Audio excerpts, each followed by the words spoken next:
Morning, honorable members. Let's observe a moment for silent prayer or meditation.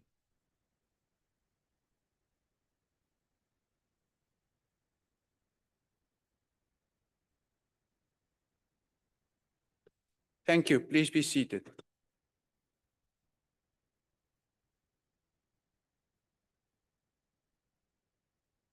Honorable members, the first item on the order paper is a motion in the name of the Chief Whip, the Honorable Deputy Chief Whip.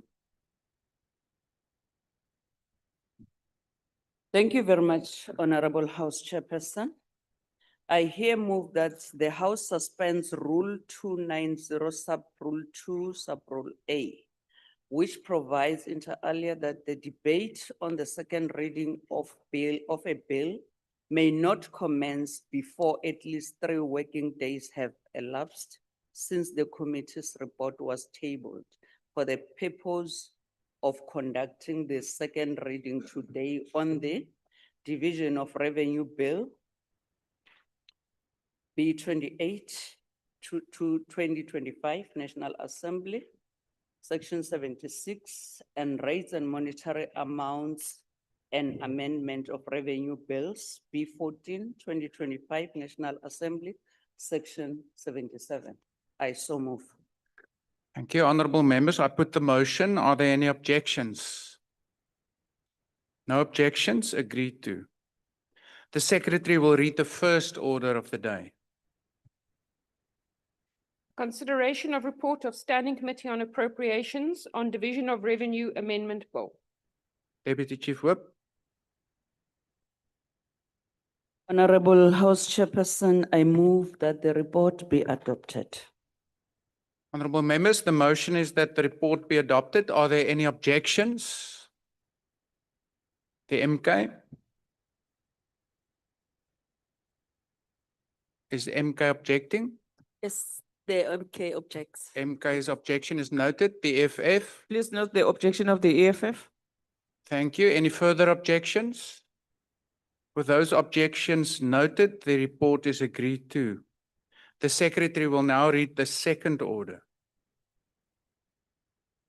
Second reading debate, Division of Revenue Amendment Bill. The Honorable Maimane.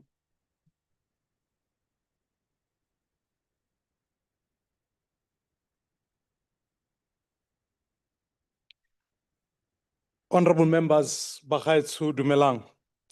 We tabled this report of the Division of Revenue Amendment Bill at a unique time, both in our nation and in the world.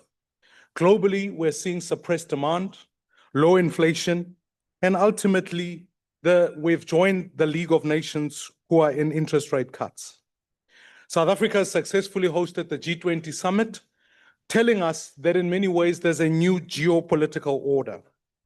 We have to brave the new world without the United States of America, as it's clear that we now have to face the withdrawal of PEPFAR, face new climate disasters, potential price shocks as a result of supply-driven inflation, as administered costs such as fuel, energy continue to rise. Honorable members, I want to welcome the peaking of debt to GDP at 77.7% as projected by National Treasury. But in the light of all of these achievements, honorable members, it is clear we've still got a long way to go. Because budgets aren't just about facts, figures, numbers, they're about people's lives and their ability to prosper. And so I really believe that in tabling this bill, we need to look at a number of key reforms. The first is to welcome TARS, which is the government's ability to evaluate the efficacy of the state. I would urge that the focus shouldn't just be on social grant recipients, but ultimately on the whole of the working of government. We have to remove SETAs, agencies that are not contributing to the broader mandate of what the people of South Africa need.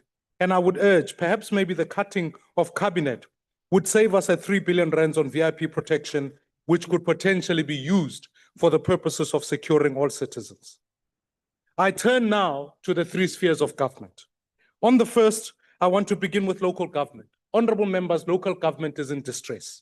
Municipalities owe creditors 156 billion, of which 72.8% is now more than 90 days overdue. They themselves are owed 427 billion rands, which over 376 billion rands exceeds 90 days. Most of this debt is towards Eskom and water boards. Most municipalities don't have credible asset registers, and therefore, honorable members, I want to urge that we need to capacitate local government and make sure it functions well.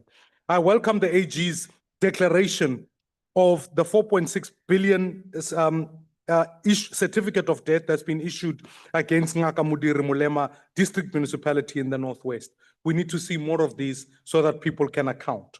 Honorable Deputy Minister of Finance, may I urge that this planned discontinuation of the integrated public transport network grant, which has been fundamentally poor due to poor execution by metros such as Buffalo City, we need to capacitate local government, for citizens depend on affordable public transport if their money is going to go further and they're going to afford things. Turning to provinces, honorable members, I'm deeply concerned about the state of data that often is used in order to determine provincial equitable status. The Statistician General is doing an incredible job with limited resources. I come to appeal to this House that we need to fund Stats SA much better if we're going to achieve an accurate reflection of figures. Ultimately, we need to be better prepared in the long run for accurate data, welcome the allocations to provinces, but ensure that we better prepare for disasters. Lastly, on our national government. Honorable members, national government and national health is battling in the face of increased population and worsening financial. Honorable Mwale on the virtual platform, please ensure that you remain muted unless you're recognized to speak. My apologies, Honorable Maimane. Let me state categorically in this House, as an Appropriations Committee, we are opening an investigation against Frere Hospital for mismanagement there. Simply, we will not have another Tembisa hospital occurring in the Eastern Cape. And therefore, we've begun this journey because if we're going to safeguard healthcare funding, we have to make sure all money is spent for the purpose it was designed for. It is clear, honorable members, as you lose PEPFAR, we are allocating 754 million rand relative to a loss of a $2 billion. So we are going to have to rethink how we fund healthcare. On education, honorable members, it is clear that the education budget is insufficient. Teacher-pupil ratios are increasing, and maybe perhaps it's the fundamental reason why many members here are happy to vote for a 30% status. It's clear that if you are a child in the Eastern Cape and you are largely Black and without scholar transport, you are not going to make it to school. So, honorable members, I commend this bill for you to be adopted, and I urge us to focus on growth. For ultimately, if we're going to deal with debt, provide for our citizens, the only way we can go forward is to ensure our economy is growing. We've started the journey. We've got a long way to grow. I support the bill. Thank you. Thank you. The Honorable Kaleka Mazibuku.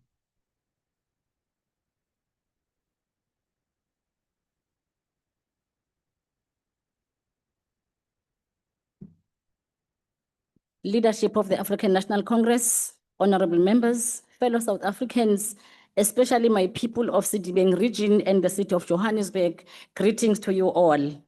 House Chair, today is indeed a good time to be South African. Kumnandi kakhulu namhlanje ukuba umuntu waseMzansi. We are a proud nation that is able to deal with our challenges head on. We are the people that defeated a political system that deprived many of us for enjoying the basic things that humans need.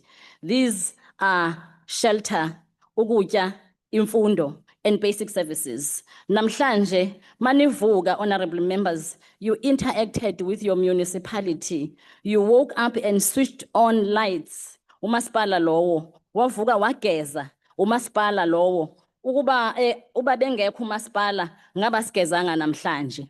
Some of you left your house and used public transport. Some of you used private transport. Okusalayo sonke sisebenzisa indlela umasipala lowo. We must not take these things for granted. We tend to forget. Those who have children, you took them to school. Today, we must give thanks to the African National Congress because it is the ANC that ensure that integration of the schooling system in our lifetime is there. Before ngikhuluma kakhulu indaba eziningi, iANC ithi We are united behind this amendment bill because of its commitment to rebuilding a state that can deliver practical and meaningful change to our vulnerable and marginalized communities. Indaba ezimnandi lezi. House Chair, fact, not fiction, the ANC has delivered the following, but not limited to. It ensured alignment of the DORA bill's adjustment to the 2025-26 local government allocation with the State of the Nation Address 2025, Medium-Term Development Plan 2024-29, and ANC manifesto commitments. It increased local government conditional grants from 53.9 billion to 57.7 billion. This is a 7.1% increase, with specific efforts made towards reforms and disaster recovery in line with commitments to build capable municipalities, improve services at local government, and drive localized economic development. It enabled the reconstruction and rehabilitation of municipal infrastructure damaged by extreme weather conditions across 15 municipalities in Eastern Cape, KwaZulu-Natal. 496 million allocated to the Municipal Disaster Recovery Grant. 2.1 billion was added to the Metro Trading Services component of the Urban Development Finance Grant to improve service delivery performance and unlock additional infrastructure financing for metropolitan municipalities.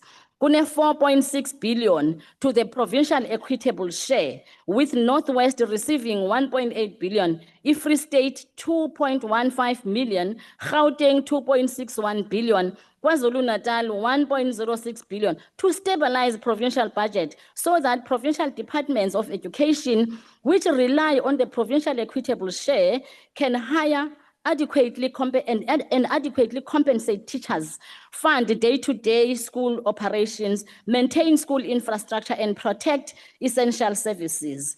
454 million to the education infrastructure grant to repair schools that are destroyed by climate change related storms in Eastern Cape. Honorable members, indeed, it is nice to be South African. House Chair, during the public hearings on this amendment bill, SALGA made it clear to the Standing Committee on Appropriations that our municipalities are in distress, highly indebted, and unable to maintain electricity, water, sanitation, and road infrastructure. This amendment bill decisively intervenes to address SALGA's concerns. In the very same public hearings, COSATU, Section 27, and Financial and Fiscal Commission, and countless other stakeholders all warned the Standing Committee on Appropriations that climate change is becoming a national emergency as it collapses the functionality of municipal infrastructure. The impact of climate change on municipal infrastructure is not theoretical to us.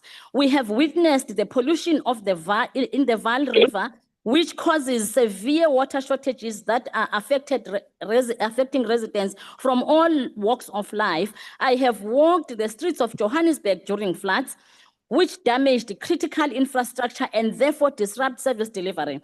And I've engaged poor and working class families in Sidibeng region who told me that every climate change disaster breaks their pipes, damages their drains, and disrupts their water. But they want nothing fancy. We just want water that runs and toilets that work. Fellow South Africans, kialikupa, tswetswe. Next year, it is local government elections. When you cast your vote, remember who voted against this amendment bill. These people do not deserve your vote.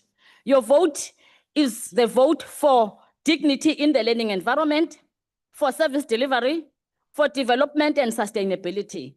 Honorable Chair, stakeholders warned the Standing Committee on Appropriations that the reduction of 343 million from the School Infrastructure Backlog Grant, SIBG, meant to address the most severe infrastructure backlogs, such as unsafe structures, is deeply concerning, if not a serious setback, considering that most learners in rural and township areas still attend schools with dangerous toilets overcrowded classrooms, or buildings that do not meet basic norms and standards. Treasury must correct this going forward, as our children cannot continue learning in unsafe buildings and unhygienic environments.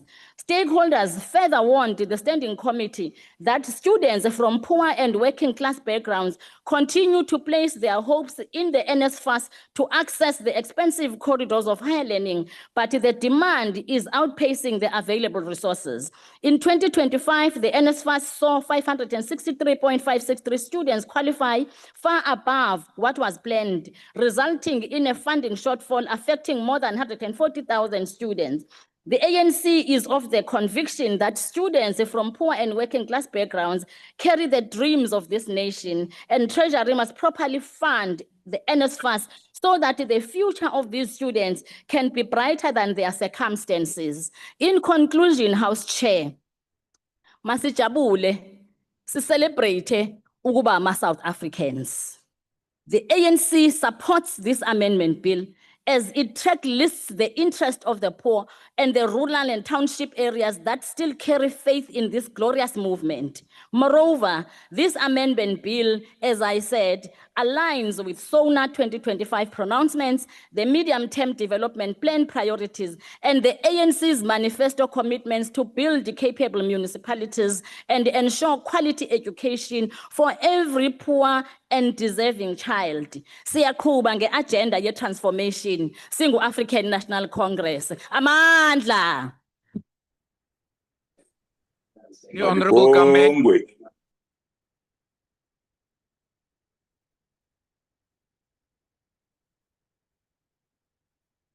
I greet you all in the wonderful name of the only commander of the armed force, President Jacob Zuma.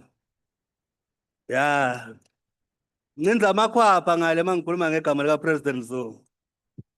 Chairperson, as I'm here today to Honorable member, just take your seat for a moment. I have a hand there. Honorable Trollip. Chair, I'm a bit confused. The commander of the armed forces, the president of the country. I don't think the member at the podium was referring to President Ramaphosa. So what armed force is he referring to? Yeah, no, Honorable Trollip, we first inquire from him whether he's prepared to take a question. Honorable member, are you prepared to take a question? hayi ngenza amakhwapha mangikhuluma ngoPresident Zuma. No ngicela ukuqhubeka la ngikhulume about the unbearable weight of inequality, Chairperson. Can I proceed, Chairperson, with my speech? No, I see a further hand. Honorable Trollip. Now, I didn't ask to ask a question. I want a point of clarity. It's a point of order. Yeah, There is only one commander of the armed forces in this country. yeah. No, And he wasn't referring to that commander of the armed forces. no, thank you, Honorable Trollip. That's a point of debate. This is not a debate. Can you please keep quiet? This is not a debate. Sure. Eh, Order, honorable members. Yeah, no, I'm perfectly capable to deal with this.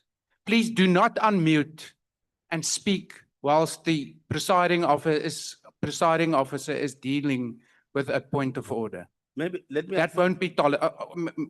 Honorable Gamedi, just for a moment, please be quiet. Okay. We are dealing with a serious matter here. I've ruled on the point of order. Let's now give the Honorable Gamedi an opportunity to go to the bill.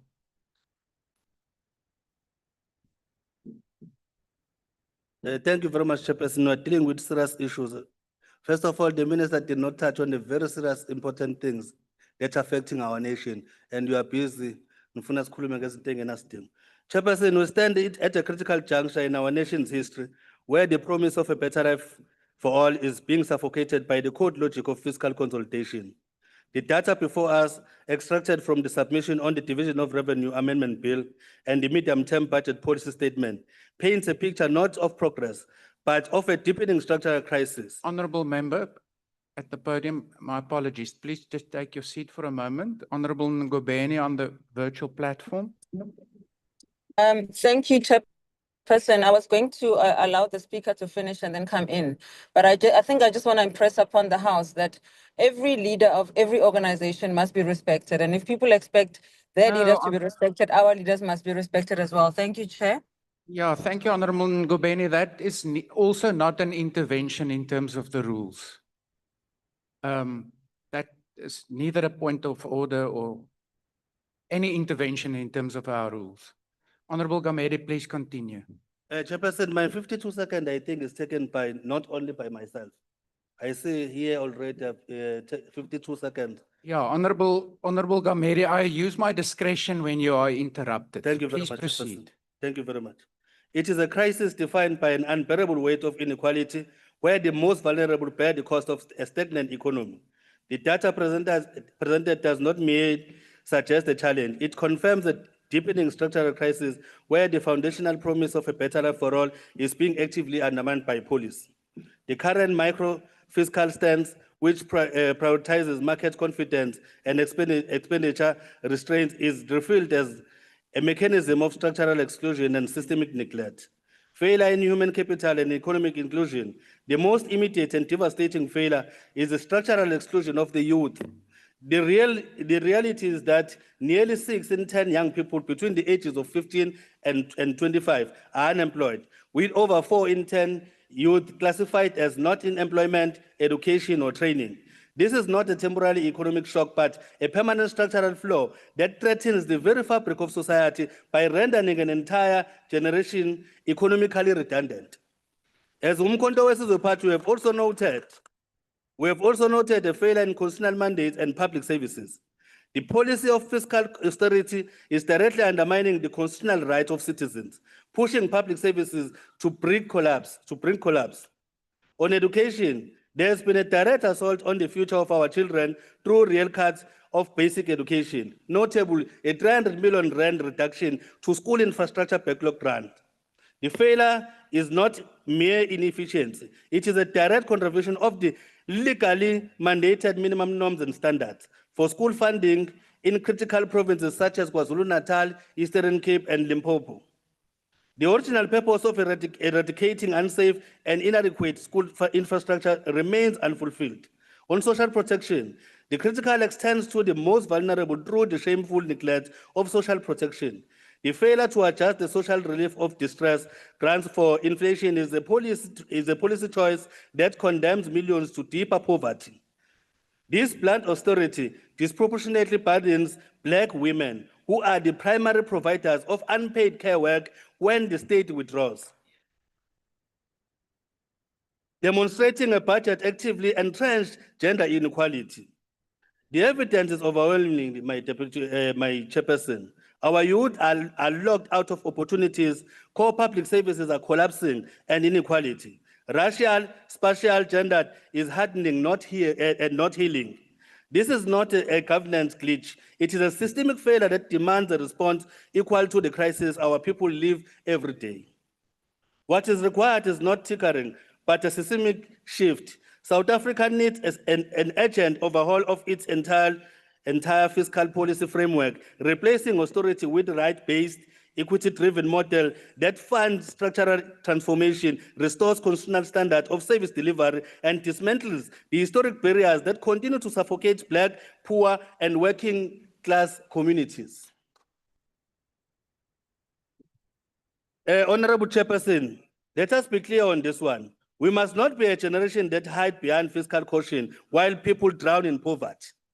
We must choose a radical reinvestment in our youth, our communities, and our future, not to suit the anxiety of the market, but to honor the people's mandate and build a South Africa where dignity is non-negotiable and prosperity is shared by all South Africans. As Umkhonto Wesizwe Party, call for a radical reinvestment aligning with fiscal policy with the people's mandate. I thank Honorable Speaker, and Aluta continua. The Honorable Wycliffe.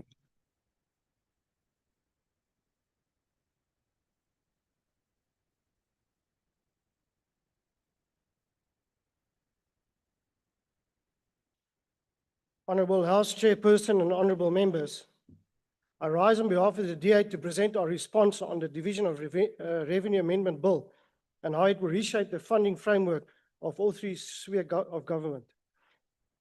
But before I speak on a matter, I want to congratulate the President on delivering a very successful G20. Our leadership showcased to the world what South Africa can do and what we stand for. I want to emphasize the urgency in upgrading and repairing Johannesburg's infrastructure for the G20 in record time. Our Chair, my point is very simple. Why aren't we treating our own citizens like VIPs? Why must South Africans wait for international events for Joburg to fix their potholes and traffic lights? And why just a week later are some of these lights already broken?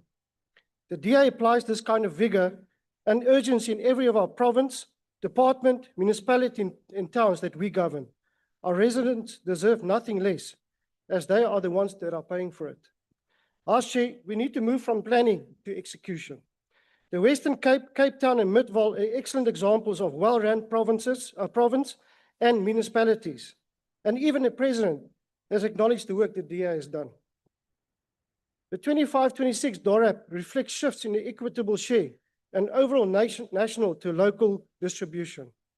First and foremost, a total of 4.6 billion was allocated to 3 provinces to equate for the adjusted population figures, namely Northwest, Gauteng, and the Free State. An additional 644 million has been reallocated to provinces for reconstruction and rehabilitation of disaster-damaged infrastructure, notably in the Eastern Cape and the KwaZulu-Natal. The scale of these adjustments affect health, education, road, respectively. A further 496 million was allocated to support reconstruction and rehabilitation of municipal infrastructure damaged in the Eastern Cape. We must repair the damage done by natural disasters in very good time. But Speaker, Chair, some of this spending relates to damage done already 2 years ago. We cannot wait for the next crisis. The DA will push the GNU to proactively develop and implement a national disaster mitigation strategy, which is grounded in climate-informed risk assessments with proactive budgeting and quicker response to every province and municipality. South Africans' lives depend on it.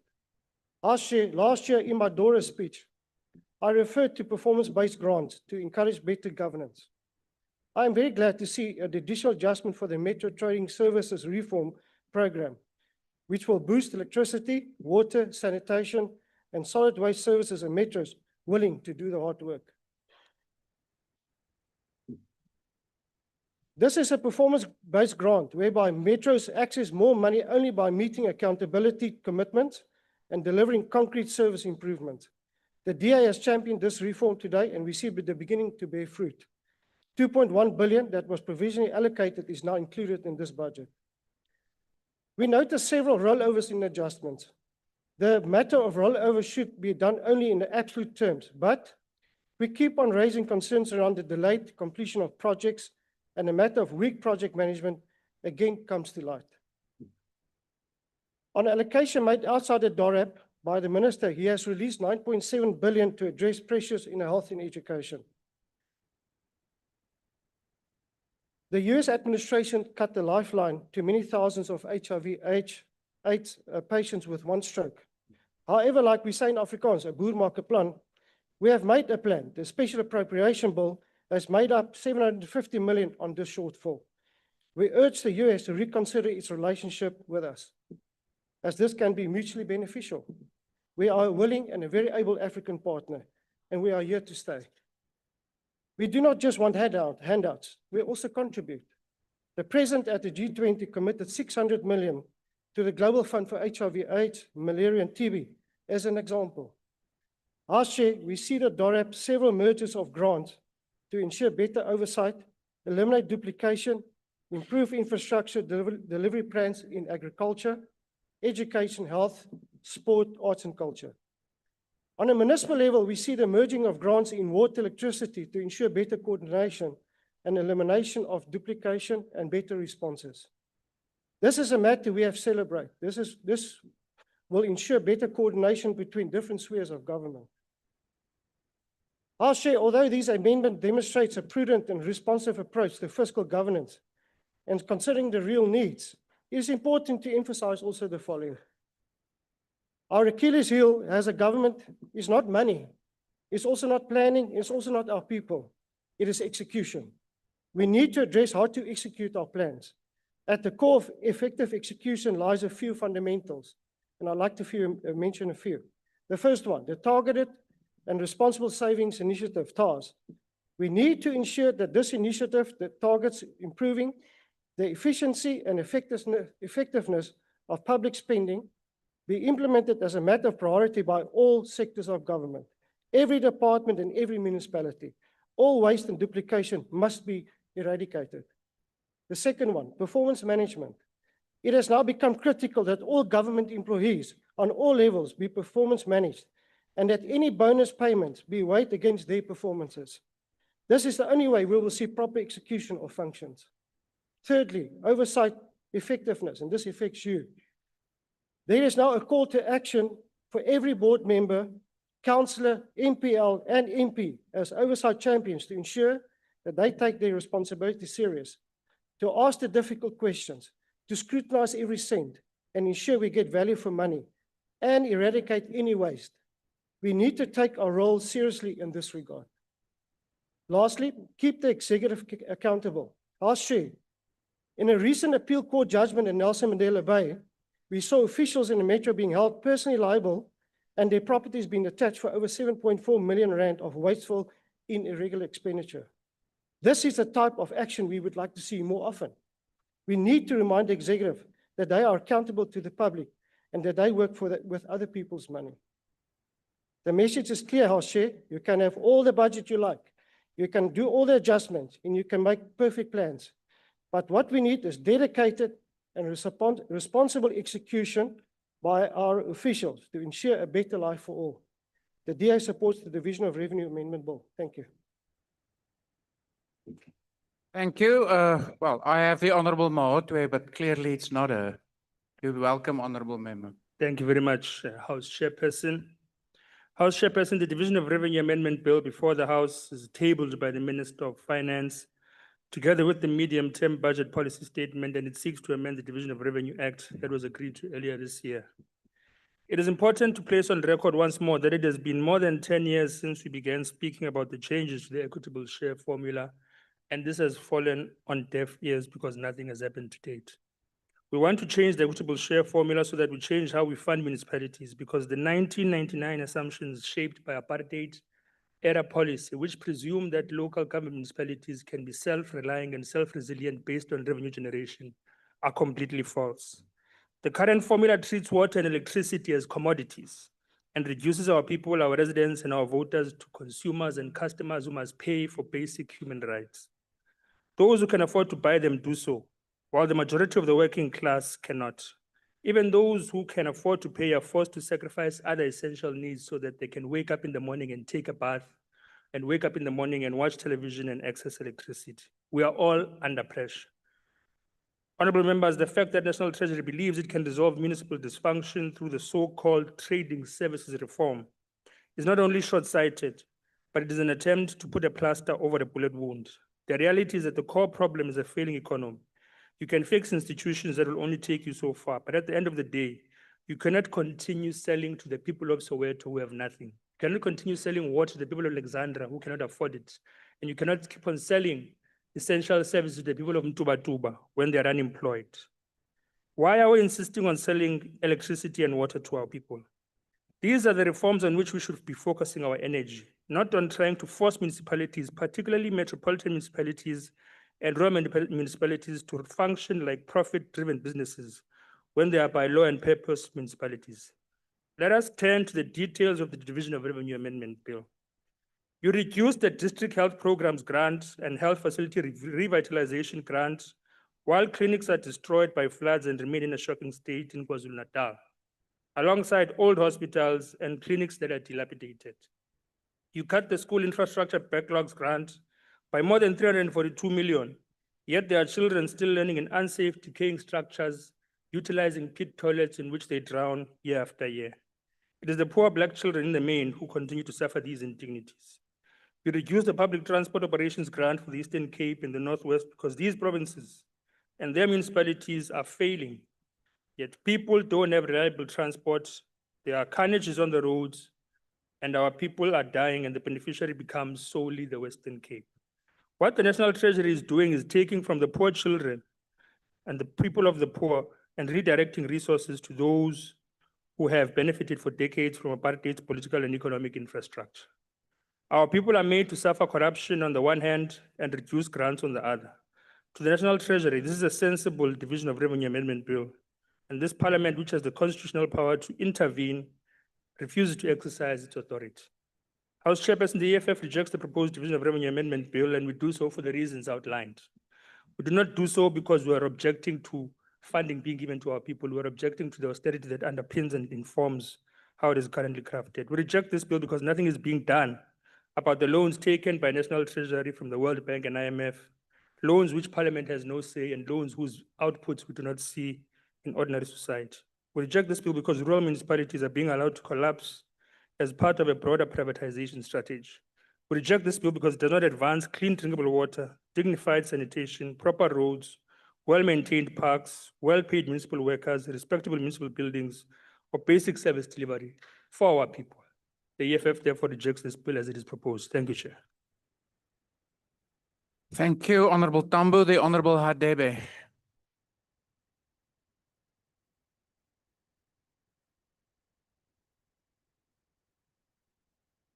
Thank you, House Chairperson. The IFP welcomes this debate on the Division of Revenue Amendment Bill, which adjusts allocations across the three spheres of government in line with the adjustment budget. This process is central to our constitutional commitment to cooperative government, governance, and equitable sharing of resources. However, it is also one of the clearest mirrors of the challenges facing our state. The bill reflects updated revenue focus and shifts its in conditional grant allocations. While this is standard practice, the pattern emerging in these adjustments continue to raise concern. Year after year, the amendment revenue widening disparities between provinces and persistent instability in the financing of local government. We cannot ignore these structural imbalances. The bill introduces increases to certain provincial allocations, including adjustment to public transport operations, education infrastructure, and specified conditional grants. These are welcome, particularly because many provinces, such as KwaZulu-Natal, the Eastern Cape, Limpopo, and the Northern Cape, are under immense social and economic pressure. But the extent of these adjustments remain limited relative to the scale of demand.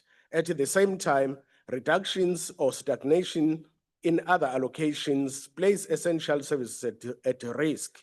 Rural provinces and poor municipalities disproportionately suffer when grant funding is rerouted, underspent, or withheld. These areas already experience service delivery backlogs, infrastructure decay, and limited technical capacity. Without targeted interventions, these inequalities will deepen further. The amendments pertaining to the Community Library Service Grant highlight both a challenge and an opportunity, requiring provinces and municipalities to establish clear payment schedules and mandating publication of transfers is a step towards improved transparency and accountability. But it also exposes the fragmented capacity within the system. The IFP has long argued that withholding funds does not resolve capacity challenges. Early intervention, skills development, and enforcement of accountability do. The broader crisis, however, lies in local government. Many municipalities are simply unable to generate sufficient revenue to meet their constitutional obligations. The current funding model is not keeping pace with the realities of declining collections, collapsing infrastructure, and weak governance. Unless the national government confronts this head-on, municipalities will continue to be the weakest link in the service delivery chain. The IFP supports equitable, needs-based funding that recognizes historical disadvantage, rural realities, and the imperative of pro-poor planning.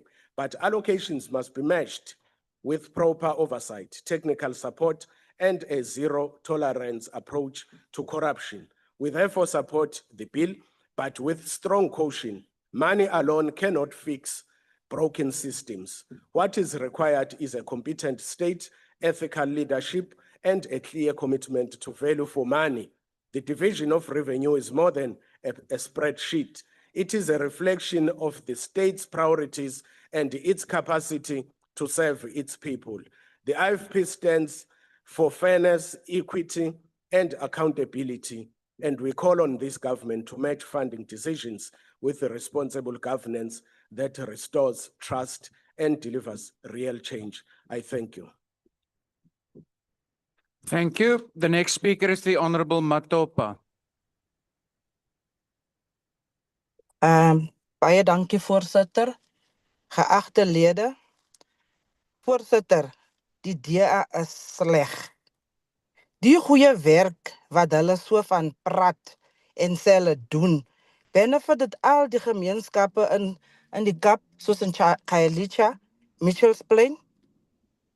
Voorsitter, the bill compels us to speak because the choices we make today determine whether provinces and municipalities can fulfill their constitutional obligations. The Patriotic Alliance notes the report of the Standing Committee on Appropriations on the Division of Revenue Amendment Bill with serious concern. This bill determines how resources are shared amongst national, provincial, and local spheres of government. Yet the allocations reflected here fail to address the deep inequalities and service delivery crisis facing our communities. Firstly, while the bill adjusts allocations to accommodate fiscal pressures, the reality is that municipalities remain unfunded and unable to meet basic service delivery obligations.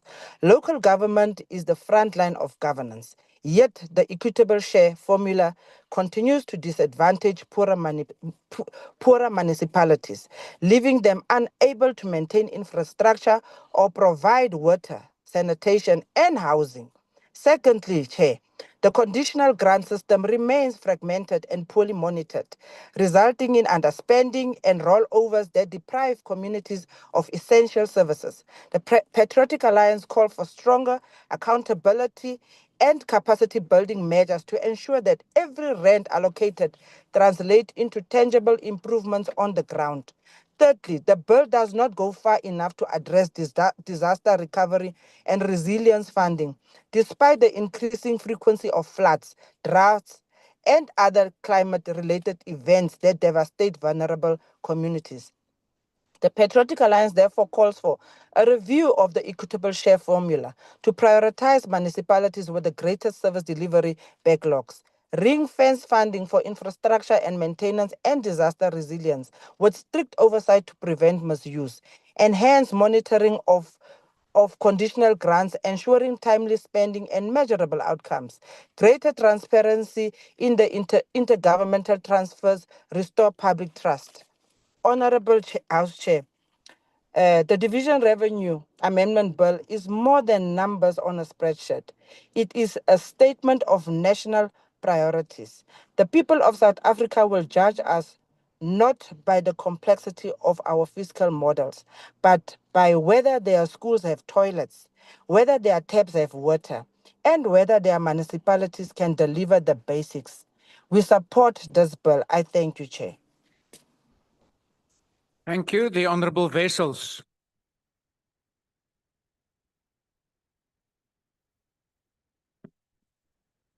Thank you, Honorable House Chairperson. House Chairperson, it is a fact that most municipalities are in financial distress. In real terms, there is no municipality that is financially sustainable.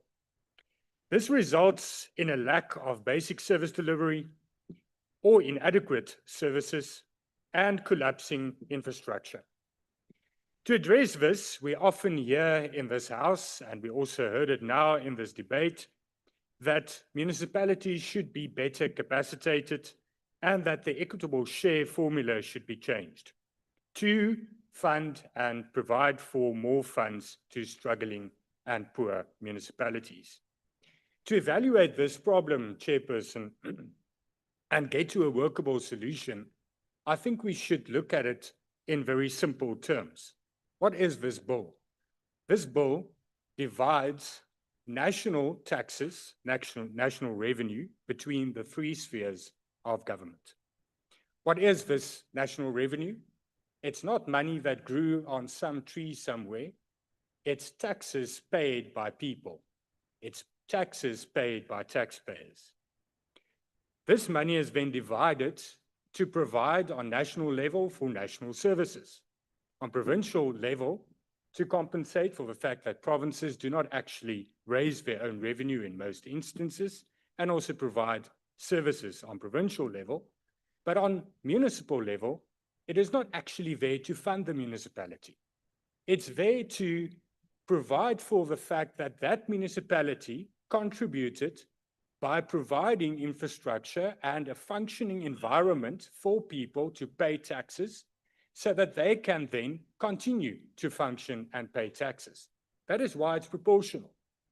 The more a municipality's people pay taxes, the more it should actually get from the equitable share. That's in simple terms, and not something else. And those money should then also fund the provision of basic free services to indigent people. But what happens in reality? Municipalities are not self-sufficient. They do not raise their own revenue as they should. They operate at a loss. And they also do not use the equitable share funding to provide free services to indigent households. They use it for their operational expenditure. Is the solution then to provide more funding?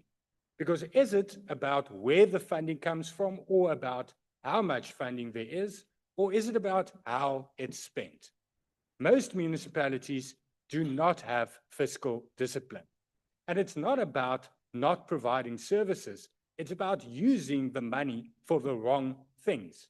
When you go to a municipality and you say you're in financial trouble, they don't go to their operational budget to save money. They go to the capital budget, the infrastructure budget. And that's throughout. And let's be honest, we hear now and we heard in this debate about wonderful things done by the ANC. But let's be real. The worst functioning municipalities in the country are run and governed by the ANC. And those are municipalities such as Makanda, such as Ditsobola. It's municipalities where people are suffering. We don't need more. Order, honorable members. We need a rehaul of the people that are in charge. The solution lies with the people out there, the citizens of our municipality, to take control of those municipalities, to keep the politicians accountable, and the politicians to keep the officials Thank you, accountable. Honorable Thank you. Wessels. The Honorable Beasley. House Chair, we can have lengthy debates on how best to divide the revenue of the fiscus between the national, provincial, and local spheres of government to meet our developmental goals and tackle the crises of unemployment, poverty, inequality, and crime. But these debates will remain meaningless until we confront two fundamental issues: the collapse of governance in municipalities and the entrenched corruption and waste in public spending. Municipal governance is deteriorating at a frightening pace. This crisis directly affects the lived reality of millions of South Africans because municipalities are the spheres of government closest to our people. Basic services are failing, non-revenue water losses and sewer spillages are escalating, and economic development has stalled completely. In my own municipality, eThekwini, annual tariff increases far outpace inflation, yet service delivery continues to decline. The most vulnerable residents, those with the least ability to absorb these increases, are the ones who suffer the harshest consequences. Poor governance is at the heart of this decline, yet no meaningful intervention takes place. This story repeats itself over the vast majority of South Africa's 257 municipalities. But there is hope. In Tshwane, Dr. Nasipi Moya has shown what is possible when competent, ethical leadership is put in place. After years of decay in our capital city, Tshwane is steadily becoming a shining example of how disciplined governance, responsible financial management, and a commitment to service delivery can turn a municipality around. Speaker, everything rises and falls on leadership. Until capable leadership is installed across all municipalities like Tshwane, service delivery will continue to plummet, and debates about the division of revenue will remain a meaningful annual ritual. The second issue is corruption and the staggering waste of public funds. At present, it is open season with almost no accountability and consequences for wrongdoing. Nowhere is this clearer than in the scandalous failure to blacklist companies and individuals identified by the SIU for corrupt activities. Of the 509 entities recommended by the SIU for blacklisting, only 18 have been entered into National Treasury's database of restricted suppliers. This means 491 implicated suppliers remain free to secure government contracts, including major state capture and PPE scandal actors. This is not just unacceptable, it is an insult to every South African who continues to pay the price for government paralyzed by corruption. Equally outrageous is the continued existence of a bloated cabinet living in luxury. It is inconceivable that the VIP protection receives more funding than the Hawks. The very Honorable Beasley, just hold on. Honorable Kele on the virtual platform. Please ensure that you remain muted unless you're recognized to speak. My apologies, Honorable Beasley. Please continue. No problem. I'll repeat the paragraph again because it's very important. Equally outrageous is the continued existence of a bloated cabinet living in luxury. It is inconceivable that the VIP protection receives more funding than the Hawks, the very agency meant to investigate and dismantle corruption. Action SA has demonstrated that by trimming the cabinet, the fiscus could save at least 1.5 billion, enough to provide 350 million additional school meals. While the cabinet eats more and is getting fatter, children in this country starve, some even dying from malnutrition. Speaker, Action SA will not be passive. We are introducing legislation to enforce blacklisting and to cut the size and perks of the cabinet. In conclusion, until we fix municipal governance and decisively confront corruption and waste, the division of revenue bills remain empty exercises, incapable of addressing the crises facing our country. Only when integrity and competence are restored will revenue truly translate into services, growth, and dignity for all our people. Action SA will support this bill. I thank you. Thank you. The Honorable Swart.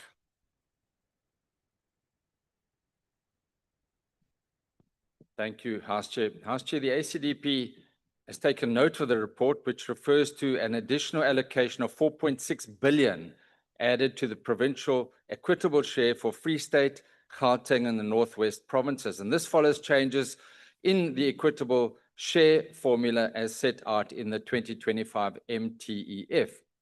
We also share concerns about the continuous use of, can you believe it, 2011 census data to determine the equitable share of revenue to provinces and municipalities. Now, clearly, Stats South Africa must be better funded to produce better and credible census data, to allow National Treasury and ourselves to use updated data to determine what should be the correct equitable share of revenue to provinces and municipalities. And once that allocation is made, we have to ensure that the funds must be properly spent. Many other speakers have referred to corruption, misallocation of funds, and the AG herself continues to sound the alarm at local government level. The concerns now relate to metros such as Johannesburg, Tshwane, eThekwini, Nelson Mandela Bay, and Mangaung. The trend of these poor audit outcomes continues, with only 41 municipalities obtaining clean audits for the previous financial year. Now, the AG has called for urgent interventions, yet her pleas have fallen on deaf ears. And what we are seeing is a collapse of services. Potholes are rarely fixed, unless, of course, you have the G20, then everything is fixed for a week. Service delivery protests are rife, often accompanied by violence. But what is even more distressing is as hard-pressed households and businesses fail to pay their municipal accounts, revenue declines, and municipalities in turn owe water boards and Eskom billions of rands. Municipal debt is now a staggering 427 billion rand. So on the one hand, one can place blame on the municipalities, but on the other hand, they're not able to collect the revenue. So what is needed? With next year's local government elections looming, it is clear that a new model of political leadership is required at municipal level.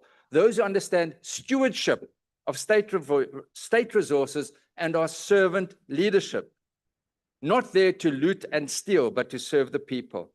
Let us apply the Jethro principle in electing and nominating our councillors. Elect councillors who are competent, able, God-fearing, and hate dishonest gain. Just think how we could turn around our towns and cities with such councillors and officials. And these are the candidates that the ACDP offers as kingdom builders. The ACDP will support this report. I thank you. Thank you. Is there a speaker on behalf of the UDM in this debate?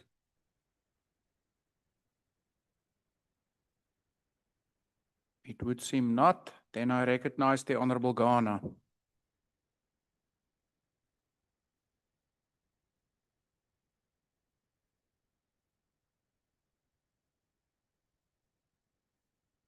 Nakens, I'm Tramaston. Honorable members, fellow South Africans. As Rise Mzansi, we have long been an advocate for planning and budgeting that is informed by real, accurate, and up-to-date data. Yet we fail to see this in practice, particularly in relation to municipalities. Firstly, it does not make much sense that we continue to base the equitable division of revenue to provinces and municipalities on census data of 2011. That is almost 15 years ago, and I'm certain that all of us will agree that much has changed since then. Today, we join the call for States SA and National Treasury to urgently finalize the latest census data and to update the revenue divisions accordingly. These divisions can only be equitable if they are based on what is the reality on the ground now.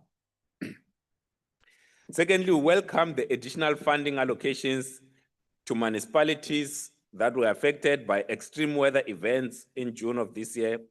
There is indeed an urgent need for government infrastructure to be repaired. Nevertheless, we cannot continue to be reactive to the impacts of climate change. Far too many times, we have been caught on the back foot when disaster strikes, and ultimately, it is ordinary South Africans that suffer as a result. We know that climate change will only exacerbate the natural disasters that many parts of South Africa are already prone to. It will only get worse from here, and we must plan for it. We must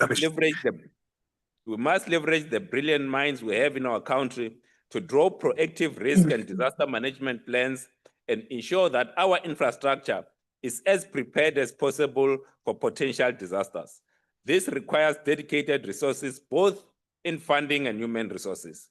Yes, it will be costly, but it will cost us even more dearly if we do not prepare now. Honorable members, our people are suffering now. They are suffering due to the inability of municipalities to meet their constitutional demands due to insufficient resources. They are suffering in floods, thunderstorms, and wildfires that we could have mitigated. It is said that the best time to plant a tree was 20 years ago. The second best time to do so is now. We cannot turn back the clock to 20 years ago, but we can ensure that we adopt database planning and budgeting now to plant the seed for a better future for our country. We will support the amendment bill. Thank you. The Honorable Glaser Webster.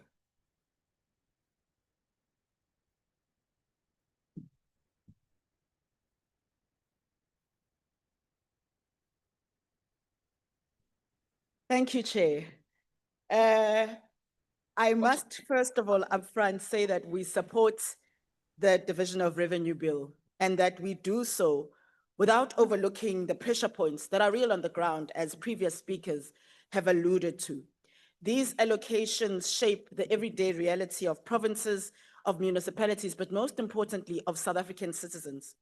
I want to underscore what we've said before, that for this bill to be meaningful, the revenue must be spent ethically, with integrity, and most vitally underpinned by policy certainty. We must ensure that we don't see the fiscal leaks that have become so common in our system. Upfront, I have to state that our nation remains burdened by a suffocating level of debt. If I'm to put it simply and plainly, we're using one credit card to pay off omashonisa abahlukahlukene. Once debt service costs then are accounted for, once contingency reserves are accounted for, provisional allocations, the division of nationally raised revenue over the medium-term expenditure framework is then broken down with 48.3% to the national sphere, 42% to provinces, and 9.7% to local government. And this reflects an increasing pressure on national and provincial budgets and the persistent underfunding of municipalities. And on local municipalities that are the core face of service delivery, that are where citizens actually meet government, we can't continue, as previous colleagues have mentioned, to use outdated formula. We add to the voices that have today called for the 2022 census and the updated income and expenditure survey to be used and to be executed in time for the 2026 budget. It's troubling that allocations continue to rely on data from the 2011 census and obsolete income surveys. The real consequences that we see is the underfunding, particularly of rural municipalities, unpaid staff, and the collapse of basic services. At local government, we also have the reality that authorities struggle to raise enough money through tariffs and other revenue streams. And so the 90-10 ratio that's suggested by COGTA is actually not materializing, and that's a reality. So that having been said, all of these issues at local government, we do want to say though, that municipalities are failing in their core mandates. And where that is the case, Treasury has to act decisively. And that includes withholding transfers and reporting this to the House. We welcome the 19.5 billion allocation towards education, particularly for early childhood development, because this will help reach more children and build the foundation required for higher learning standards. And yes, that includes a 50% mark standard. The bill is an intent. Going forward, we must focus on policy certainty, infrastructure build. Thank you, Honourable We Member. thank you. Is there a speaker on behalf of the ATM in this debate? If not, then for the purposes of making her maiden speech, I recognize the Honourable Ntuli.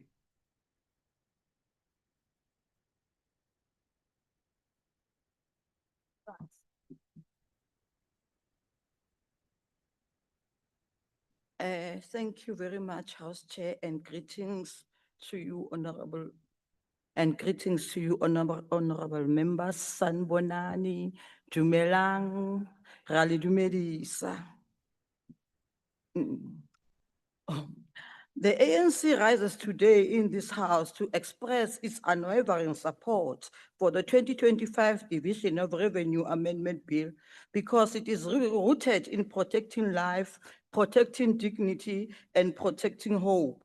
Allow me to indicate how this amendment bill protects life, dignity, and hope, and also a better life to our people, which is not a promise, but a mission we committed to as umbutho wesizwe. If you live in a rural and township areas and your healthcare facilities are damaged by extreme health conditions linked to climate change, this amendment bill money brings to fix them. If your child, sibling, spouse, partner, or parent needs ongoing medical care and regular treatment, this amendment bill protects these important healthcare services. If you are a frontline worker in public health, working double shifts and overburdened with the responsibility to do more with less resources, this amendment bill guarantees job security and ensures that you are well compensated for and your healthcare facility is restored to adequate stock levels. If you are a young qualified medical doctor who sacrificed 6 years to qualify, only to sit at home instead of serving our people, this amendment bill introduces upward adjustment to the provincial equitable share so you can be absorbed into the public health system. Honorable members, the upward adjustment in this amendment bill directly complement the 2025 SONA's commitment to protect the vulnerable and marginalized citizens. The MTDPP's objective of lifting health outcomes as a pathway out of poverty, and most importantly, the ANC's 2024 manifesto commitment to fix clinics, repair hospitals, employ more health workers, and ensure medicines arrive on time.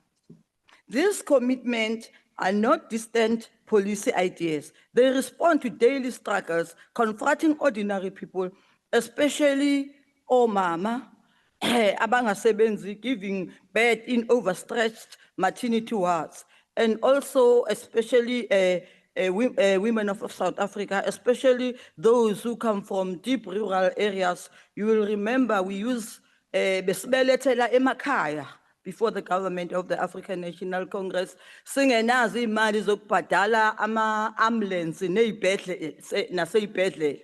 But after ANC, the government of the ANC wangenelela eyibhedlela sakwazi ukuya. And also after giving birth to those children, we gave grants to those children after they are born. We also, nabantu abadala, because abantu abadala as the African National Congress, umthombo wolwazi, sibathanda kakhulu.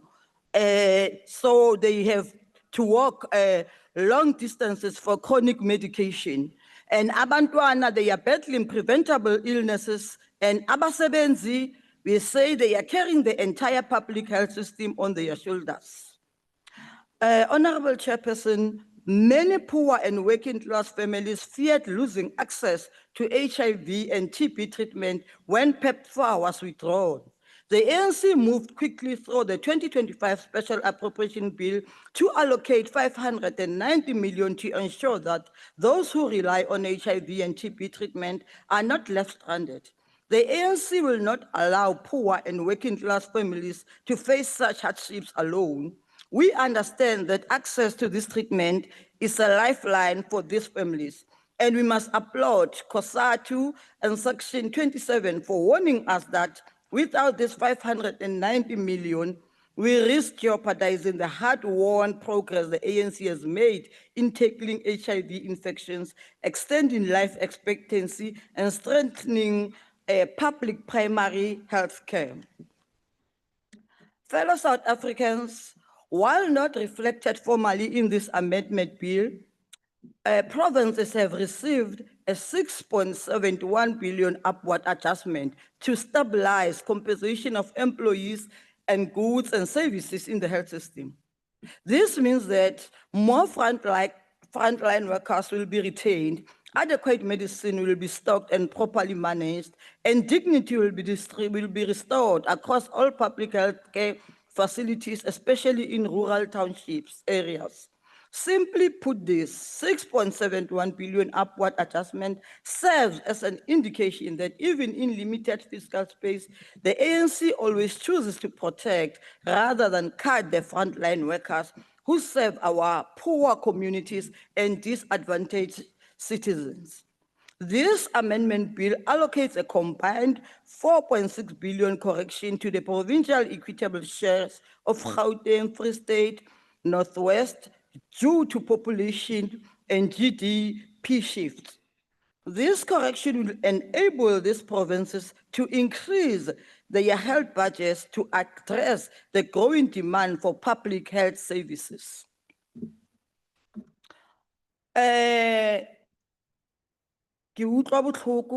Ngizizwa nje ngilusizana that ordinary people lost lives in the Eastern Cape and KwaZulu-Natal, while the public healthcare system faced collapsed roofs, flooded clinics, and destroyed equipment after severe storms linked to climate change. This amendment bill allocates 93 million to rebuild healthcare facilities quickly and restore primary healthcare access in these provinces. Climate change is South Africa's biggest service delivery risk, and this allocation speaks directly to that. Furthermore, this amendment bill rolls over 33 million for Limpopo Central Hospital, as well as Boa and local Colon clinics in the Free State, to ensure that we continue constructing state-of-the-art health facilities, which we have started in 1994 when we came in as the first democratically elected government. But it seems if there was nothing. To what I'm saying, even Honorable Hlabisa can attest to this, because we have built an out-of-the-state hospital in KwaHlabisa, KwaNjagayiphume, KwaNkomozinyo Polish, where there was nothing. But today, if you get there, it seems as if it's a private facility. And also that will form the backbone of the ANC's National Health Insurance, the NHI. Together, these allocations to Limpopo and the Free State are not only about treasury, calculations, formulas, or financial tables. They actually demonstrate a people-centered Thank you, Honorable approach Member. that Even listens to Honorable Member. experts. Thank you.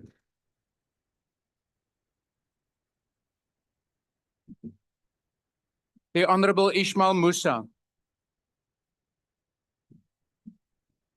Honorable Speaker, honorable members, fellow family, beloved South Africans, as Al-Jama, we consider the Division of Revenue Amendment Bill a crucial instrument that adjusts allocations across the three spheres of government in line with the fiscal realities of facing our nation.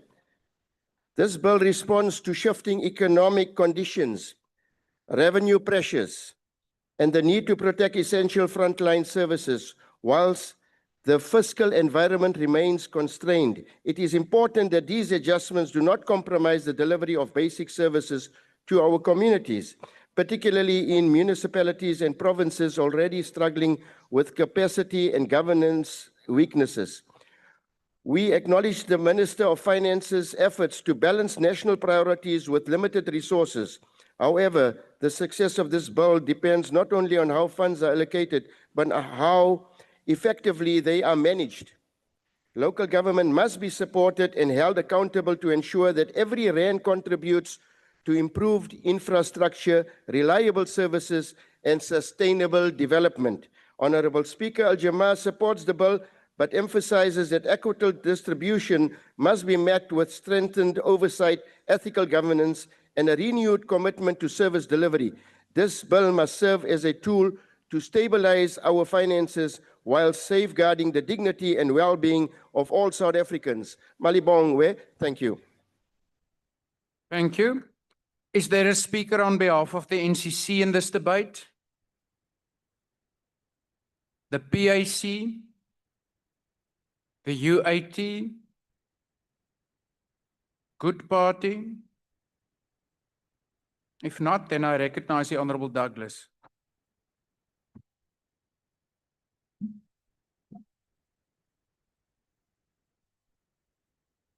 Chairperson, honorable members, fellow South Africans, I greet you all in the name of my Lord and Savior, Jesus Christ, and I greet you all in the name of the President, Jacob Zuma, and in the language of my people, the Aboriginal people of South Africa, Kaites. When it comes to the government and how government runs the country's budget, South Africans today are not asking for perfect speeches or pretty promises anymore. They had 30 years to do that and have heard more promises from the GNU today. But ordinary South Africans are asking a simple question: is life getting better under the GNU? And the answer is no, based upon the lived realities of South Africans. Under this government of national unity, it will not, because they refuse to deal with the realities of the past, like land and mineral ownership reform, because they are hell-bent on keeping the land and its resources in the hands of those who took it by force through large-scale government theft and apartheid and colonial laws, who were never forced to return the land and mineral wealth so it can be used to help us escape systemic poverty. Instead, we make debt and pay 1 billion rand a day on debt servicing costs to the IMF and World Bank every day. This is a disgrace. In fact, the ANC and GNU and DA come here lamenting corruption and problems they are supposed to fix. They are the government. Stop coming here and telling us the problems. We are the official opposition. We will tell you where you go wrong. We will show you a better way.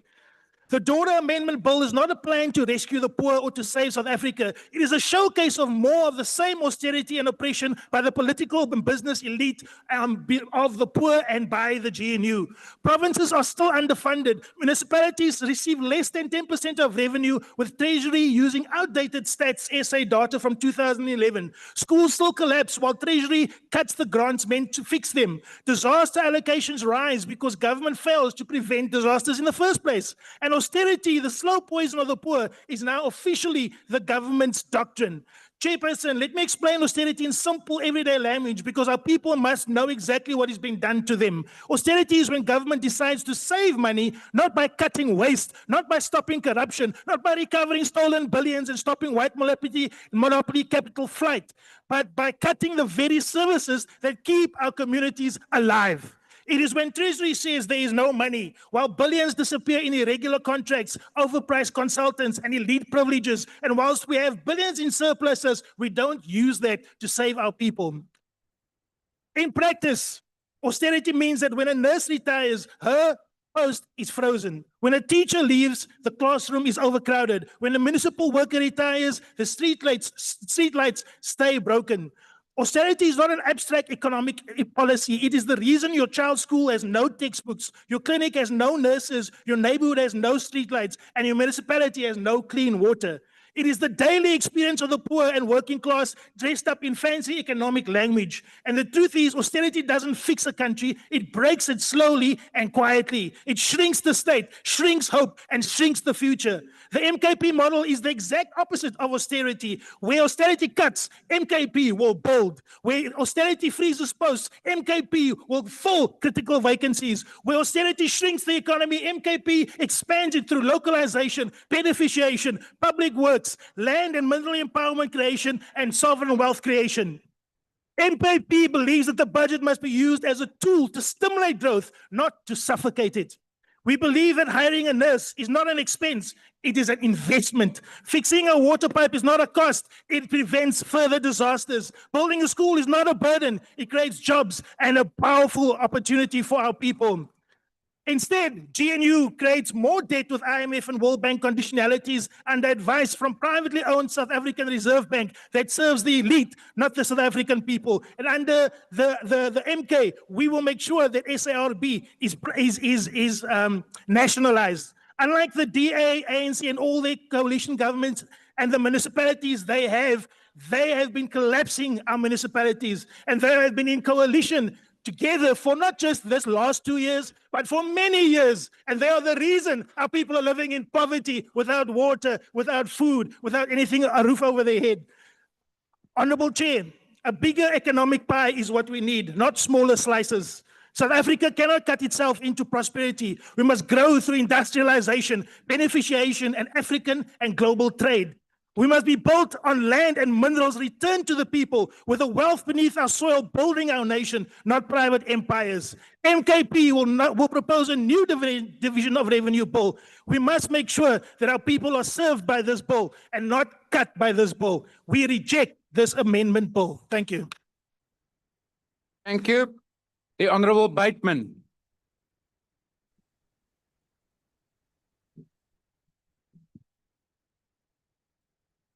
Honourable House Chair, honourable members of this House and fellow South Africans, this morning we're debating the Division of Revenue Amendment Bill, which deals with unexpected needs and adjustments affecting our provinces and municipalities. For example, responding to the devastating floods which occurred in the Eastern Cape and KwaZulu-Natal, allocating 1.1 billion to rebuild schools, roads, clinics, and so on. There's also 86 million that's been allocated to construct 2 new hospitals in Cape Town and 1 in Limpopo, 2 clinics in the Free State. The main criticisms of this bill relate not so much to what is in the bill as to what's not in the bill, as the previous speaker illustrates. The reality on the ground is that nearly every service provided by provinces and municipalities is under strain. For example, our schools are significantly under-resourced.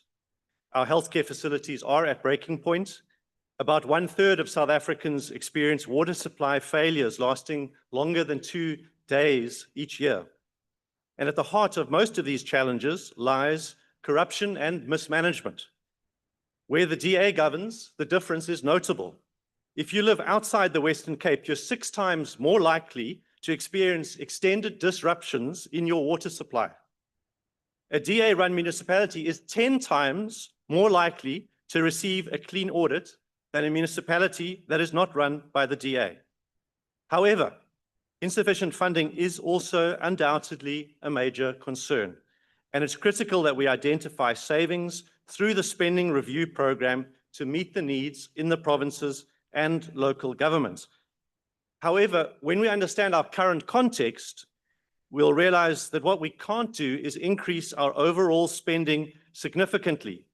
And this is where I would differ with the previous speaker. Why do I say this? In 2008, total spending by government was 26% of our gross domestic product.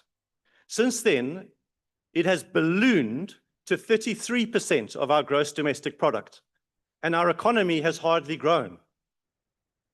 In 2008, our debt was 27% of GDP. Today, it is 77%, and again, our economy has hardly grown. So the spend strategy of ballooning state expenditure hasn't delivered the growth. And let us also note who was in power during that time. It's very rich being lectured by the people on my left about corruption and debt and the need to spend our way out of our situation, when we realize that the problems that we're in now are caused by the very reckless spending that was done during the government at that time. And the result is that today we are burning 21% of the tax revenue that we collect on interest. This is our largest budget item. And this is one of the reasons, probably the biggest reason, why all of our provinces and municipalities are under so much pressure in the first place. It's the reckless debt that was run up by the previous administrations. Right now, we are very close to what's known as a low-growth, high-tax government debt trap. If we let government debt climb any higher, the markets will start to assign greater risk to our debt, and that will push up the cost of our debt. If we think our budgets are under pressure now, the pressure is nothing like it will become in that situation. Crippling budget cuts will be required to meet our debt obligations. For many years, under the leadership of the people on my left, we were racing towards this debt trap, and it seemed inescapable. The urgent need of the hour was to halt this trajectory before it was too late and navigate our way carefully away from the cliff. This is exactly what the government of national unity has done and is doing. And we must give credits to the Minister of Finance, the Deputy Ministers, and National Treasury in this regard. As a result, the market today perceives the risk that South Africa will default on its debt as significantly lower than it did 2 years ago. This has pushed down the cost of our debt. The lower cost has also been helped by the lower inflation target. As a result, we're starting to report budget savings on our debt servicing costs. And this is tremendous, and we can put these savings towards 3 things. Firstly, we can repay our debt more quickly. This creates a margin of safety, it reduces the risk premium, and it multiplies the savings on our interest costs. Instead of spiraling downwards into a debt trap. Honorable Bateman, just take your seat for a moment. Honorable Nchabeleng on the virtual platform, why do you want to be recognized? Chair, the speaker is misleading the House. The ANC was in power. It was not the left which was in No, power. Honorable Nchabeleng, that's not a point of order. That's a point of debate. That cannot be sustained. Thank you. Honorable Bateman, please continue. Thank you, House Chair. We all know what nonsense that distracting comment is. So firstly, by repaying debt more quickly, we create a margin of safety. Instead of spiraling downwards into a debt trap, we're in the process of creating an upward cycle of positive re-ratings. A positive re-rating translates into cheaper debt, further savings, lower debt levels, and further ratings upgrades. And so the upward cycle repeats itself. The longer we can demonstrate primary budget surpluses, a steady reduction in the national debt, low, stable inflation, and the stability of the GNU, the cheaper our debt will become. Secondly, a reduced interest bill not only means we can repay debt more quickly, it also gives us the opportunity to reduce taxes and breathe life into the economy. Reducing taxes will boost investment, economic growth, and job creation by leaving more money in the economy. by making South Africa more attractive for investment and by boosting business confidence. The tax reductions may be small at first, but they send a powerful signal to the markets of our intentions. Reducing taxes will have the added benefit of easing the cost of living pressures under which working families who form the backbone of our society are suffering. High economic growth will also lead to increased tax receipts over time. And thirdly, a reduced interest bill gives us scope to increase government spending on our priorities such as education. But here we must remain targeted and responsible, letting go of what doesn't work to spend on that which does. This division of revenue amendment bill is both prudent and restrained. As the DA, we support the bill as part of our commitment to the stability of the GNU. This stability is an essential foundation for investment in economic growth and job creation. This is the path that offers the most and strongest hope for the poor and all South Africans. I thank you. Thank you. Honourable members, during the sitting of 27 November this year, and more specifically during the declarations on the Budgetary Review and Recommendations report of the Joint Standing Committee on Finance on the 2024-2025 annual reports of National Treasury and institutions and entities in the finance portfolio, the Honourable G.J. Skosana, Whip of the ANC, rose on a point of order and argued that a statement made as part of the declaration made by the Honourable Van Rooyen on behalf of the MK Party was in breach of the rules of this House, in that the Honourable Van Rooyen, in his opinion, cast aspersions on the Minister of Finance by stating that he had, and I quote, stolen money. At that point, I undertook to consult the Hansard and obtain a translation of what has been said in order to make an informed ruling on the matter. I've been able to do so in the meantime and have been advised that the translation of the statement made by the Honourable Van Rooyen in reference to the Minister of Finance reads as follows, I quote, "Satawu workers have asked me to remind you that they haven't forgotten about the pension money you stole whilst you were at PIC." End of quote. Honourable members, at the time when he rose on the point of order, the Honourable Skosana referenced Rule 85. Sub-Rule 1 of Rule 85 determines that no member may impute improper motives to any other member or cast personal reflections upon a member's integrity or dignity, or verbally abuse a member in any other way. The Cambridge Dictionary determines that the ordinary meaning of the term integrity includes the quality of being honest. It must follow, and has in fact been confirmed in many rulings of this House, that to therefore accuse another member of stealing is a personal reflection on the honesty and therefore the integrity of that member. The statement therefore falls foul of Rule 85(1). Honourable members, it does not mean that the freedom of speech of the Honourable Van Rooyen in respect of the matter he has raised has been limited in such a way that he could never air this view in this House. Rule 85(2) enables any member who wishes to bring any improper or unethical conduct on the part of another member to the attention of the House to do so only by way of a separate substantive motion comprising a clearly formulated and properly substantiated charge that, in the opinion of the Speaker, prima facie warrants consideration by the House. As this course of action was clearly not followed through the statement by the Honourable Van Rooyen, his statement must be deemed unparliamentary and stands to be withdrawn. Honourable Van Rooyen, I now call on you to do so. Thank you, Chair. I withdraw. I will also inform the SATAU members accordingly. Yeah, no, Honourable Van Rooyen, that's not a withdrawal, the withdrawal I've asked you to do. Please stand up and just withdraw your statement. I will withdraw, Chair. Thank you. Let's proceed with the debate. I recognize the Honourable Segede.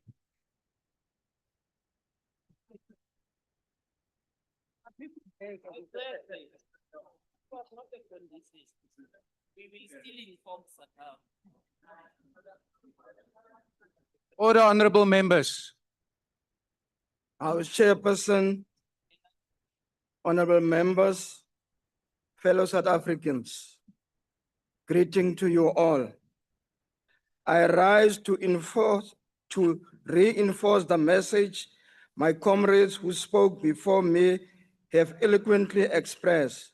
The ANC supports this amendment bill as it speaks to the pain, the hopes, and the daily struggles of poor and working class households. In short, this amendment bill shows it protects jobs, not cut them, and it supports poor and working class citizens, not abandon them. I want to firmly say to these noisy opposition parties,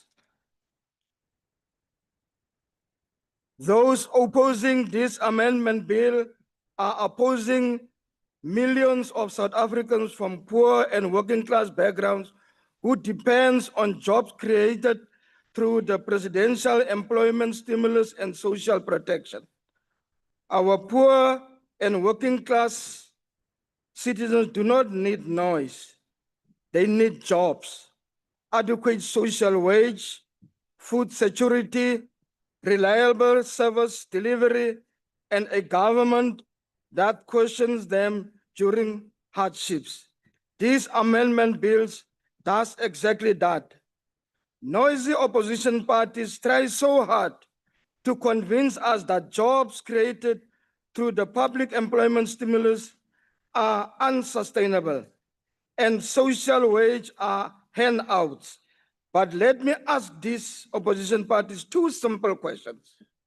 Firstly, what is unsustainable about a young mother who is earning and contributing towards putting food on the table because she has a job through public employment programs?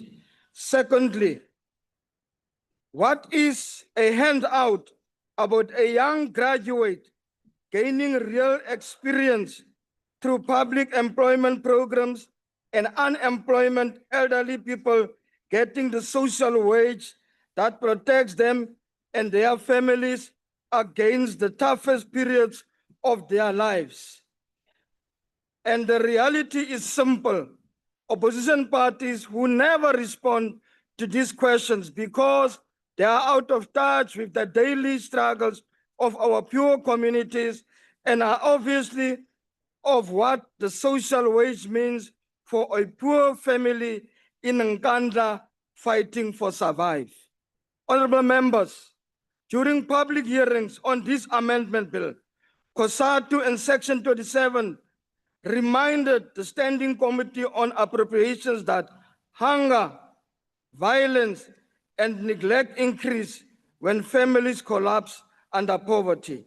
This amendment bill makes an upwards adjustment of 2 billion to the Department of Social Development vote to clear the social release of distress grant backlogs to protect vulnerable eligible beneficiaries. While most opposition parties here claims to have the interest of the poor at heart during elections, only the ANC defends the poor with budget allocations, not slogans. That is the difference between them and us. When we mention the SDR grant, opposition parties laugh as they perceive as dependency, yet they never faced a month with no income. Honorable Chairperson, in the very same public hearings, COSATU cautioned us that poor and working class families are being crushed by unemployment, rising food prices, and the collapse of the delivery of basic services at the municipal level. The PBO reiterated the same caution in the submission, urging the government to introduce immediate interventions to prevent deepening inequality and worsening unemployment. The ANC listens, the ANC acted. This amendment bill allocates 450 million to 8 metropolitan municipalities from the public employment stimulus for the 2025-2026 year and implement new or upscale existing city-led public employment programs.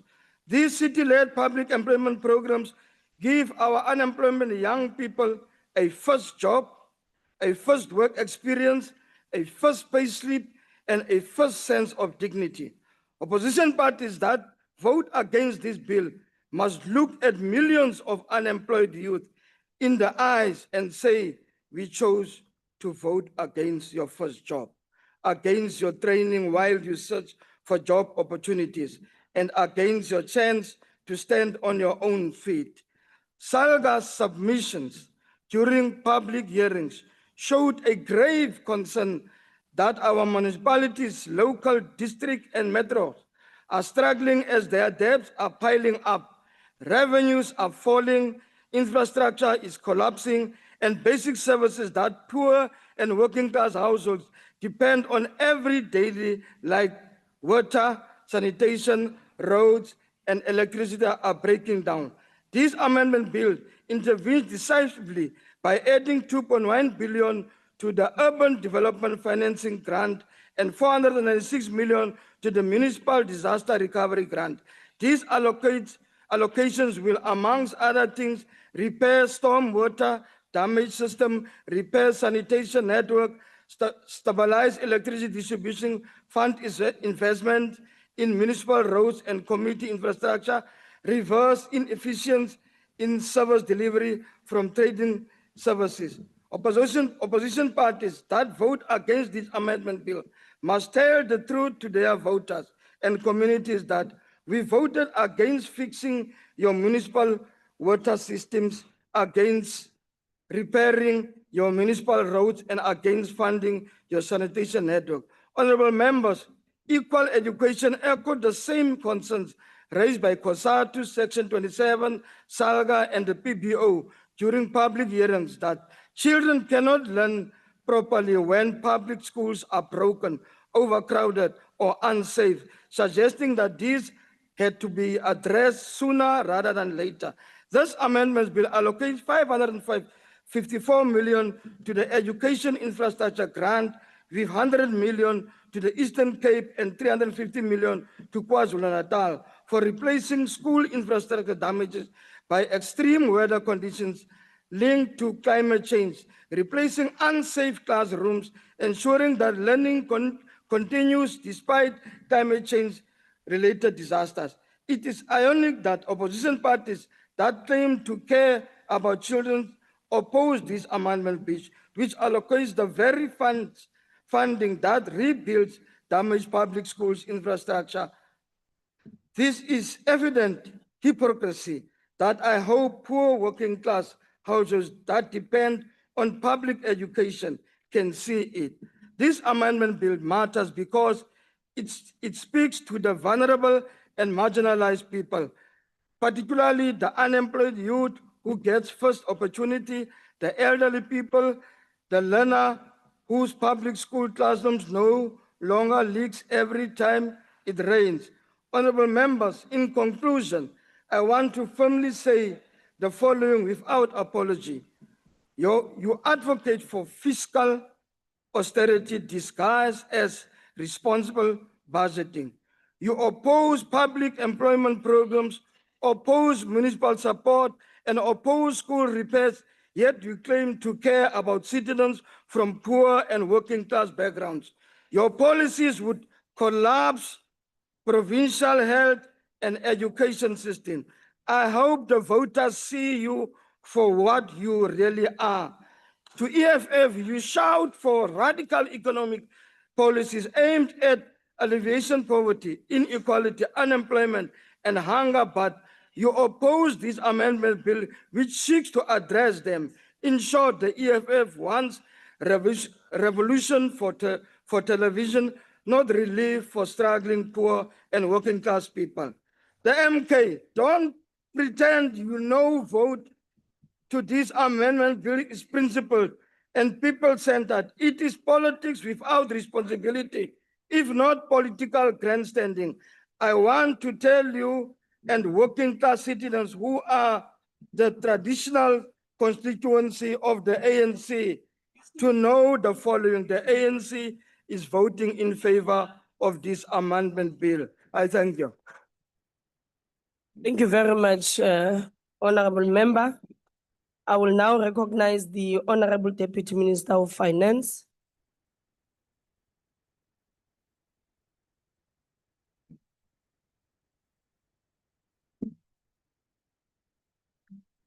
Honorable members, Honorable House Chair, let me start by thanking all the members who participated in the debate and for raising their various concerns and issues, and of course for the clear majority of members who signaled their support for this amendment. And it is an amendment. This House has already passed a division of revenue bill.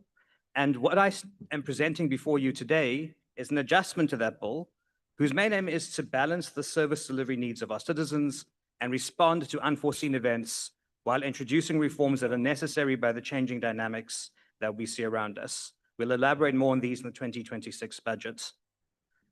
The main appropriation in the Division of Revenue Bill that needs to be funded is around frontline services in provinces. To prevent wage pressures from eroding frontline care, the 2025 budget provided provisional allocations for education and health. Over the medium term, we will spend 20.8 billion in supporting compensation pressures, reducing rising accruals, and placing additional doctors into our healthcare facilities, with 6.7 billion already released in this fiscal year. Through the provincial equitable share, we will fund health services for more than 50 million South Africans. The migration of early childhood development to basic education marked the first step in ensuring that our children are the beneficiary of an early learning system that equips them with the foundation they require for their development. We've put 10 billion into this allocation to expand the service to more children and to increase the subsidy provided to each child for the 2025/6 allocation, which is 2 billion. To continue this trajectory, the methodology used to allocate ECD funding is being updated to ensure that it is based on credible data to meet our objectives. Technical updates to the provincial equitable share for the 2025 MTEF would have reduced the shares for Gauteng, Free State, and Northwest. So to cushion this, we've appropriated a 4.6 billion transitional cushion so that this smooths the impact while we maintain our debt stabilization path. Now, members, we have also had to deal with some adversity. The US government cut the PEPFAR program, the US President's Emergency Plan for Relief. And given the importance of this funding and the prevalence of the HIV/AIDS epidemic, the government responded to the need by allocating an additional 590 million rand to provincial departments of health for the 2025/6 financial year. This is an emergency intervention in the sector, which demonstrates delivery capacity and strengthens their business plan.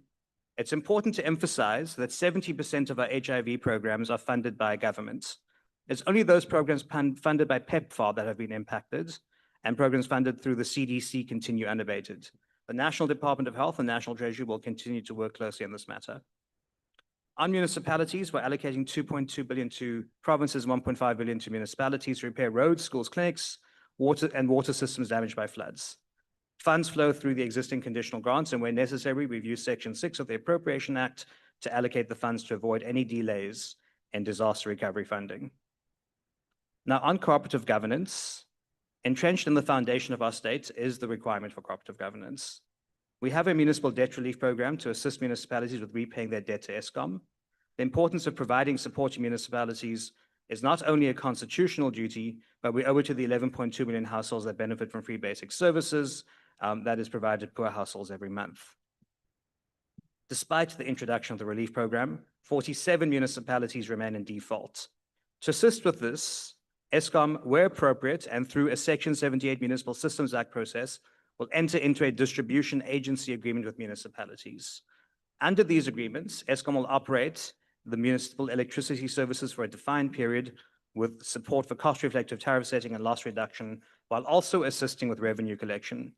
During this period, municipalities will also be required to select the most appropriate service delivery mechanisms, phase in cost-reflective tariffs, and reform rebates.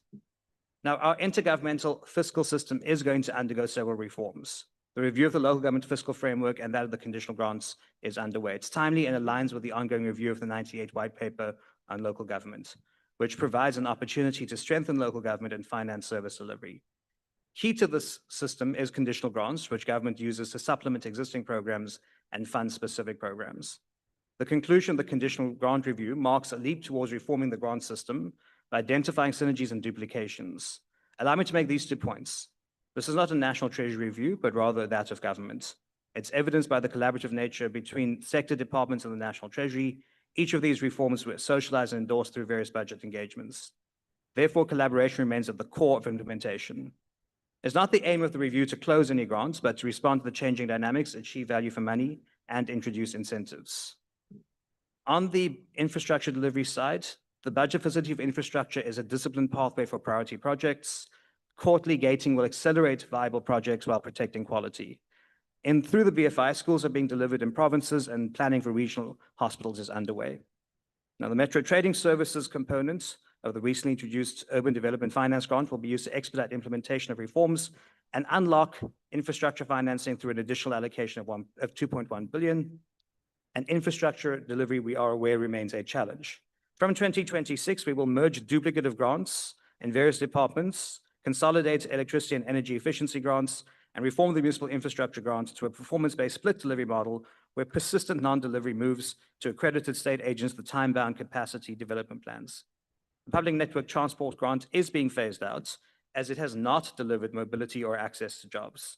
The funding will shift towards integrated multimodal transport systems linked to higher density housing to create more inclusive and productive cities. This is not a withdrawal of support for mobility. It is a shift to models that deliver measurable results for commuters and city economies.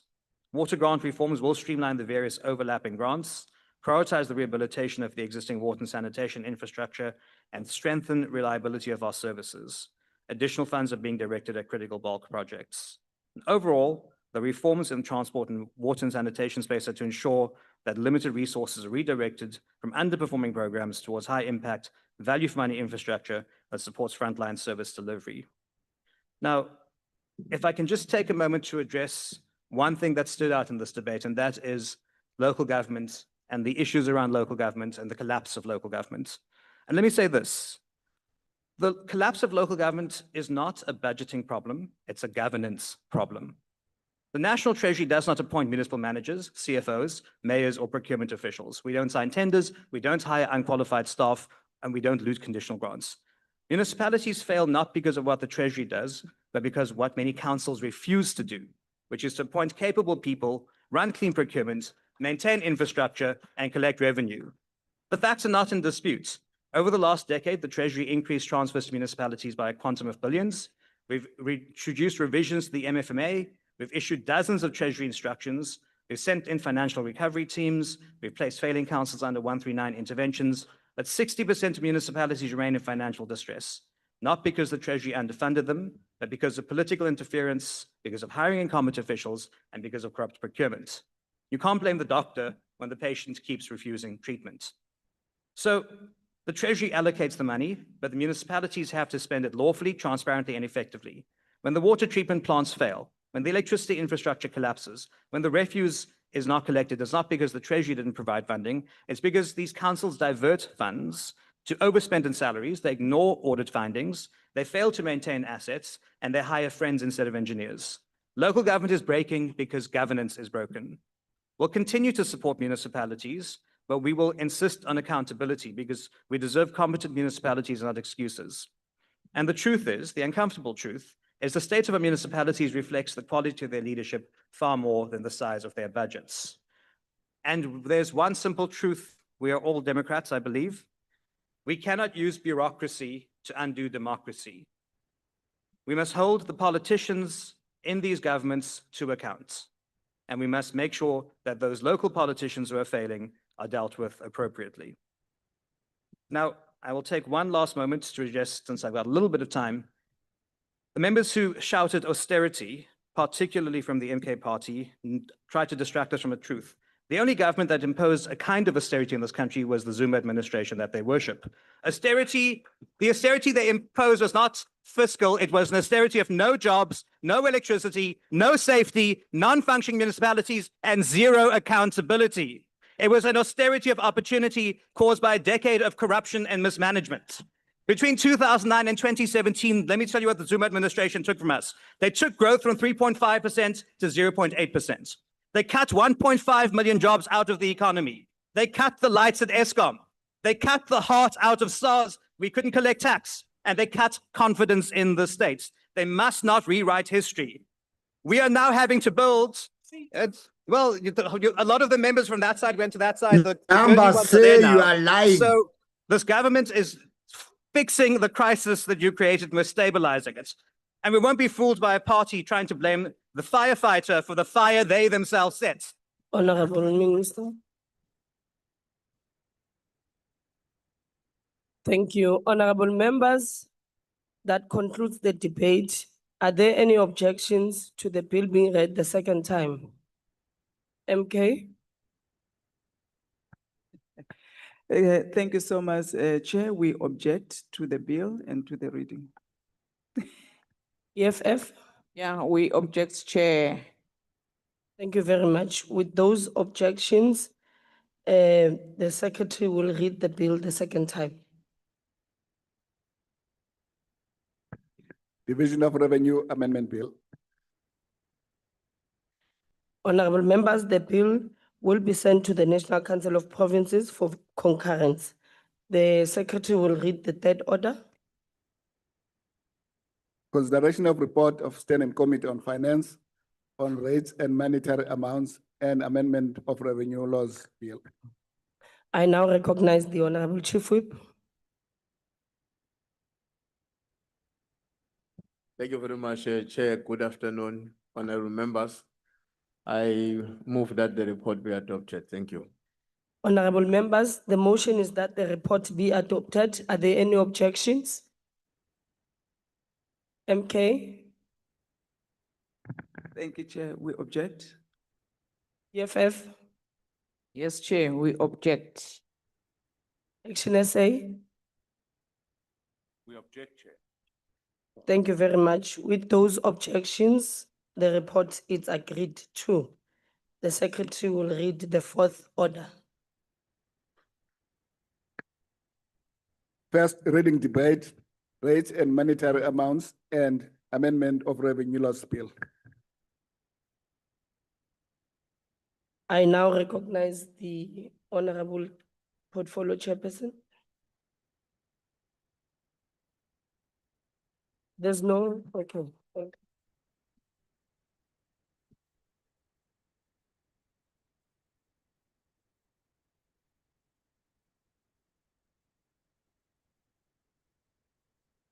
Yes, it's 10 minutes.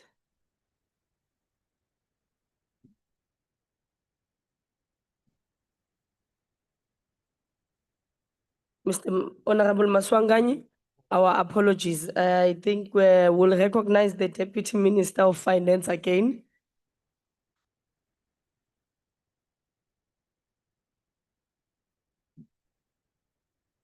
Thank you, Honorable Chair and honorable members. The Rates and Monetary Amounts Amendments of Revenue Laws Bill, or the Rates Bill before you, represents the implementation of changes on tax rates announced by the Minister of Finance that was made in March in the 2025 budget. This includes, amongst others, the adjustment of transfer duty, the no inflation adjustments in personal income tax brackets, the rates and rebates and medical tax credits, extending the urban development zone tax incentive, increases to the excise duties on alcoholic beverages and tobacco-related products, adjustment to the employment tax incentive values, increase to the carbon tax cost recovery quantum for the liquor fuel sector, cancellations of the increase of the health promotion levy, and the reversal of the VAT increase. Now, on the transfer duty, as part of the periodic reviews of monetary values and tax tables, the monetary thresholds for transfer duties will be adjusted by 10% to compensate for inflation. The transfer duty rates will remain unchanged. Honorable members, increasing personal income tax rates in the current environment is likely to be inefficient. When rates go up, people find ways to reduce their tax liability, and higher taxes discourage working and savings, which will hurt the economy. South Africa has implemented various measures to raise personal income taxes over the past decade, and the rate changes brought in less revenue than expected. The country's taxes and tax to GDP ratio are already higher than most developing countries. For this reason, tax rates have not been increased further. Instead, extra revenue comes from not adjusting tax brackets and rebates for inflation. Now, on extending the Urban Development Zone Tax Initiative, the Urban Development Zone Tax Initiative was introduced in 2003 to address urban decay within inner cities. To allow for certainty and planning for investors and adequate time to consult with municipalities, the incentive is reviewed and the sunset date for this incentive is extended by 5 years to 31 March 2030. The primary objective of influencing adjustments in excise duties, which is my next area of discussion, can be summarized into three: to discourage tobacco, vaping, and alcoholic consumption, to reduce its affordability over time, and lastly, not primarily, to bolster revenue generation.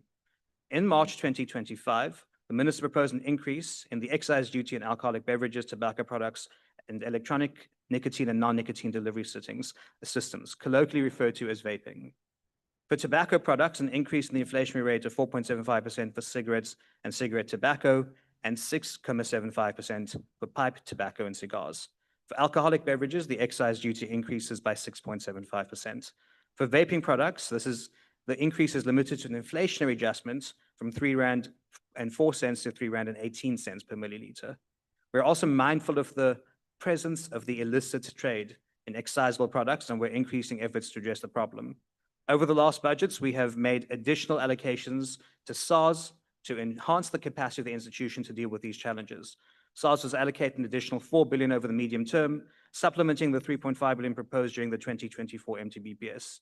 This funding will focus on using technology, data science, and AI to improve efficiency and transparency in tax administration.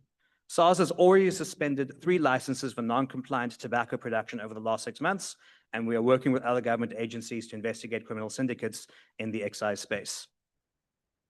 Honourable members, the employment tax incentive is an important government intervention to stimulate demand for young workers in the formal sector by reducing the risks and costs associated with hiring these workers who tend to be inexperienced.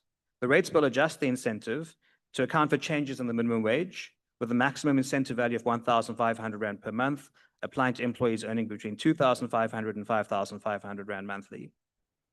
Honourable members, the rates bill also formally proposes to cancel the scheduled inflationary increase and the health promotion levy that was due to take effect from 1 April 2025. This is intended to allow the industry additional time to adequately restructure its operations and adapt its business model in response to increasing regional competition. Lastly, honourable members, the rates bill contains the reversal of the VAT rate increase that was proposed in the annual budget of 2025 earlier this year. I would like to thank the Standing Committee on Finance and the Chair for the many meetings, public hearings, and discussions on the rates bill. I'd like to thank the Chair, Honourable Maswangai, for his support through the process. I'd also like to thank the Select Committee of Finance and their Chair for participating in the public hearings and for considering the rates bill. Thank you very much. Thank you very much, Deputy Minister. I now recognize the Portfolio Chairperson, Honorable Maswanganyi.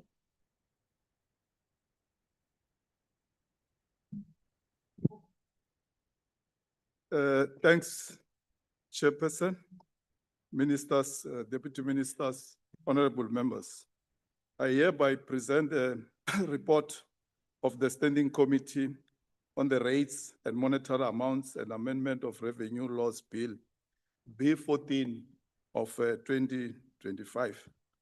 Let me indicate, Honorable Chairperson, that this bill introduces a number of what we call targeted measures across the tax system.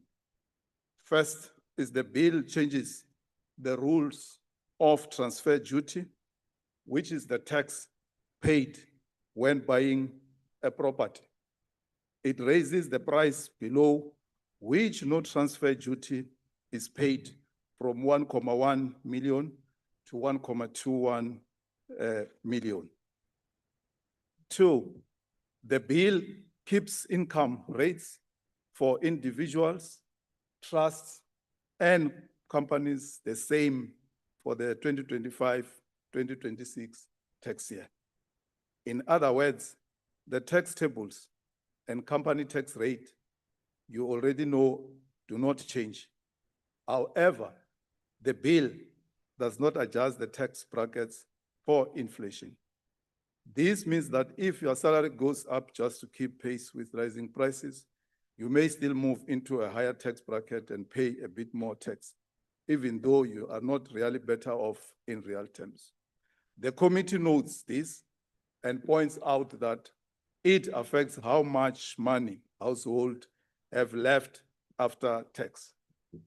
Third, the bill extends the urban development zone or UDZ tax incentive for another 5 years until 31st March 2030. This is a special tax benefit that has been in place since 2003 to encourage investment in older inner city areas by making it cheaper for businesses and developers to fix up or build properties. The idea is to support the renewal of city centers, create more housing closer to jobs, and improve the use of existing urban spaces instead of always expanding further out. Fourth measure, the bill increases excise taxes, often called in brackets or inverted commas, sin taxes on alcohol, cigarette, and other tobacco products and vaping products. These are the taxes that are built into the price of this good to increase, usually make them more expensive over time. At the same time, the bill updates some of the rules and amounts used in employment tax incentive, which is a scheme that gives employers a tax break when they hire young and low-earning workers. And it makes a technical adjustment to part of the carbon tax that applies through the fuel levy. These changes form part of the broader effort to support youth employment and to price pollution more effectively. Honorable Speaker, finally, the bill, the fifth measure, the bill confirms that the increase in the VAT rate that was announced in 2025 budget will not go ahead. In simple terms, this means that VAT will stay at its current rate and will not be raised. This helps to avoid putting pressure on the cost of living because VAT is paid by everyone when they buy goods and services. The committee had engaged the public, and we wish to place on record that this legislative process made sure that the public is engaged meaningfully. It's not a malicious compliance. The committee is satisfied that the public participation process contributed substantially to its deliberations on the bill. Chairperson, the committee welcomes the upward adjustment of transfer duty threshold, including the increase of the zero-rated threshold to 1.21 million and 10% adjustment to the subsequent brackets. It regards this as an appropriate step to maintain the real value of threshold in the face of inflation and to provide some support to home buyers, particularly in the lower and middle segments of the housing market. The committee recommends that National Treasury continue to review this threshold periodically in line with property price trends and inflation. The committee observes that the income tax rates for individuals and companies, while not providing bracket creep relief, supports revenue mobilization in a constrained fiscal environment, but also increases the effective tax burden on many wage earning households over time. The committee therefore calls for greater transparency in future budget reviews. With respect to the UDZ, the committee supports the 5-year extension to 31 March 2030, given the stated objective of promoting inner city regeneration and densification. The committee also notes the adjustment of the employment incentive, including the increase in the minimum monthly incentive from 2,000 to 2,500, and the expansion of upper qualifying remuneration threshold from 6,500 to 7,500 per month. On excise duty, the committee notes the public health rationale of increasing taxes on tobacco, alcohol, vaping products. The committee stresses that excise policy must be accompanied by credible enforcement and calls on SARS to present a detailed, time-bound plan on how additional resources and enforcement tools will be deployed to combat illicit trade, including consideration of digital track and trace system and other mechanisms to strengthen compliance. And on the climate carbon tax, the committee emphasized that climate-related tax measures must be implemented in a manner that supports a just transition, protects vulnerable households and workers, and maintains the competitiveness of these sectors. Honorable Chairperson, let me indicate that indeed the investment in SARS has yielded results, and this is the work of the ANC-led GNU government led by President Ramaphosa. In 2024, 2025, in 2024-2025, Honorable Van Rooyen, SARS raked in 2.30 trillion gross revenue, a 6.9% jump year on year. The compliance program hauled in 110 billion of extra revenue. Heavy investment in AI, machine learning, extra personnel, in sharpening revenue collection. SARS is beating most of its headline targets and leveraging data science to improve compliance. Let me indicate, Honorable Speaker, that the budget that has been tabled by Minister Godongwana is not an austerity measure, Honorable Douglas. Hence, government is investing 1.3 trillion on infrastructure that will go a long way in creating jobs, fighting poverty, and inequality. We are happy to work with Minister Godongwana, the two deputy ministers, and the entire team from SARS National Treasury. Therefore, we move accordingly, Honorable Speaker, that this bill and this report should be supported for the sake of the patriots, the South African people who want to see their children's life improved. I move accordingly, Honorable Chairperson. Thanks. Okay. Thank you very much, Honorable Member. I will now recognize Honorable Van Rooyen.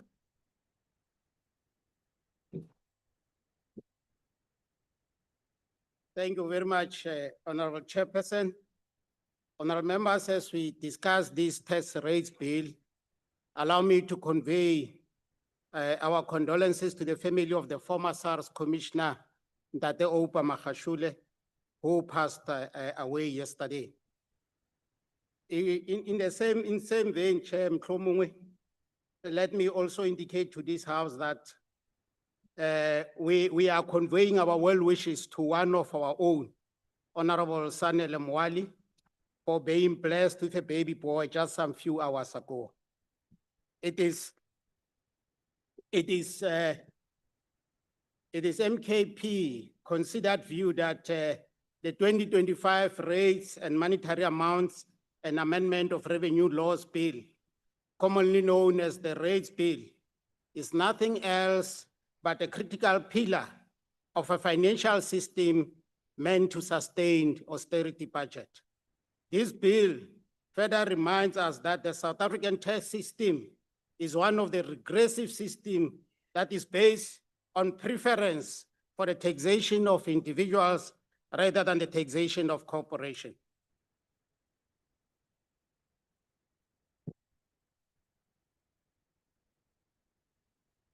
Just for record, Chairperson, let me be reminded that personal income tax accounts for over 40% of all taxes collected, while companies only contribute 10% of all tax collected. VAT and fuel levy, which are regressive forms of tax because of their disproportionate burden on the poor, contribute only 35%. It is MK long-held position that the decisions on who and how to tax are inherently political and not merely technical. To table progressive tax proposals, we need decisive and coherent political leadership, not so-called GNU that can't even agree on basic development priorities. It is our submission as MK Party that the current regressive tax changes underscore the urgent need for a comprehensive tax policy assessment. The fact that South Africa's tax to GDP has hovered around 25% over the past quarter of a century is a cause for concern. Our country was reminded of a missed opportunity when in 2020, Stats SA rebased the GDP, which resulted in an upward adjustment of GDP. Applying this adjustment retrospectively to the tax to GDP ratio, the ratio was around 4% lower than previously thought. The tax to GDP ratio of between 20 to 25% is insufficient, Chairperson, to meet the transformation and redistribution needs of the South African economy. The muted adjustment won't be able to address the national concern about the government's overall neoliberal approach to the budget. Instead, the proposed adjustments will ensure that workers and the poor continue to borne the brand of austerity cuts to frontline public services that the working class and our economy depend upon. The adjustment will ensure that the current state of local government, where mismanagement, corruption, underfunding, and failures to collect rates is sustained.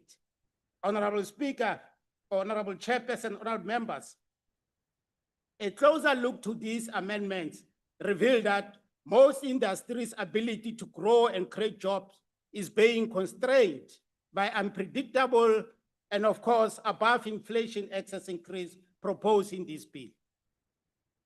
The budget proposed a 6.75% increase in excess duties, continue a trend of above inflation adjustment. This increases not only undermine business stability and employment, but also unintentionally strengthen the illicit trade, causing severe harm to the fiscal's revenue and threatening consumer safety. Just to cite an example, recent studies has confirmed that illicit alcohol remains a significant and growing component of the alcohol market, having increased from 15% volume share in 2017 to 18% in 2024. What a quantum leap. The price differential between legal and illicit products acts as a key driver of informal market growth. As a result, South Africa fiscals lost 16.5 billion in 2024, a dramatic increase from 6.4 billion in 2017. This is confirmed to be driven by both increased illicit volumes and successive above inflation excess increases and cost pressures in the legal market. The price differential between legal and illicit alcohol reached 43% just last year, up from 28% in 2020.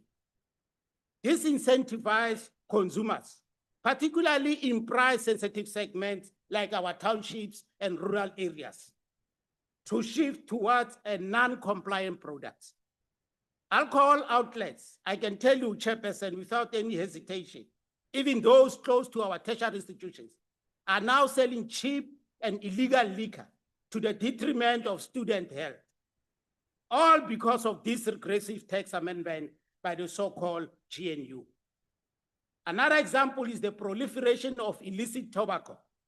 Studies confirm that illicit cigarette trade in South Africa grew from 30% in 2017 to 60% in 2021. Regrettably, 75% of cigarettes sold are sold in informal shops. You are commonly known as spaza shops. But ba rona ko magaeng, Chairperson, well, Deputy Minister, I want to understand this concern. But ba rona ko magaeng, Chairperson of the committee and Chairperson of the session, le ko makeishene le ko metsesetoropo, ba goga RG, one of the most cheapest cigarettes that you can find in the world and the most dangerous product that you can find in the world. All because of these regressive tax amendments by the so-called GNU. As MKP, we are not downplaying this matter. It is not straightforward nor simple. And most studies agree with us and confirm the complexity of this issue. As MKP, we call for a coordinated, data-informed response to address the economic and fiscal implications of illicit trade, not the current knee-jerk approach by the so-called GNU. We call for amendments that take into consideration the excess tax increases without measures to reduce illicit trade won't encourage substance cessation. This must be considerately and concurrently implemented. MKP calls for an access framework that is fair, reasonable, and predictable. We call for a framework that supports sustainable growth, protect jobs, and safeguard the economy base on which both industry and government depend. This ill-conceived tax rates nurtures to reiterate our battle cry question. Why are you afraid of the wealthy few instead of burdening the poor and the vulnerable with your anti-development and regressive tax measures? Why can't you consider adjusting personal income tax brackets for inflation to prevent bracket creep? Why can't you raise company income tax? Why can't you introduce a wealth tax? The muted tax rate amendments, I can tell you, Chairperson, are very, very far from ensuring that our tax system is an appropriate tool to help us address apartheid created. Honorable Van Rooyen, inequalities. Honorable They Van don't Rooyen, deserve MKP Honorable Van support. Rooyen. Honorable members, the noise that you are making is too much. I can't even now listen to Honorable Van Rooyen. So can we please tone it down? I know you want to converse, but can you please tone it down? Continue, Honorable Member. Honorable Chairperson, let me reiterate once more that as MK Party, we don't think this tax amendment, the proposed amendments, will help us to address apartheid-created wealth inequalities. They don't deserve MK Party support. Thank you very much, Honorable Member. I'll now recognize Honorable Perk.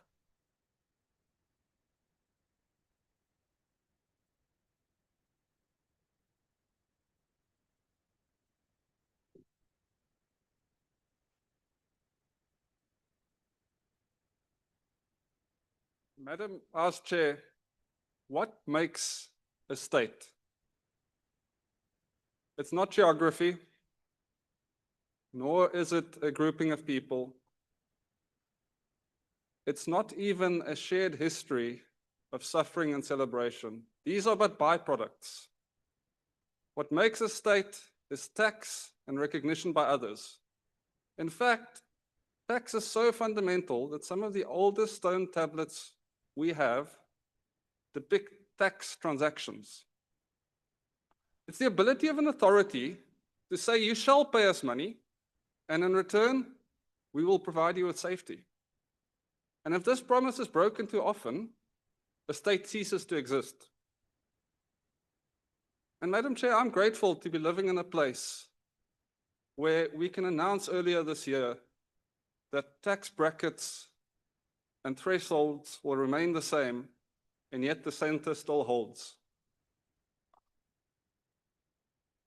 Because you see,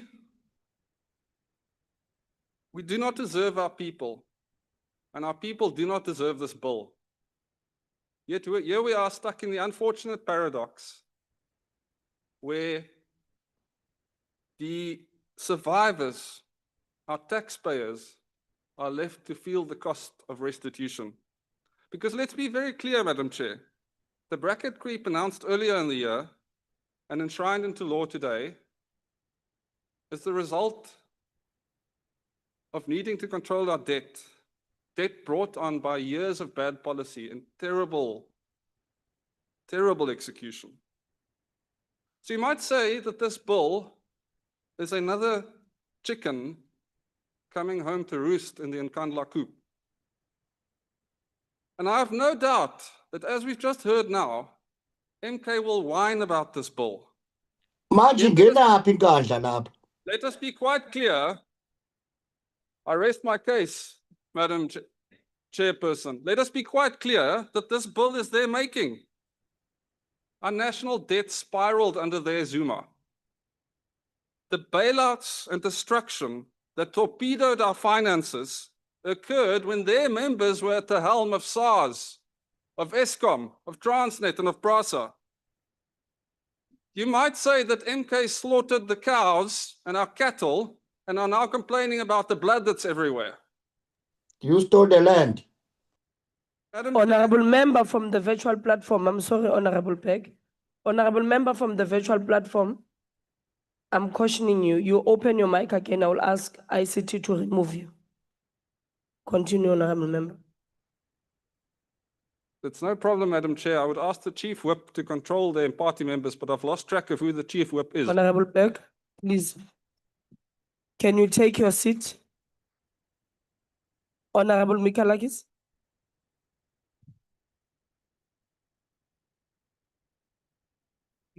Thank you, House Chairperson. House Chairperson, the member on the platform indicated that Honorable Burke stole land. As far as I know, Honorable Burke has never stole a thing in his life, unlike some other points that Honorable Burke has pointed out of actual corruption having happened. What Can rule the is member that? please withdraw his allegation against Honorable Burke? Thank you. We'll go to Hansard and listen to that again and then come back with the ruling. Honorable Burke, for now, can you please continue? Thank you, Madam Chair. As I say, I'm painfully aware that the tax I have to endure while I'm giving this address will drone on, but they are nothing like the drone attacks that MK recruits have to endure in the Ukraine. As I was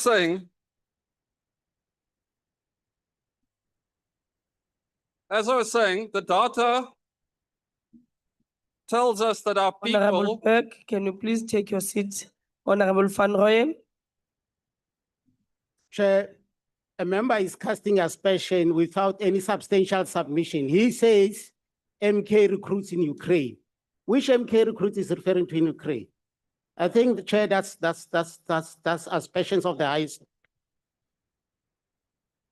Honorable Van Rooyen, that is not a point of order. It's not casting aspersions on a person, but he was talking about a party. So when he says MK, it might be controversies with Omunye and not you. So we can't really rule on that. Continue, please, Honorable Peg. As I was saying, Madam Chairperson, the data tells us that our people live in one of the most tax-developing countries anywhere in the world. Yet, if we try to quantify hopefulness, I believe we would top the list. And part of the reason we tolerate these higher taxes is because of that hope. However, like the American author Rebecca Solnit writes, hope is not a lottery ticket you clutch at home on the sofa and believe that you're lucky. Hope is an axe you use to break down doors in case of emergency. And so as the DA, we are unafraid to swing the hatchet of hope once more in order to bury the mistakes of the past. What we now have is 4 quarters of economic growth. We've escaped the global grey list. We have managed to climb up the ratings ladder, and debt has finally stabilized. And while the need to pass this bill is evidence that we're not yet winning, we do seem to have stopped losing. So I'll just conclude by saying we do support this bill, Madam Chairperson. Thank you so much. Thank you very much, Honorable Member. Honorable Tambo. Thank you very much. Sorry, order point? Order point? Honorable Takmo. Thank you, House Chair. Just my order point arises from the last speaker. There's a tendency sometimes to refer from the table to different political parties, not by their official name, because the MKP that's the name of the party. We know that MK is actually Umkhonto we Sizwe, which was the armed, but I'm just asking for consistency from the chair that when we refer to that party, we refer to the MKP, not MK. That's my point of order. Thanks. Okay, Honorable Takmo. Continue, Honorable Tambo. Thank you very much, House Chairperson. House Chairperson, the rates and monetary amounts in Amendment Revenue Law Bill amends a number of tax laws, including the Transfer Duty Act, the Income Tax Act, the Customs and Excise Act, the Employment Tax Incentive Act, and the VAT Act. If any of you had attended the public hearings which were held and deliberations during National Treasury's responses to the submissions made by stakeholders, you would have thought we were dealing with highly technical tax and internal operations of the South African Revenue Services and its systems modeling and investigations. We maintain that these amendments in the bill in its entirety are deliberately presented as complex and ununderstandable legal instruments, which appears to only affect beer associations, the South African breweries, Heineken beverages and wine industries, spirits, liquor and industry, British American tobacco, and the South African Institute for Chartered Accountants, deliberately in order to exclude the majority of our people from interacting with taxation as law. These are the only organizations that responded, yet the proposed amendments affect all of us. It should not be a discussion among elites, mostly white men and beneficiaries of apartheid sitting around the table making decisions for the rest of us. Parliament and the Standing Committee on Finance and Government have a responsibility to make taxation law accessible through public education. And second, ensure that the language we use is not only understood by a select few. House Chairperson, in terms of the contents of the Rates and Monetary Amounts Bill, we maintain as the EFF that the ownership of property in South Africa still overwhelmingly favors a small minority, whites in particular. They are able to buy these properties and also able to pay transfer duty with ease. We do not dispute that the state must raise revenue through transfer duties. What we are saying is that South Africa still needs different forms of intervention as redress for past inequalities. One of those proposals which we have put on the table is that Black people must be given a redress portion of transfer duty so that they can build assets. When everyone is exempt from transfer duty on properties costing up to 1.2 million, for Black people, this threshold must increase to between 1.5 million and 2 million for a first property. We must not be told that we have too many race-based laws. That is not true. Those who make such claims are simply hallucinating. Earlier in the year, there was an agreement that we would review the annual income tax brackets. Yet for the second year in a row, government has failed to adjust these tax brackets in line with inflation. This is effectively a tax increase on workers. If you do not adjust tax brackets in line with inflation, you push workers who receive inflation-related increases at work into higher tax brackets. On paper, their salaries have increased, but when they return home, they must explain to their families why they have to cut groceries and transport. You are effectively removing disposable income that should be circulating in the economy, income that buys goods, supports small businesses, and drives growth. This is how we end up with an average economic growth of 0.5% across 3 quarters this year. And if we were sane, we would not allow this to continue. House Chairperson, we have consistently raised concerns about the employment tax incentive scheme. The reality is that it has become a revenue stream for many companies. On paper, they claim to employ a certain number of young people and claim the incentive, but in reality, these individuals are not employed. Unemployment is not decreasing. There are more than 11 million unemployed people, many of whom are discouraged and have lost all hope of finding work. Yes, there were celebrations about marginal decreases in the most recent quarter statistics labor report, but the reality is that even when you examine the past 10 years since the employment tax incentive was introduced, there are no meaningful benefits for the unemployed. Companies have found a backdoor because they know government does not have the capacity to verify what they claim. National Treasury is postponing the evaluation of this scheme in the same way it is delaying action on the sugar tax because the answer to lobbyists and big corporations. House Chairperson, I want to close by firstly responding to the Honorable Maswanganya by saying this budget is in fact an austerity budget. And it is categorized by the fact that the budget allocations which have been made to all departments are not in line with inflation. That is technical austerity. The second point we must make, because he presented here as if the remaining of VAT at the level that is remaining now is a product of some deliberations, either in the Standing Committee of Finance or this Parliament. We want to remind you that it was due to the court action of the EFF that VAT increases were stopped earlier in the year. If that was not the case, the deliberations which were had in the Standing Committee on Finance, which said that there will be alternative revenue generation mechanisms, would be present in all of these budgets, but we don't see anything of that nature here. Instead, we saw an increase in the fuel levy, and we saw the stagnation of tax brackets not in line with inflation. So we must be honest about that. We must not lie to South Africa, and we must not try to distort history, that the fact that you've increased fuel levy, you've allowed them to go into higher tax brackets by not adjusting their incomes to inflation, and that is where you're generating revenue. Do not take credit for the work of SARS. SARS was going to continue to generate revenue the way it has done, and it is correct that they have done that due to personal taxes of individuals, and companies have remained untouched. So due to this, and with that correction of the distortion of history, the economic freedom fighters did not support this report. Thank you, Chair. Thank you very much, Honorable Member. I will now recognize Honorable Hatebe.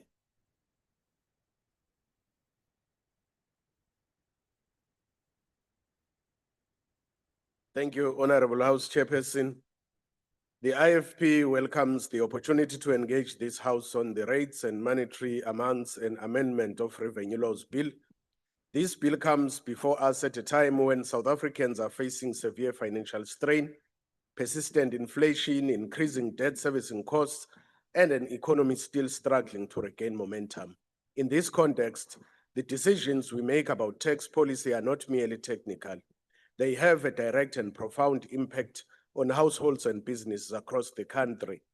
The bill introduces a range of adjustments, revised transfer duty thresholds, updated income tax brackets, amended excise duties, changes to the employment tax incentive, increase to carbon tax components, and the crucial decision to preempt an increase in the VAT rate that had been signaled during the national budget.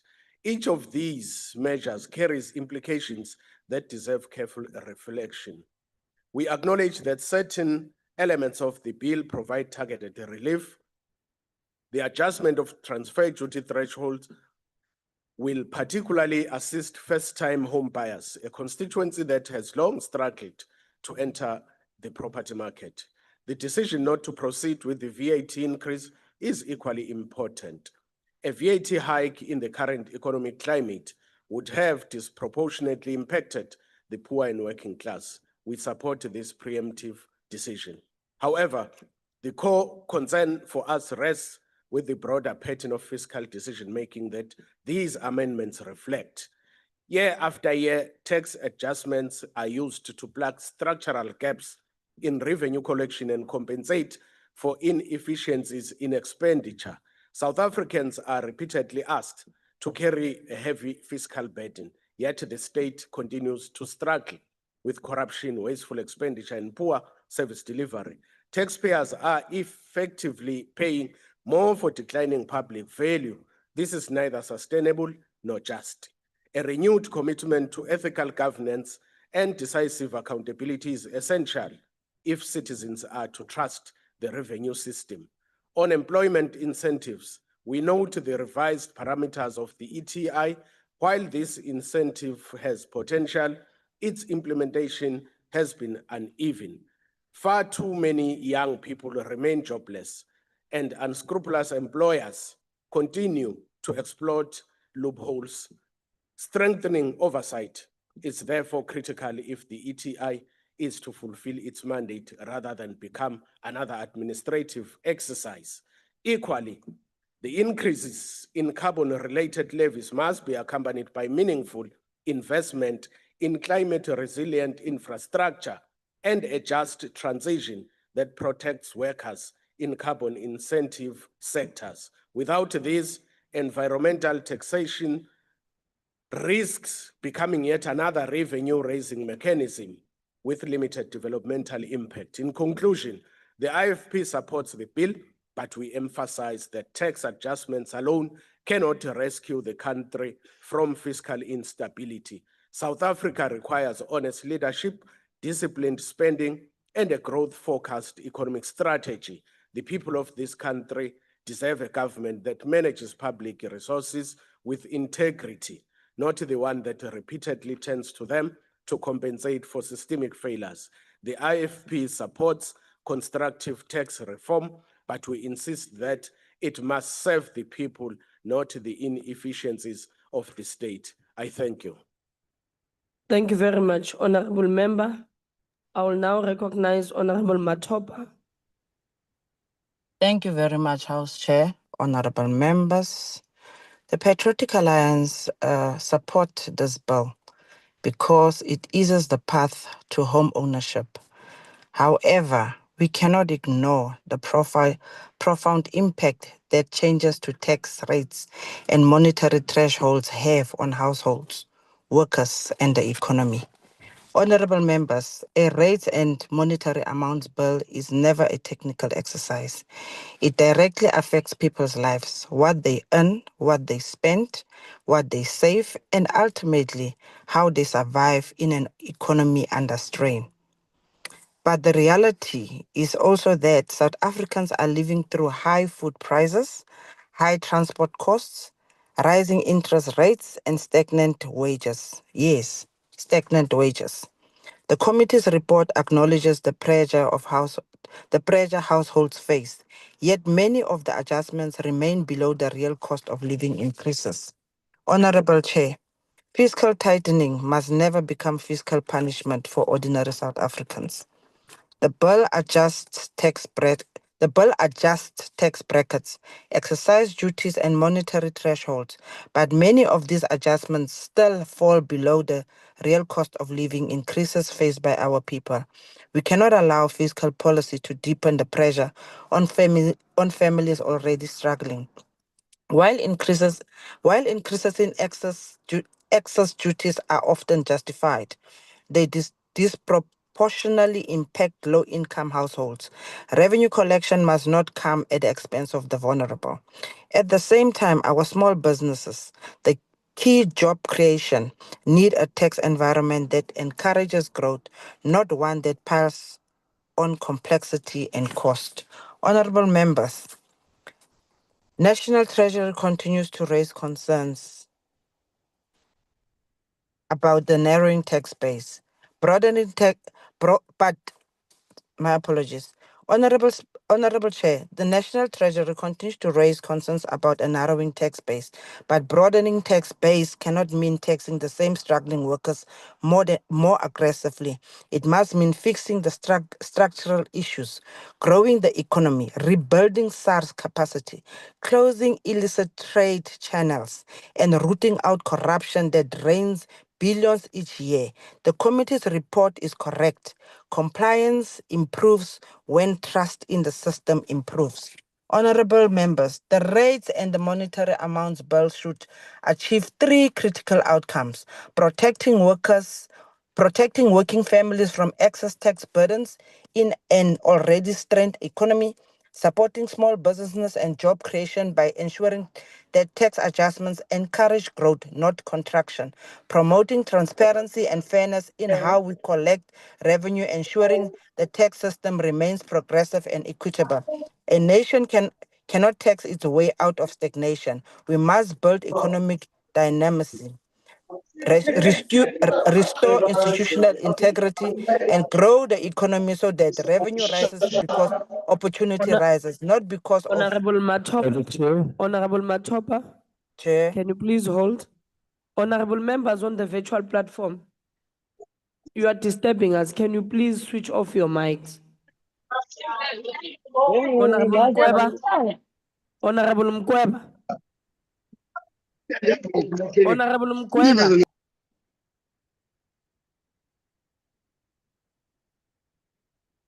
Honorable Matopa, please Thank continue. you very much. Thank you, House Chair. A nation cannot tax its way out of stagnation. We must build economic dynamicity, restore institutional integrity, and grow the economy so that revenue rises because of opportunity rises, not because of the burden on taxpayers has grown heavier. Honorable Chair, as we participate in this debate, we affirm that tax policy must always serve the people, protect the vulnerable, and support national development. We as a patriotic support this bill, but we don't support it blindly. I thank you, Chair. Thank you very much, Honorable Member. FF plus. FF plus. Honorable Beasley. Honorable Chair, Action SA cannot support the Rates and Monetary Amounts Bill because in its current form, this bill empowers the illicit economy while undermining the legal one. South Africa today is a tale of two economies. The legal economy limps along at below 1% growth, unable to absorb even a fraction of the 12 million unemployed South Africans or attract the fixed investment needed to revive our industrial base. At the same time, the illicit economy is booming, growing at more than 6% a year, flooding the country with illegal cigarettes, alcohol, gold, oil, and counterfeit goods. Chair, this is not happening by accident. It is a result of legislative delinquency and repeated policy own goals. Above inflation excise duties increases have widened the price gap between legal and illegal products to the point where fair competition is impossible. A legal pack of cigarettes costs around 35, and an illicit pack, 5 Rand. 1 in 5 alcoholic drinks sold today is illicit because illegal alcohol is roughly 37% cheaper than legally compliant products. This price gap exists in a country where households' incomes are collapsing and food inflation remains stubbornly high. Under these conditions, punitive excise hikes simply push consumers into the arms of criminal networks. And the losses to the fiscus are staggering, more than 30 billion annually from alcohol and cigarettes alone, and close to 100 billion across the broader illicit economy. We now have the absurd situation where Treasury repeatedly raises excise duties, only to watch total excise revenues fall, from 14 billion in 2019-20 in cigarettes to just 9 billion in 24-25. This is a Laffer curve in real life. Tax policy so badly designed that higher rates produce lower revenue. Above inflation excise hikes also undermines investment. No rational business will commit billions to new production when its biggest competitor, the criminals, enjoy a growing price advantage every year courtesy of National Treasury. South Africa cannot claim to care about jobs while adopting policies that actively destroy them. Chair, Action SA supports the committee's following recommendations: that National Treasury prioritize the ongoing excise policy review and ensure it explicitly models the interaction between excise rates, illicit trade dynamics, and the long-term sustainability of the tax base. That SARS submits to Parliament within an agreed time frame a detailed enforcement deployment plan showing how additional resources will be used to combat illicit trade, including measurable targets, timelines, and interagency cooperation. That Treasury and SARS report to the committee on the feasibility and expected impact of digital track and trace systems and a statutory minimum retail price for certain tobacco products to strengthen compliance. These recommendations are essential if South Africa is serious about protecting revenue, jobs, and public health. With South Africa's economy stuttering and our unemployment crisis deepening, it is time to halt the own goals. Government should aim at the right goalposts, creating a tax regime that attracts investments, drives growth, and creates jobs. One practical way to achieve this is to limit excise duty increases to inflation rather than above it, ensuring that legal businesses can compete while public health objectives are still supported. We reject the bill. I thank you. Thank you very much, Honorable Member. Honorable Swart.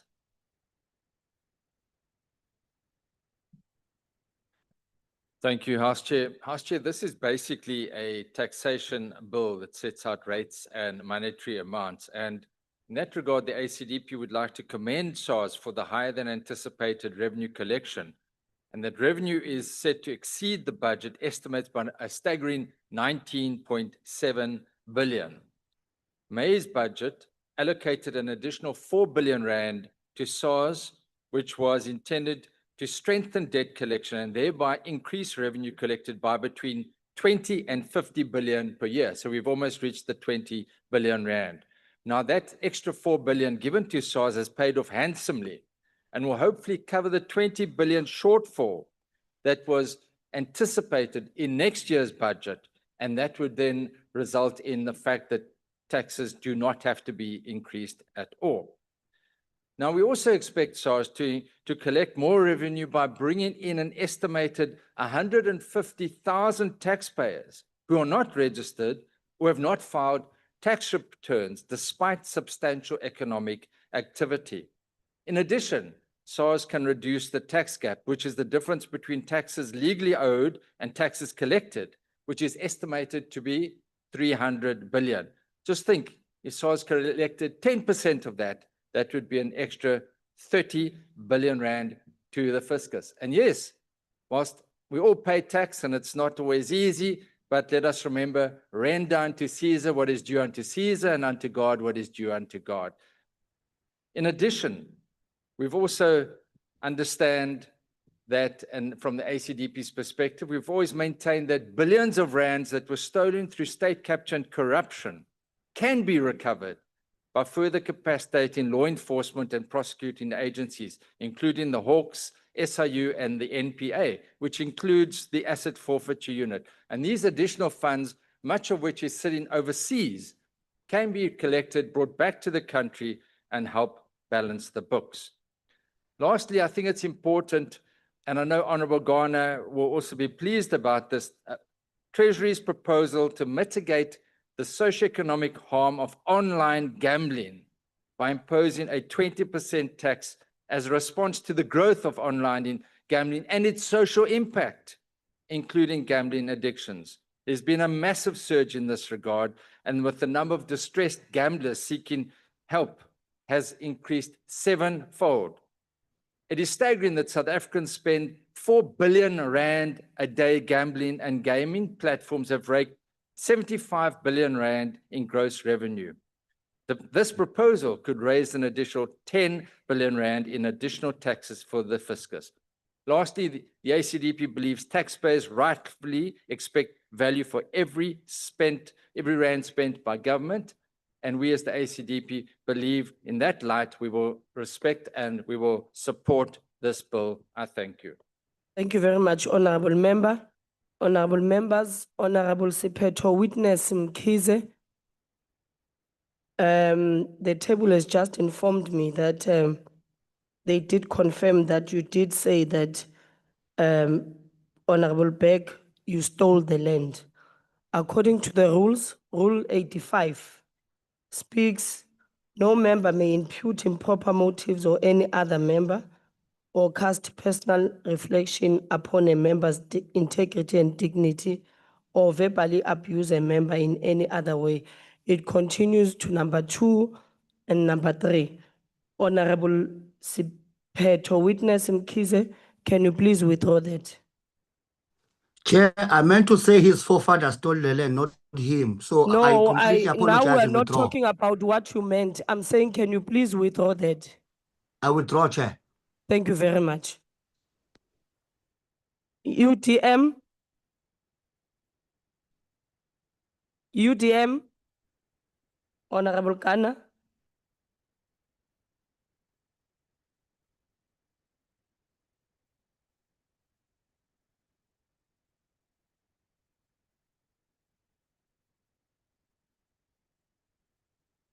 Lokon lavantat. Lokon lavantat. Na cancer mtramashtol. Minge sungla cancer maswangan and trolomga and so I re-raise Mzansi Secretary Amendment Bill Nantirwa Committee. Okay, Samakweru. Honorable members, personal income tax brackets were not adjusted this year. We accepted this decision in the context of current fiscal pressures, but we must be clear, this cannot be the norm. Next year, we must ensure that the brackets are adjusted to keep pace with inflation. Bracket creep places an unfair burden on working families, quietly eroding their purchasing power. A responsible and caring state must prevent this silent taxation of the middle class and the poor. Tramastulu, the bill also addresses excise duties on tobacco and alcohol, areas where fiscal policy intersects directly with public health. These products contribute significantly to the burden of disease in our country. It is therefore appropriate that excise policy supports our health objectives. But increasing duties alone is not enough. We must deal decisively with the illicit tobacco and alcohol trade, an industry that undermines public health, erodes revenue, and fuels organized crime.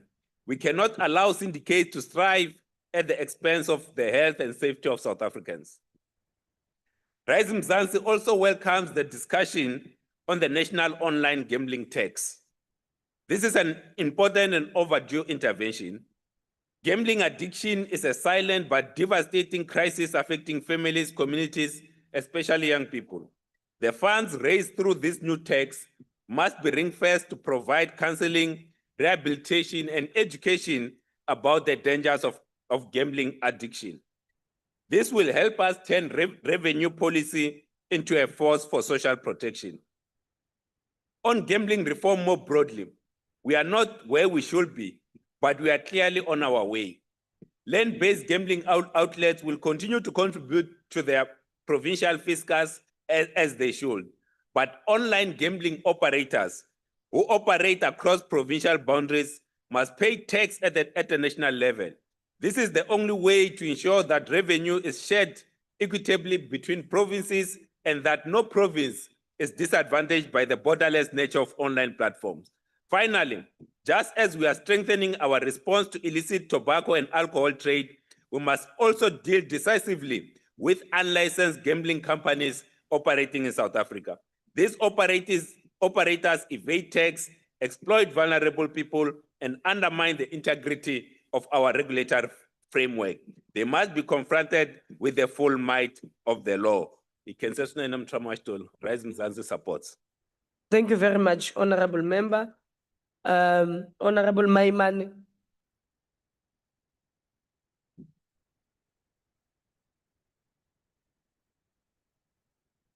Honorable House Chairperson, today's rates and monetary amounts bill, on the very surface, at least attempts to provide some relief to household and small businesses. Honorable members, the duty behind tax must always be to answer the very basic question, which is how do we move poor South Africans to the middle class? Our job must be to enhance pro-growth, pro-prosperity tax regime rather than a tax regime that makes it unattractive for people to move to the middle class. And that's why it becomes absolutely crucial that when we look at the lack of adjustment on income brackets, this must be something that we must adjust. Because ultimately, you want to make sure that as people earn more, they can invest more without fearing the fact that they will now be put forward with a higher tax burden. Secondly, honorable members, we can debate this matter ideologically. We live in global tax jurisdictions. There is now a global move of making sure that corporate tax sits at closer to 15% on the highest level. If South Africa is going to compete for business with other jurisdictions, we really need to think hard about what we do with corporate tax. And I want to argue this point to say that, as has been reported, the South African businesses hold on to 1.8 trillion rands of cash reserves, and therefore we must make sure that in some way or another, this can be invested into our economy. I welcome the increase in transfer duty thresholds to ensure that entry-level home buyers and the extension of urban development zone incentives. This is important for urban regeneration and potential job creation. These are positive steps, and I would urge that we can do more. Let's make sure our townships, particularly townships declared pre-1994, can be declared special economic zones. This way, there can be deeper investment, property investment into these communities to ensure that they don't become dormitories of unemployment. I want to welcome the adjustment on exercise duties on alcohol, tobacco, and vaping products. Honorable members, last year and in earlier this year, we all worked to ensure that the VAT is not increased. Now the job is, how do you ameliorate or solve for the lack of revenue in this regard? The only way we can go forward is a number of areas. One, it is common cause that we need to grow the economy at least 3% to be able to keep up with population growth. But the second is that we must introduce a taxation, and I agree with Honorable Makashule Ghana on online gambling. We must ensure that this pays its fair share of tax, it's increasing, and make sure that the revenue is retained here in the country. And therefore, I want to urge that the bill that is being proposed be expedited so that we can ensure that we deal with this tax. Honorable South Africans, we do not tax our way to prosperity. We grow the economy to prosperity. I thank you. Thank you very much, Honorable Member. ATM.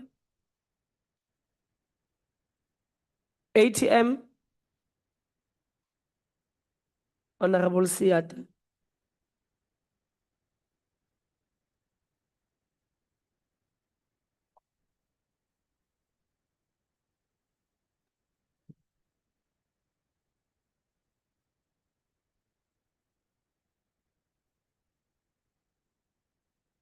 Bagaisho madume ga fele. The NC seeks to optimize our tax policy for equitable asset and income redistribution. The rates and monetary amounts and amendment of this bill is an important tax policy instrument to give effect to the tax proposals tabled by the minister in the budget of 2025. Tax legislation is an important fiscal policy instrument to ensure that government is able to raise the required revenue to fund the functioning of the state and ensure the priorities of the medium-term development plan are supported. Without adequate taxes collected, the country is left with no option but to consider various debt options to close the budget deficit, which impacts our overall debt position, which is exacerbated by an unjust financial sector architecture, which is not designed to support emerging economies, particularly in Africa. And this occurs through the imposition of the high cost for debt, which crowd our public investment. House Chair, let me take this opportunity to congratulate the only central commander that we know, the sitting president of this country, Comrade President Cyril Ramaphosa, for hosting a successful G20. Now, in this G20 that was led by us as a country, we produced an important report on public debts and inequality, which requires the world and our own country to reassess and review whether our taxation system is optimally taxing the top 10% who owns a significant share of the economy, and this minority owns significant assets, and others have high income, such as mining CEOs who, amongst others, earn as big as 50 million annually. Assets and income inequality dictates the tax system and should also serve as a redistribution mechanism to realize the aspirations of humanity and our constitutional vision on an obligation to redress. It's unfortunate that Honorable Tambo is not here, but inflation also has a significant impact on our budget. As the budget increased below the inflation rate, in essence, a declining budget it's a declined budget in real sense. So the bill before the House increases all transfer duty brackets by 10% and further makes an adjustment on the zero rated threshold for the acquisition of residential property from 1.1 million to just over 1.2 million, with all higher brackets and marginal rates adjusted accordingly. And this will contribute to enhancing access to residential property, particularly for the middle strata, the young families, lowering the cost of acquiring a home. The African National Congress welcomes this extension of the urban development zone incentive by a further 5 years in order to stimulate inner city revitalization programs and to attract developments in urban areas. And over the period of 2012 and 2022, 2.7 billion in revenue was forgone, signifying the significant investment that have been incentivized. And to further enhance the incentive, the committee therefore recommended that the National Treasury undertake a comprehensive evaluation of the effectiveness of the scheme and its developmental impact, including on special transformation, affordable rental housing, and small business activity in the inner city areas. This is an important not only to stimulate investment by major developers, but also by emerging developers and enterprises in smaller cities and towns. A key area in the public holders have raised related to the impact of the illicit trade of alcohol and tobacco products due to price competitiveness of illicit providers. Now, stakeholders and industrial players in the alcohol sector particularly have raised concerns about above inflation rate increases, arguing that it makes alcohol beverages more expensive than illicit alcohol, thus enabling the illicit sector to flourish. Now, this is a matter that requires continuous public participation and consultation with intention of having a balanced approach that enables the industry to be sustainable without exacerbating health risks that were mentioned by my colleagues from my left. We believe law enforcement agencies have a key role to play in tackling illicit alcohol and good in economy, which leads to significant foregone taxation of the state. The ANC supports the call for a recommendation by the committee for the introduction of the digital track and trace system for cigarettes and vaping products, and for statutory minimum retail price mechanism to certain tobacco products, and that the National Treasury and SARS report to the committee on the feasibility, the design and options on potential revenue and compliance impact of these measures. Another critical tax measure is the employment tax incentive increase, which is intended to maintain the real value of the incentive and to encourage the hiring and retention of the young and low wage workers in an environment of a rising nominal wages. The employment tax results in a foregone tax above 6 billion annually, benefiting youth in formal sectors. Various research and empirical studies have argued that the incentive has not contributed to the intended objective and significantly reduced youth unemployment, which remains alarmingly high.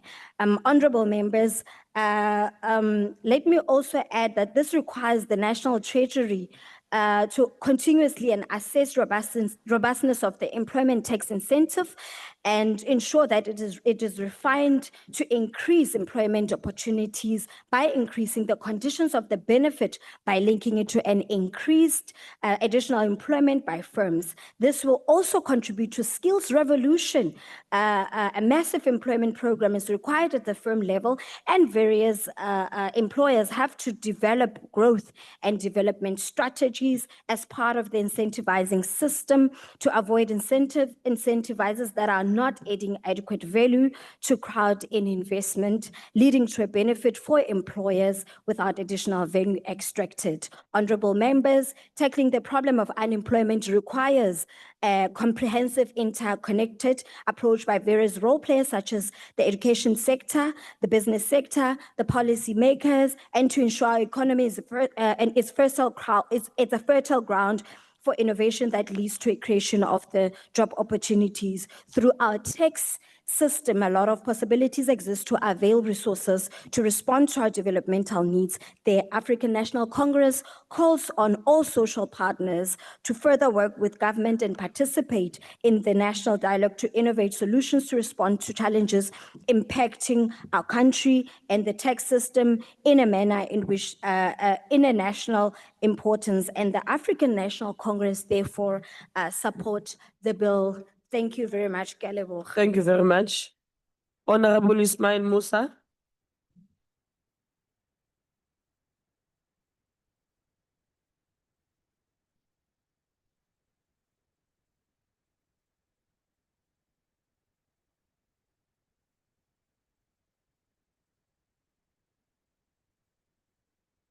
Thank you, Honorable Speaker. Honorable members, fellow beloved family of South Africans, as Al-Jama debates the first reading of the Rates and Monetary Amounts and Amendment of Revenue Laws Bill, which implements key tax adjustments announced by the Honorable Minister of Finance.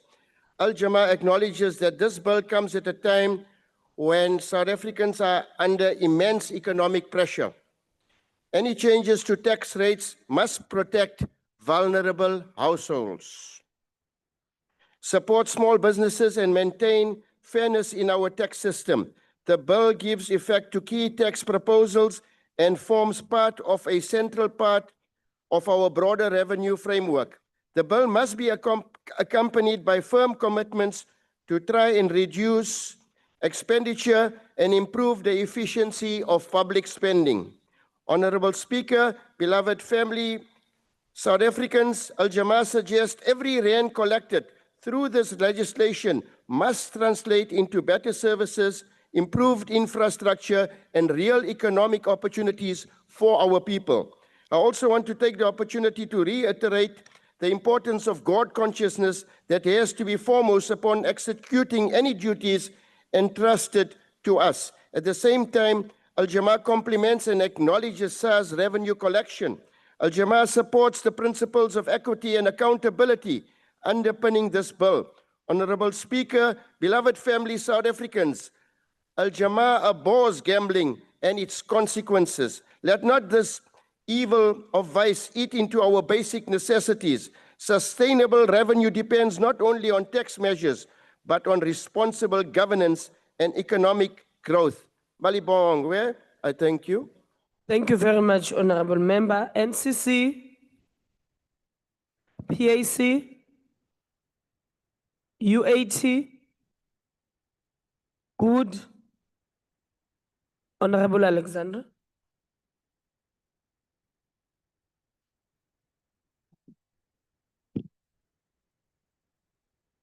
Honorable Chair, members of the House.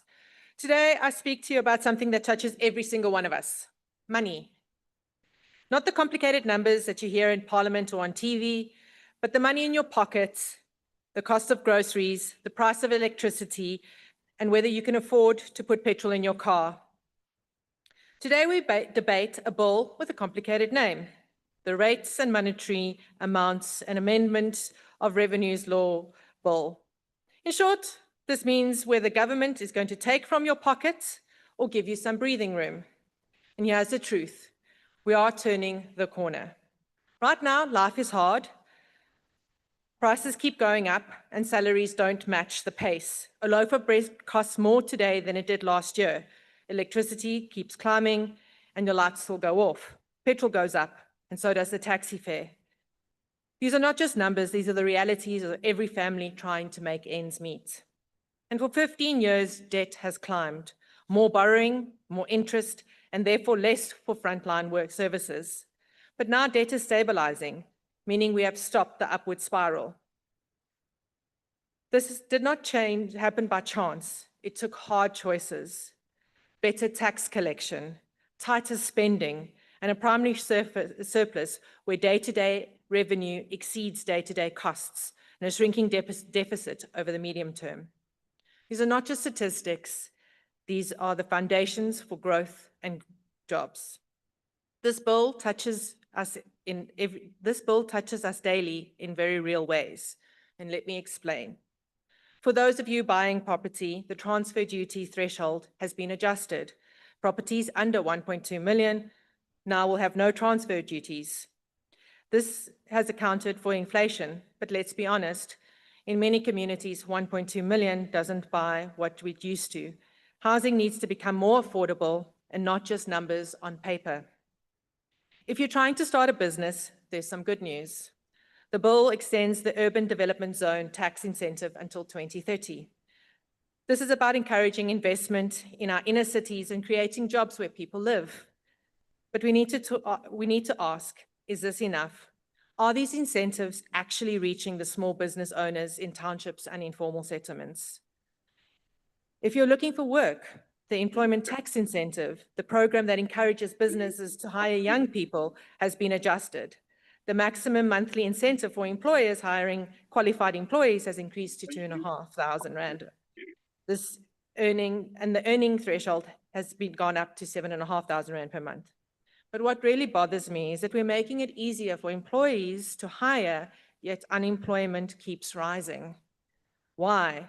Because the cost of business is too high, because crime adds to security costs, because regulations strangle small businesses before they can grow.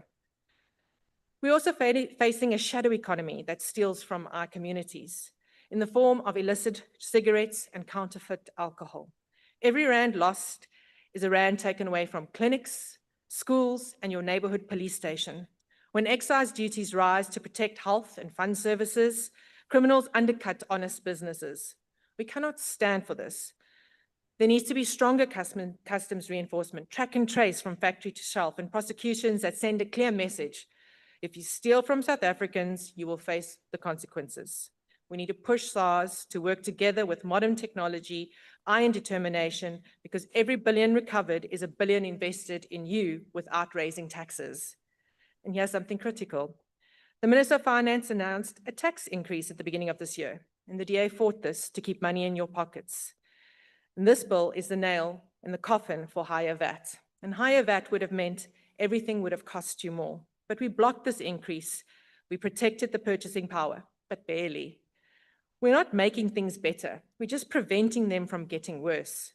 The bill we're discussing today makes small adjustments, adjusts thresholds, tweaks incentives, blocks tax increases. These are necessary steps, but they're not enough. They are band-aids when we need surgery. We are on the right track, but we need to increase our intensity. We need to spend smarter, not bigger. No more bailouts for failing entities. No more vanity projects when water systems fail. Every rand must be transparent, audited, and deliver value. We need to grow jobs where people live, cut red tape for small businesses, keep lights on, make things easier to start, build something, and hire someone. It means protecting households while we rebuild, keeping VAT steady, adjusting thresholds in inflation, and supporting first-time workers with incentives that are meaningful. This is the moment. After years of rising debt, we have stabilized the ship. Now we must steer towards growth. Some will say it is too hard. Return to borrowing, spend today, pay tomorrow. We tried that. It failed. We stole from our children's future to fix yesterday's mistakes. The new chapter is going to be hard, but better. Despite discipline over waste, jobs over politics, and growth over debt. To every South African, demand clean government, demand value for your taxes, demand services that work, support honest business. Every rand you spend is a vote for someone's job, someone's dignity. We have the people, the talent, the resources, and now the discipline. Real prosperity is within reach, not in a distant future, but in the choices we make today. We are on the right track. I thank you. Thank you very much, Honorable Member. Honorable Sekwati.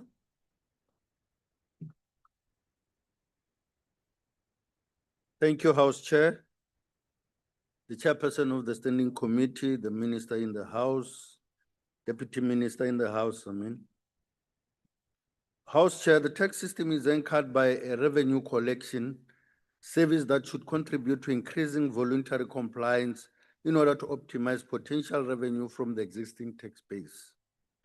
At the same time, the National Treasury and Parliament, through their legislative authority, set in the Money Bill and Procedures Act, can develop laws that expand the tax base. It is of great importance, House Chair, to increase compliance and tackle various illicit financial flows, but also take into account that the offshore wealth and trade misprice remain difficult to police. The ANC has and will consistently call for an increase in the funding of SARS in order to respond, to strengthen its digital capabilities, to recover from the period of the challenges identified in the Nugget Commission in 2018. Recent reports on illicit financial flows in South Africa estimate that South Africa loses close to 5% of its current collected tax annually. Today, we can confidently say that SARS has been strengthened on its capacity, and this financial year, the entity has been allocated an additional 4 billion in the medium term, and this is important to assist SARS in tackling the challenges such as illicit flows and to enhance the user experience of our tax system. Go botlhokwa go badudi gore ba kwešiše gore Ge re re go na le mašheleng a wa tswang ka gare ga naga e ra gore batho bao ba ntšhang mašheleng ka mo gare ga naga ka tsela e e seng molaong e ra gore ba palediša mmušo wa rena gore o kgone go tliša matlotlo a lekanang diperesente tše 5 go matlotlo ao e leng gore ba hwetša go tšwa go lekgetho. Jwale go bohlokwa gore ka moka ga rena kudu-kudu ba e le go dipanka, the financial institutions, di seke di a dumelela batho bao e leng gore ba nyaka go ntšha matlotlo ka mo gare ga naga ka tsela eo e sego molaong ka lebaka la gore e palediša naga ya rena go tšwela pele le gona go godiša economy. To respond to our nationally determined commitment of lowering our carbon tax emissions, South Africa is currently implementing the Carbon Tax Act and Climate Change Act as instruments of operation of our national policy of developing a carbon tax system. With respect to the adjustment of the carbon tax rate, this has been increased from 69 cents per litre to 99 cents per litre with effect from 1st of January 2025. The ANC supports the implementation of carbon tax measures as they contribute to incentivizing adaptation and mitigation strategy by industrial sectors in various sectors. We believe that through increased investment in research and development and in the adoption of advanced technologies, we can contribute to decarbonizing the level of emissions from various plants, such as technology adopted at Kusile and Medupi stations. Through our research and development tax incentives, we need to optimize areas that prepare the country for the changing world as the most feasible way to gain from the global economic growth, and we welcome the openness of the National Treasury to continue engaging stakeholders in the energy and electricity sector who are the high emitters of carbon. Government and Parliament should be based on a just transition that protects livelihood and economy while lowering carbon tax emissions. As the chairperson of the Standing Committee has already alluded, that we need to have that balancing act so that as much as we take care of the planet, we are able to make sure that we are also taking care of our own citizens. Honorable members, the first G20 and successful one held on the South African soil made a clarion call in the declaration that, I quote, all G20 members and other countries to support the adoption and progressive implementation of universal social protection systems at the national level and through cooperation to support other countries, particularly low-income countries, to build capacity and mobilize resources. The G20 further acknowledged the importance of progressive taxation, structural reforms, and redistributive policies to fund inclusive social protection systems and to reduce inequality and enhance social cohesion, close quote. It is for this reason that we call on National Treasury to continue focusing on key recommendations from the budget of 2025 to consider various alternative progressive taxation and adapt our tax system to the changing economy and as it is propelled by digital technology. We are also taking into consideration, House Chair, that there are more platforms on the digital economy that accrue profits within our jurisdiction, but also further change the way people earn their incomes. We also call on the National Treasury to continue focusing on strengthening tax treaties with other jurisdictions globally, particularly many expatriates. The focus on enhancing foreign retirement systems, blanket exemption, under closing the gap of tax avoidance, non-double taxation is important focus. The fact that National Treasury has actually withdrawn or withheld that shouldn't be an abandonment, but a way in which we can continuously ensure that there is a public engagement that is continuous to ensure that we are able to create equitable system for all retirees. It is also important, Chair, as I conclude, that there has been a lot in terms that has been said in terms of illicit cigarettes and alcohol. Go botlhokwa go batho ba bo rena gore ba kwešiše gore bao ba berekišago ba nwago majwala ao e leng gore ga molaong ao e leng gore a tsenwe ka tsela ya bokhuruku goba ya bonwenwe ba tsebe gore le bona ba paledisa ikonomi ya rena go gola gape ba tlisa mathata ao e leng gore mmušo wa rena o tlo lebana le ona ka tša maphelo le yona kgodišo ya ikonomi ya rena. Jwale go bohlokwa go batho ba rena gore le bona ba tšee maikarabelo gore ba seke ba berekiša e ka ba e le bojwala e ka ba e le tsona di-cigarette goba metsoko yeo e leng gore ya gogiwa gobane ga e tliše fela kimelo ya ikonomi e tliša gape mathata a e leng gore e ka ba mathata tša maphelo gape le ona mathata ao e leng gore a tliša tlhokego ya mešomo ka mogare ga naga ka ge e le gore batho bao ba tlišago tsona dilo tšeo e leng gore ba tshepa gore ba kgone go di fitlhelela ka mašeleng a fase ba tsebe gore ba tlhotse mešomo ka mo ba tswang gona. Jwale go bohlokwa go batho ba rena gore le bone ba tsebe gore go bohlokwa gore ba bereke le mmušo gore ba tle ba tsebe gore ba thekge naga e ya rena gore e be le kgolo e kaone ya ikonomi batho ba rena ba tle ba kgone go hwetša mešomo batho ba rena ba tle ba tšhireletšege mo maphelong mmušo wa rena o kgone gore o hwetše mašeleng. Gape go bohlokwa gore mmušo wa rena o leke ka gohle gore e ska ba taba ya go rekediša batho bao e leng gore ba šetše ba fihlile re tle ka maano a go thibela seo gore batho ba seke ba kgona go tliša dilo tše di seke di a ba di a fitlha ka mogare ga naga ya rena gore batho ba rena ba tle ba kgone gore ba tšhireletšege.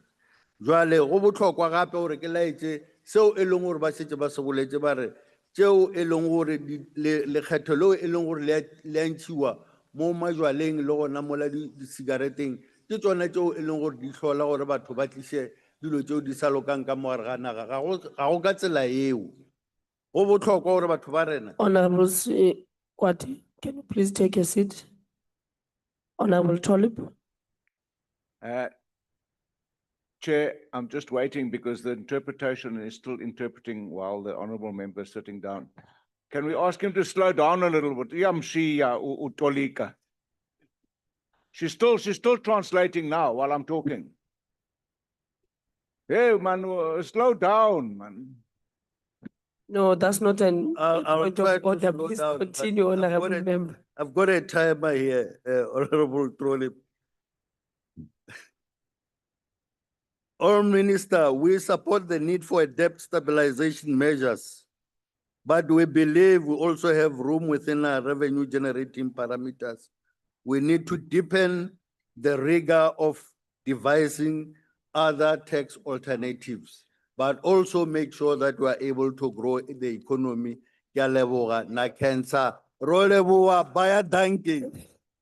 Thank you very much, Honorable Member.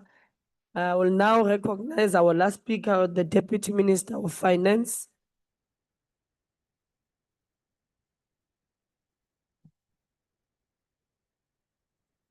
Thank you, House Chair. House Chair, let me thank all the members who contributed to today's debate on this bill again. Honorable members, can you please keep it down? Thank you, House Chair. The member's noise is taking some time away from me. I hope you'll add it back in. Let me start with this word that keeps getting thrown around as a narrative, and that word is austerity. We must be careful not to invent our own definitions for words, because words have specific meanings. There is no austerity when our social wage is fully protected. There is no austerity when we are not cutting social grants, we're not cutting basic education, we're not cutting health, we're not cutting policing, and we're not cutting free basic services to municipality. This is the opposite of austerity. But we have to do fiscal consolidation. We've got to manage our public finances responsibly to protect the poor. But we must also understand, why are we doing fiscal consolidation? There's a reason for it. It's because we had a debt explosion between 2008 and 2017. In 2008, we were only spending 1% of our budget in debt service costs. We have to spend 21% now, more than we spend on health, police, and infrastructure. It's not because of decisions made today, because decisions made back then. And now we're forced into this to prevent a fiscal cliff.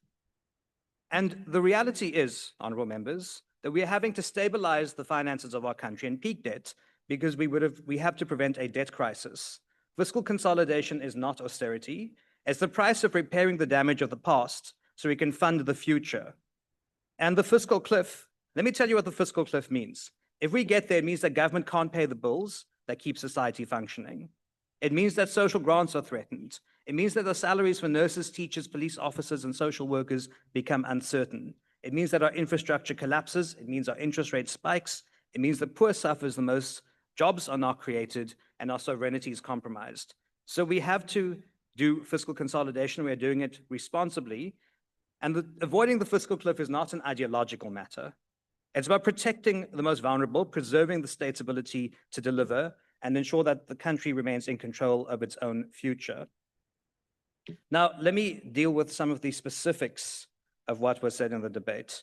I was quite astounded when we heard some tax figures thrown around, 40% personal income tax and so on and so forth, all of those sorts of things. The truth is, and I also heard this imaginative claim that the tax to GDP is 20 to 25%. The measured, except using international the recognized mechanisms, tax to GDP is 32%. If we can't agree on the facts, how are we going to have a rational debate at all? We can't make up our own numbers and then come and attack. And it's called straw manning, and it should not actually be a good way to handle debates.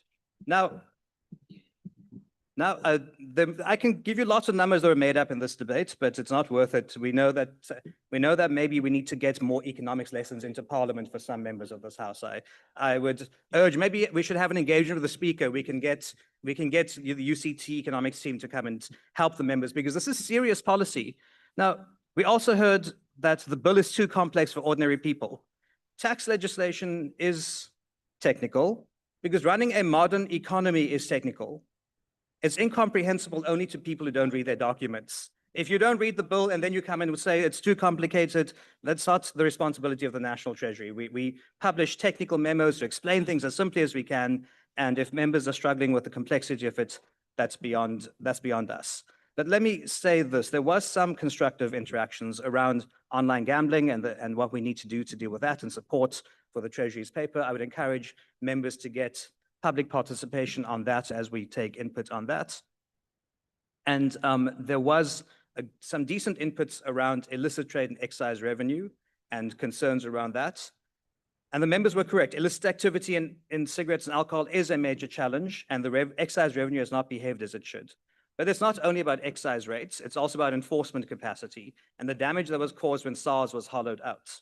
The rebuilding of SARS is yielding results, and as we strengthen enforcement, revenue will stabilize. But we must also be careful to try to tie excise strictly to inflation. We appreciate the intention, but legislating automatic inflation-only increases would limit our ability to respond to public health needs and consumption patterns in a country with a high burden on those kinds of things. If we want to deal with the illicit economy and excise violations, we need certainty of detection and certainty of prosecution. Certainty of detection and prosecution is the only way to solve crime. And to do that, you need to rebuild institutions. And again, as I close off, we all know who turned those institutions to dust. Thank you. Thank you very much, Honorable Deputy Minister. Honorable members, that concludes the debate. Are there any objections to the rates and monetary amounts and amendment of revenue law bill being read the first time? MK? Yes, thank you, Chair. We object. Thank you. EFF? Thanks, Chair. Please, we record our objection as EFF. Action SA? Record our objection. With those objections, then the bill is agreed to. The Secretary will read the bill a first time. Rates and monetary amounts and amendment of revenue laws bill. Thank you very much. Honorable members, we will now break for lunch. Honorable Tolip. Why don't you just conclude this matter and do the second reading, and then we can move on to the next. Why break in the middle of it? There's no second reading. We are going to the fifth order. We are going to the fifth order. On a point of order, then, you said to read it for the first time. We want the bill to be read for the second time. Can't just say read it for the first time.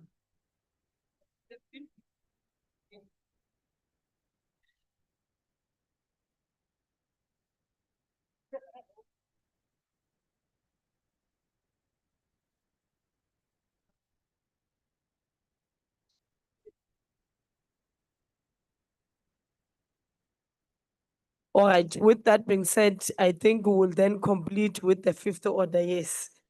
I will allow the secretary to read the fifth order. Second reading, rates and monetary amounts and amendment of revenue laws bill. As there is no list of speakers, are there any objections? Honorable Trolip? Call for, we object and we call for a division. Yeah, you should have allowed me to finish first. I would have given you an opportunity. Problem, you called my name, so I spoke.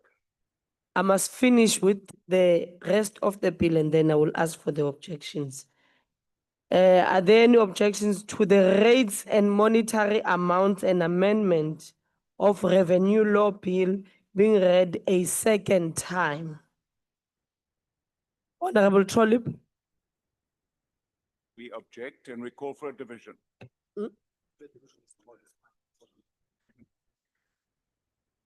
With the division having been called, the bells will be rung for 5 minutes. 5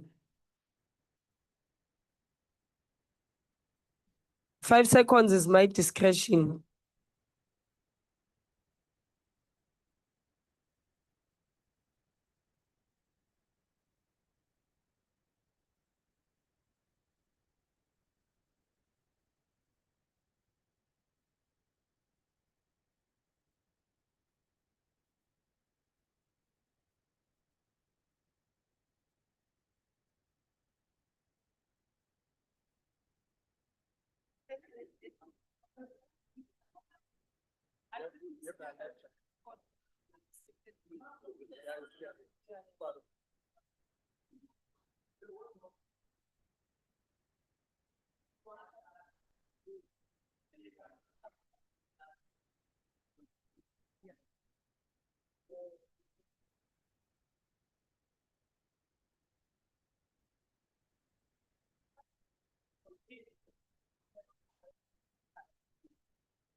Ready.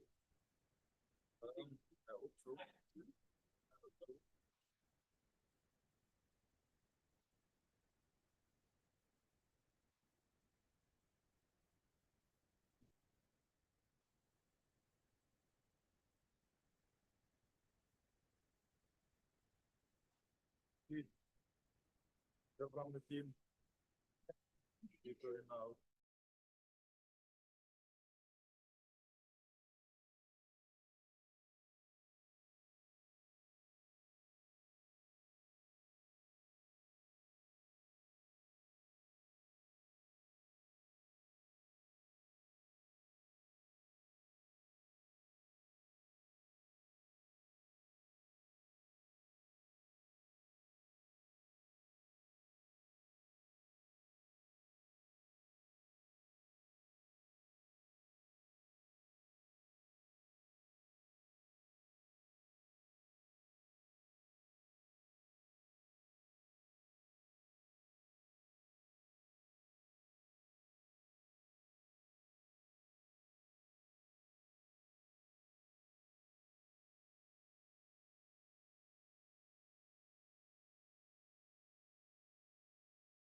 The Speaker has determined that in accordance with the rules, a manual voting procedure will be used for this division. Firstly, in order to establish a quorum, I would request the table to confirm that we have the requisite number of members physically present in the chamber and on the virtual platform to take the decision. Party whips will then be given an opportunity to confirm the number of their members present and indicate if they vote for or against the question. A member who wishes to abstain or vote against the party vote may do so by informing the chair. Having confirmed that we have the requisite quorum, we will now proceed. The question before the House is that the rates and monetary amounts and amendment of revenue law bill be read the second time. Voting will now commence. The doors of the chamber will be locked and members will not be allowed to enter the virtual platform until voting is concluded. Whips will confirm the number of your members present in the chamber and on the virtual platform and indicate if they vote for or against the question. The table will assist in this regard. Party whips are given now an opportunity. The ANC. Thank you, Chair. The ANC with 23 in the House here, 99 virtually, which makes up 122 vote in favor. Thanks. DA. Thank you, House Chair. The DA with 17 members in the House, 59 online. That's a total of 76 members vote in favor. MK. Thank you, Chair. MK with 42 members online, 13 in the House. We are 55 voting against. EFF. Thanks, Chair. EFF 17 online, 5 in the House, and total 22 who are voting against. IFP. IFP with 3 online, 5 in the House, we vote in favor. PA. Thank you, Chairperson. Patriotic Alliance, 4 online, 3 in the House, and we responsibly vote in favor. FF plus. Thank you, House Chair. We are 3 in the House, 3 online. That's 6 voting in favor. Action SA. Thank you, Chair. There are 4 in the House, 1 online, 5 voting against. ACDP. Thank you. House Chair, the ACDP is 1 in the House in support. UDM. 1 online in support. Rise. Rise 1 physical, we all support. BOSA. Build One South Africa with 1 in the House and 1 online are in support. ATM.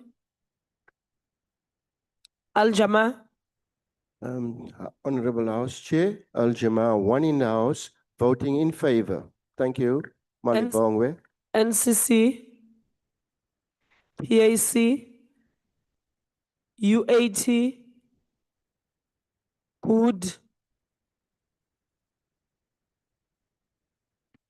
Is there any member that wishes to abstain or vote differently to their party? The voting session is now closed. We'll then bring the results shortly.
We want to make sure, Honorable Mkhalif.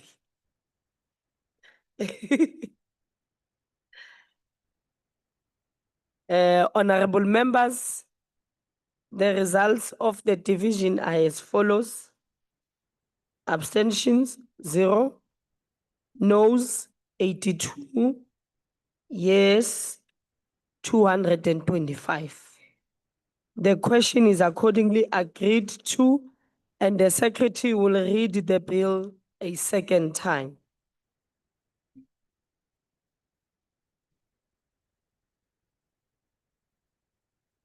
Sorry. Rates and monetary amounts and amendment of revenue loss bill. Honorable members, the bill will be sent to the National Council of Provinces for concurrence. I now, we will now break for lunch, honorable members. It is 13:42. We are expected to come back here after an hour, which is the lunch. And the house is not adjourned, but plenary may rise. Suspended.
Recording in progress.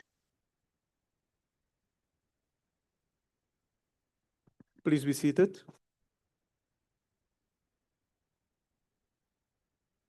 The secretary will read the sixth order.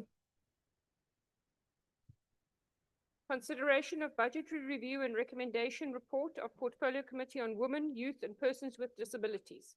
I now recognize the Honorable Chief Whip. Good afternoon, Chair. Good afternoon to honorable members. Can I move that the report be adopted? Thanks. We've received requests for declarations, and political parties will have 2 minutes each to make these declarations. The DA.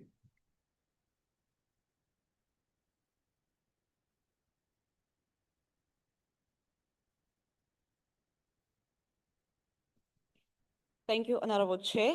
Honorable Chair, our country is facing a deepening crisis of gender-based violence, statutory rape, and teenage pregnancy. And this portfolio has a moral and constitutional duty to protect the most vulnerable. Yet once again, we are confronted with budgets and performance plans that do not match the scale of or agency of this emergency. The DA is clear, GBV cannot be fought through slogans and underfunded coordination units. We need measurable, accountable, properly resourced interventions. The NSP on GBV remains sluggish in implementation with weak interdepartmental cooperation, collaboration, and poor tracking of outcomes. Survivors deserve better than bureaucratic delays. The surge in statutory rape and teenage pregnancies, particularly involving girls between 10 and 14 years old, is a national shame. These are not social issues. These are criminal acts. The DA calls for a strengthened chain of accountability from SAPS to the NPA to ensure that every statutory rape case results in investigation and prosecution. We further call for targeted prevention programs in schools, accessible reproductive health services, and real consequences for officials who fail to report abuse as required by the law and stipulated in the Children's Act 38 of 2005, Section 100. Chairperson, we cannot continue with the business as usual approach while children are being violated, women are being murdered, and young people are locked out of the economy. The DA urges the National Treasury and all implementing departments to put evidence, accountability, and effectiveness at the center of the women, youth, and persons with disabilities budgeting. South Africans deserve a government that protects them and a state that performs. I thank you. Thank you, Honorable Member. The next speaker is from the MK Party. Is there a speaker from MK? If not, the EFF.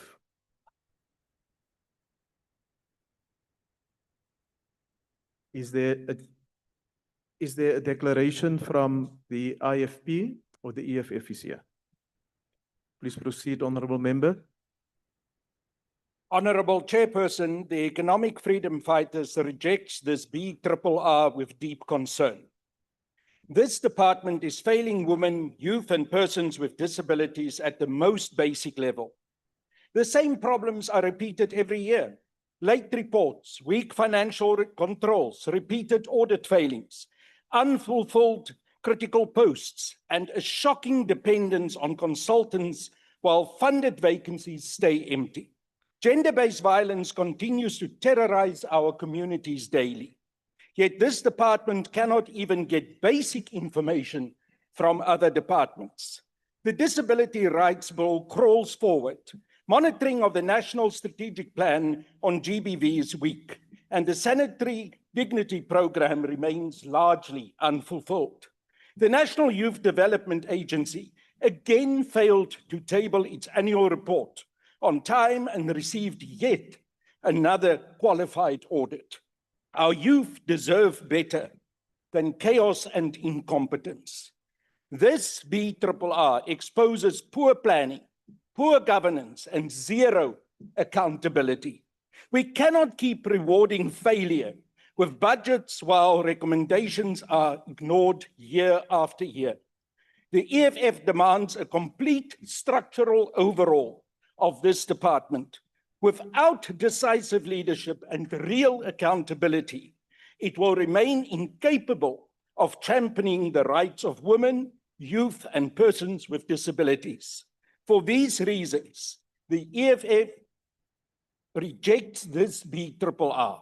We must stop this shameful abuse and neglect of some of the most deserving and vulnerable in our society. The EFF will never rubber stamp mediocrity, incompetence, and neglect disguised as progress. I thank you. Thank you, Honourable Member. The IFP.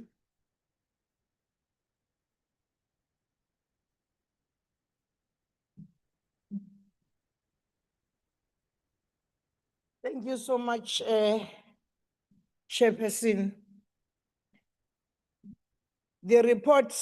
This report highlights both progress and persistent challenges within the Department of Women, Youth and Persons with Disabilities.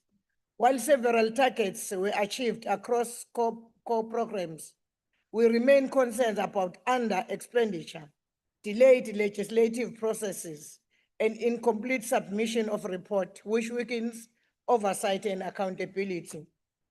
Programs such as mainstreaming women's rights and advocacy, the right of youth, and the right of persons with disability have shown progress, yet gaps remain in monitoring impact, financial management, and alignment with the department's mandate. The slow finalization of critical bills, including Women's Empowerment and Gender Equity Bill, South African Youth Development Bill, and Disability Right Bill requires urgent attention.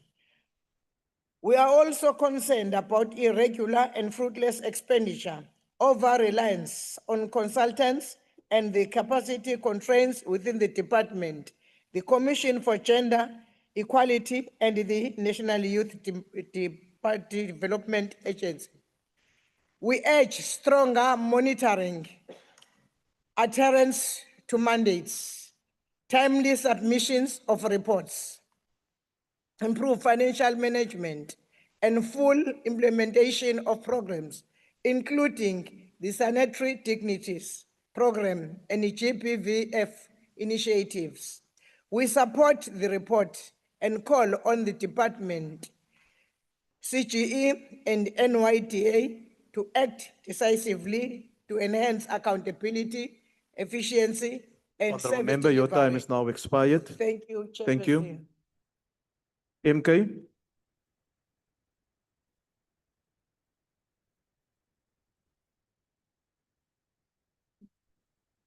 Sitalo ohloniphekile amalunga ahloniphekile bahlala eNingizimu Afrika. Umkhonto wesizwe phathi ukubeka ngokusobala ngezwi elikhulu ngaphandle kokungabaza ukuthi siyaphikisana nalombiko weBRR ngoba lombiko ubeka obala ukuthi umnyango wehlulekile ukwenza iqiniso kubantu besifazane, intsha kanye nabantu abakhubazekile. The report shows that 57% of the entire operational budget is spent on administration, yet this program achieves only 4 out of 8 targets. Meanwhile, the core programs that are supposed to empower people, women, youth, and persons with disabilities together receive less than half of the budget. The youth program gets only 4.5% of the budget and still fails most of its targets. Kuyihlazo elikhulu lokho ezweni lapho intsha ifuna imisebenzi amathuba kanye nesithunzi. The report shows that the department employed 114 consultants costing the state 5.7 million. Okuxakayo ukuthi these consultants enza umsebenzi ovele uyenziwa abasebenzi behhovisi. Ngiyasola ukuthi enye yeindlela zokukhwabanisa le. Uqasha kanjani ama consultants bekhona abaqashelwe ukwenza lo msebenzi. This is not mismanagement. This is daylight abuse, robbery of public funds. Lo mnyango uhlezi usidlisa ushevu nje njalo usinike ama glossy documents but delivers nothing of substance to women, youth and persons with disabilities. Kahle kahle nje silashwa kwamthakathi. Okukhathazayo kakhulu ukuthi umsebenzi womnyango awubonakali emphakathini. emphakathini abesifazane basahlukunyezwa namanje izinga lokungasebenzi lwentsha liyakhuphuka kanti abantu abakhubazekile basaqhubeka nokushiwa ngaphandle abantu eningizimu Afrika bafanele ukungcono futhi umkhonto wesizwe phathi uzolwa kuze kube sekugcineni ngenxa yokungasebenzi kahle nokwehluleka ukuletha uguquko kubantu Honourable we Member, your reject time is this now DRR expired. report Thank loudly you. and clearly. The PA. The PA.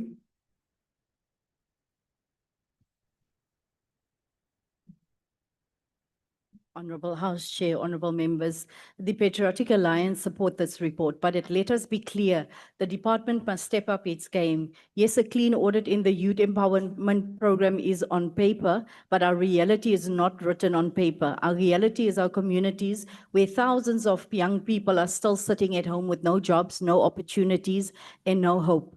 A clean audit means nothing if our youth remain trapped in poverty. The department must move beyond paperwork and deliver real practical empowerment that changes lives on the ground. We need programs that actually work, that give our young people skills, dignity, and a future. The youth are the future of this country, but right now we are failing them, and when you fail the youth, you fail the nation. It is our duty to lift them up, to open doors, and to make sure they have the tools to build a better South Africa. The time for talk is over. It's time for action now. Thank you.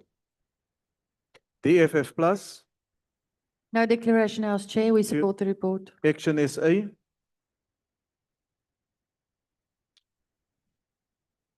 Thank you, House Chair.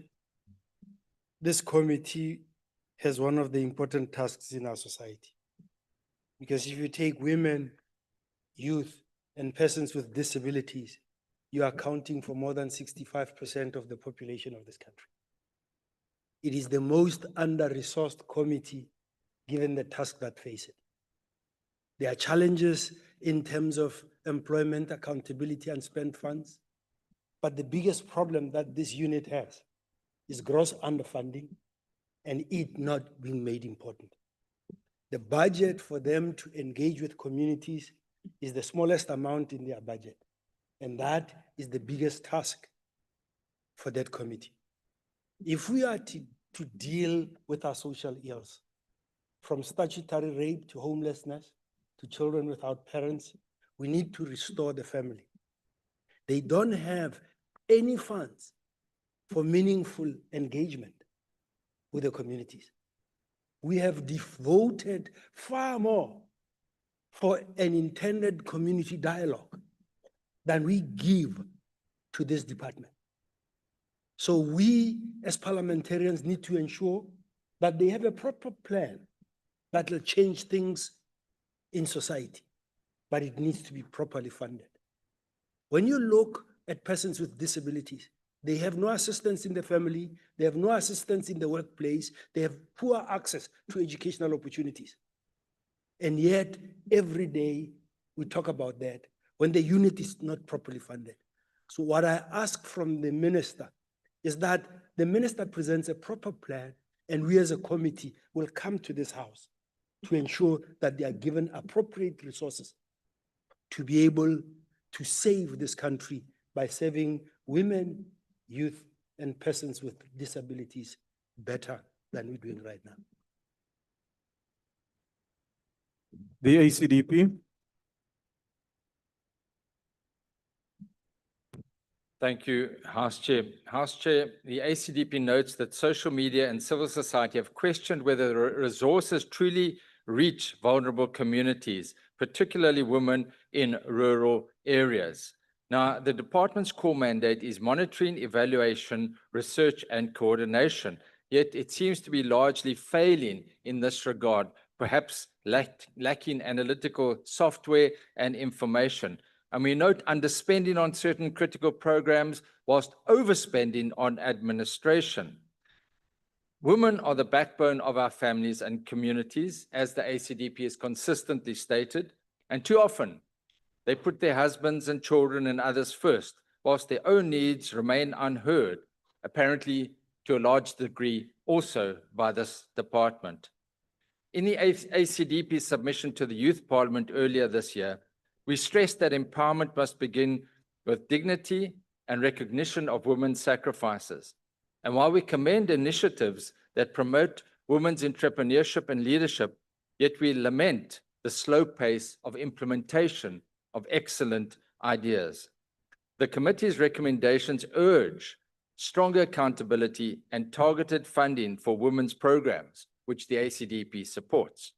As kingdom builders, unashamedly and unapologetically founded on biblical foundations, the ACDP draws from the wisdom and strength of many women in the Bible, of Deborah, Rahab, Ruth, Esther, and Mary, the mother of Jesus. We know all too well that when we place the nation's women at the center of our priorities, women rise, families thrive, and the nation prospers. I thank you. Thank you, Honorable Member. The UDM. No declaration, Chair. Thank you. Rise. Declaration. Rosa. ATM. Al-Jama.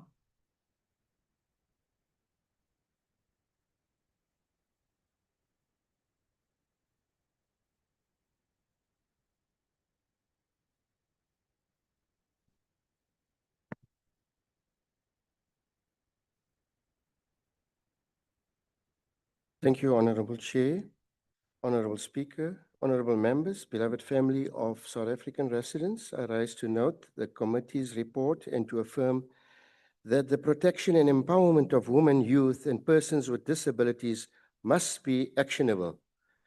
The report makes clear that while progress has been made, gaps in implementation, coordination, and accountability exist.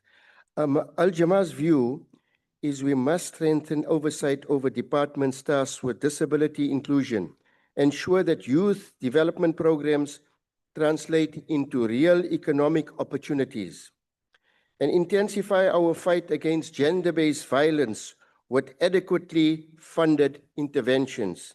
As Al-Jama, we echo the urgency: no nation can thrive while its women remain unsafe, its youth unemployed, and its persons with disabilities excluded from opportunities. Let us move forward with this decisive action. Women, youth are instrumental in crafting good foundational values. Thank you. Thank you, Honorable Member. NCC, PAC, UAT, GOAT, and the ANC. Thank you, Honorable Chair and Honorable Members.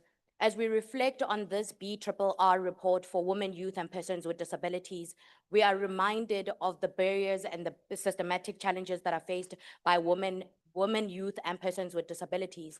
But equally to this, we would like to applaud the department on its clean audit. This does not come with its challenges due to the inefficient and inability to acquire more resources and financial support. This department has been put under a lot of financial constraints. We do understand that its mandate is to monitor, evaluate, and also oversee other departmental programs that are related to persons with disabilities, youth, and women. With this mammoth task, we as the African National Congress feel that we should be able to provide this department with the necessary support, but additionally, it is equally important for us to emphasize that this department needs to stretch itself in its interdepartmental collaboration, oversight, monitoring and evaluation, and planning strategic framework. Additionally, when we reflect on the Bill on the Rights of Persons with Disabilities, it is equally important for us to re-emphasize the importance of this department fast-tracking the implementation and the submission of that piece of legislation. It will seek to empower the department in its work and its endeavor. You look at institutions such as CGE and NYDA. These are instrumental institutions that must support the work of this particular department in meeting its constitutional mandate. We equally must re-emphasize that this department has a role and responsibility on implementing legislation that seek to empower women, youth, and persons with disabilities, and therefore its legislative mandate must be met. We say to the minister that it's time for you to really take the power that is given to you. We must start to oversee the departments. We must ensure that there's gender responsive budgeting that is taking place. We must ensure that there's adequate service delivery. Honorable Member, your time is now expired. We support the report. Thank you. Honorable members, I put the motion again. Are there any objections? Yes. Yes, EFF rejects, Chair. EFF, is there any further objections? Thank you, Chair. MK objects. Thank you. Are there any further objections? No further objections. With those objections being noted, the report is agreed to. The Secretary will read the seventh order. Consideration of budgetary review and recommendation report of Portfolio Committee on Small Business Development on performance of Department of Small Business Development and its entity. I now recognize the Honorable Chief Whip. Thank you, Chair. I move that the report be adopted. There's request for declarations. The DA.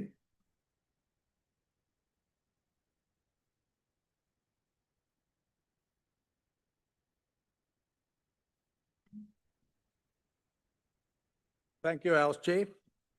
This declaration comes at a time when small businesses, the backbone for small towns, villages, and township economies, are choking under local government collapses. However, the Deputy Minister, Jane Sithole, brings a fresh breeze to this department. The DA notes and welcomes that the department received an unqualified audit with no material findings for the financial year 2024-25.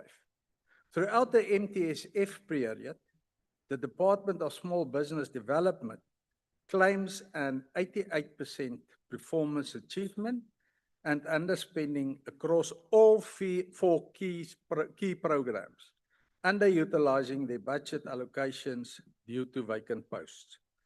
The elephant in the room, however, is that the draft business licensing bill sent all the wrong messages to small businesses. Instead of slashing red tape, the draft bill will double it, further complicating the lives of our small businesses.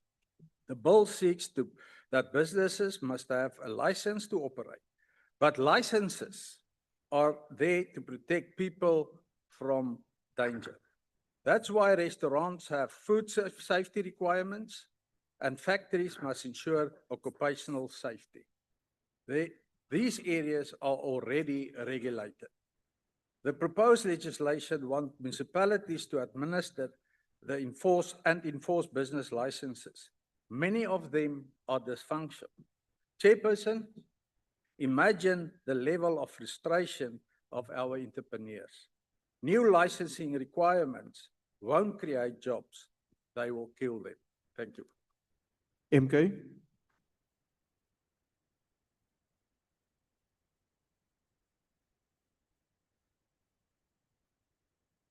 May I request the member there at the back just to switch off the microphone, please? Next, Honorable Swart. Thank you. Please proceed. Thank you, Chair. The Umkhonto weSizwe Party rejects this BRRR, viewing it as a political decoy, a Polish illusion meant to pacify the Black majority, while the real economy remains firmly in the hands of a selected elite white monopoly capital. This report is merely a cosmetic exercise that sells hope without genuine transformation, performance without real power, and statistics without substances. While we are told that inclusion is growing, the BRRR itself reveals internal chaos, fragmented systems, weak leadership, failing measures, and chronic underperformance. It boasts of clean audits, while overlooking the harsh reality. Black people are still deliberately excluded from meaningful ownership and confined to the lowest ranks of the economy. Honorable members, this BRR purports to uplift Black entrepreneurs, but in reality, it reinforces an economy where we are encouraged to hustle, trade small goods, and survive on micro grants, while the commanding heights of the economy remains untouched and untransformed. Key sectors such as retail, banking, logistics, energy, property, mining, and agri-processing are all still controlled by the same entrenched minority power structures. Nothing in this report challenged that reality. These programs do not dismantle economic apartheid. They merely manage it. They do not shift ownership. They stabilize exclusion. They do not empower the marginalized. Instead, they recycle poverty in the name of development. Remember, your time is We expired. reject this report. The EFF.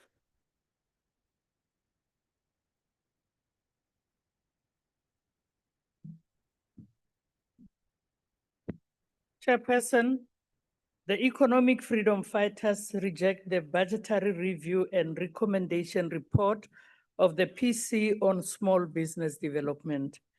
The report reflects the failures of a department that continues to fail millions of micro and small businesses, cooperatives, township enterprises, and informal traders, despite billions of rands being allocated to it.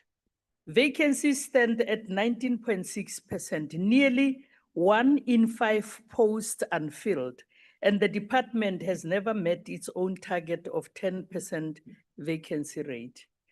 Program after program fail due to lack of capacity, delays, and poor internal management. The EFF rejects this culture of mediocrity. A department with such a high vacancy rate cannot lead national economic transformation. Cooperatives are meant to be the backbone of rural and township economies. Yet the report confirms that cooperative support programs miss targets repeatedly, including the Cooperative Development Support Program. SEDFA failed to assist cooperatives and township enterprises in critical programs such as General Dealer Program, Asset Assist, Technology Transfer Assistance. These failures prove that the department has no coherent plan to build cooperative economies. The report confirms that the provincial investment promotion agencies like the NCEDA, FDC, and TIKZN are in a state of collapse.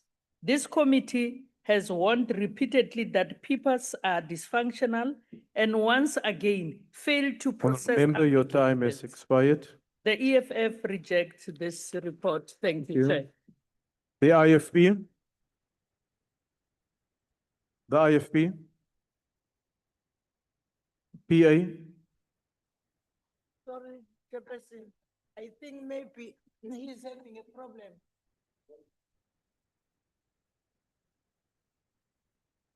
Please continue, Honorable Member. Thank you, Chairperson. The Inkatha Freedom Party commends the department for securing its 4th consecutive clean audit. However, ongoing operational weaknesses continue to hinder progress towards the job creation goals outlined in the National Development Plan. The newly emerged Small Enterprise Development Finance Agency did receive an unqualified audit, yet the material findings on performance information raise serious concerns about the accuracy and credibility of its reporting.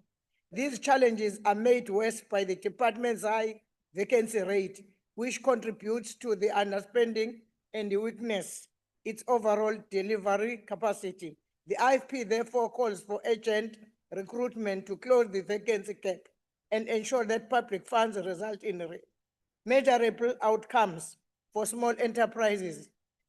We urge the ministry to introduce GPS-based tracking for all projects to strengthen transparency and ensuring viability accountability. The IFP accepts this report, but emphasizes the clean audit must align with credible service delivery, accountability, and firm implementation. I thank you, Chairperson. Thank you. The PA. No declaration, we support. FF Plus. Agbare voorsitter, baie dankie. Hierdie Skoon audit is 'n goeie ding. Dis altyd beter om 'n skoon audit te hê as 'n gekwalifiseerde een. Die vraag is net of die departement enige funksie vervul of hy enige positiewe rol speel en of hy 'n rede het om daar te wees. Ons stem almal daarmee saam dat klein sake ontwikkeling 'n grondslag is vir ekonomiese groei. Maar dan as daar 'n departement Order, honorable members. Point of order, Honorable Chair. Yes, honorable member. Chairperson, my member has just been told that he's speaking a foreign language that doesn't belong here. I would like you to rule on that, please. No. Then ask the members to allow him to finish his declaration. Thank Honorable you. members, all of us are aware that we have a number of official languages in this country and any language can be used in the house. Please proceed. Dankie, agbare voorsitter. Dit is miskien die hele probleem. Yes, honorable Kalipi, why do you want to be recognized? No, the problem is running very fast. No, honorable We don't member, care. So she honorable was just member, trying you to can't, understand. honorable Kalipi, you Yeah. out of order, you can't determine at what rate the member must speak. The interpreters will interpret. Ons probleem is die Afrikaansie. Die probleem is hy praat te vinnig. Dis wat ons sê. Honorable Ons member, sê hy praat te vinnig. Ons het 'n probleem nie met Afrikaansie. no, please keep quiet now, honorable Dankie, member. dankie. There's order, order, Okay. order. Honorable Honorable member, you Chair. may proceed. I only have 2 minutes and there are so many things to say. Kinali, Order, honorable members. Honorable members, if you keep on interrupting the member, I'm going to ask you to leave the chamber. Simple. Please proceed. Voorsitter, as ons kyk na die klein sake omgewing van Suid-Afrika, dan is dit potensieel een van die mees dinamiese en mees gevolgryke dele van die ekonomie wat daar is. Ek verwys nogal dikwels in persoonlike gesprekke na die boek wat nou het ek sy naam vergeet, wat die man wat Casinomics geskryf het, G.G. Alcock, waarin hy 'n goeie uiteensetting gee van hoe besighede floreer wanneer hulle bietjie uitgelos word. Wanneer hulle gelos word om hulle werk self te doen, soos wat hulle dit self goed vind. Die probleem is dat ons hier 'n departement het wat in plaas van om hande los te maak sodat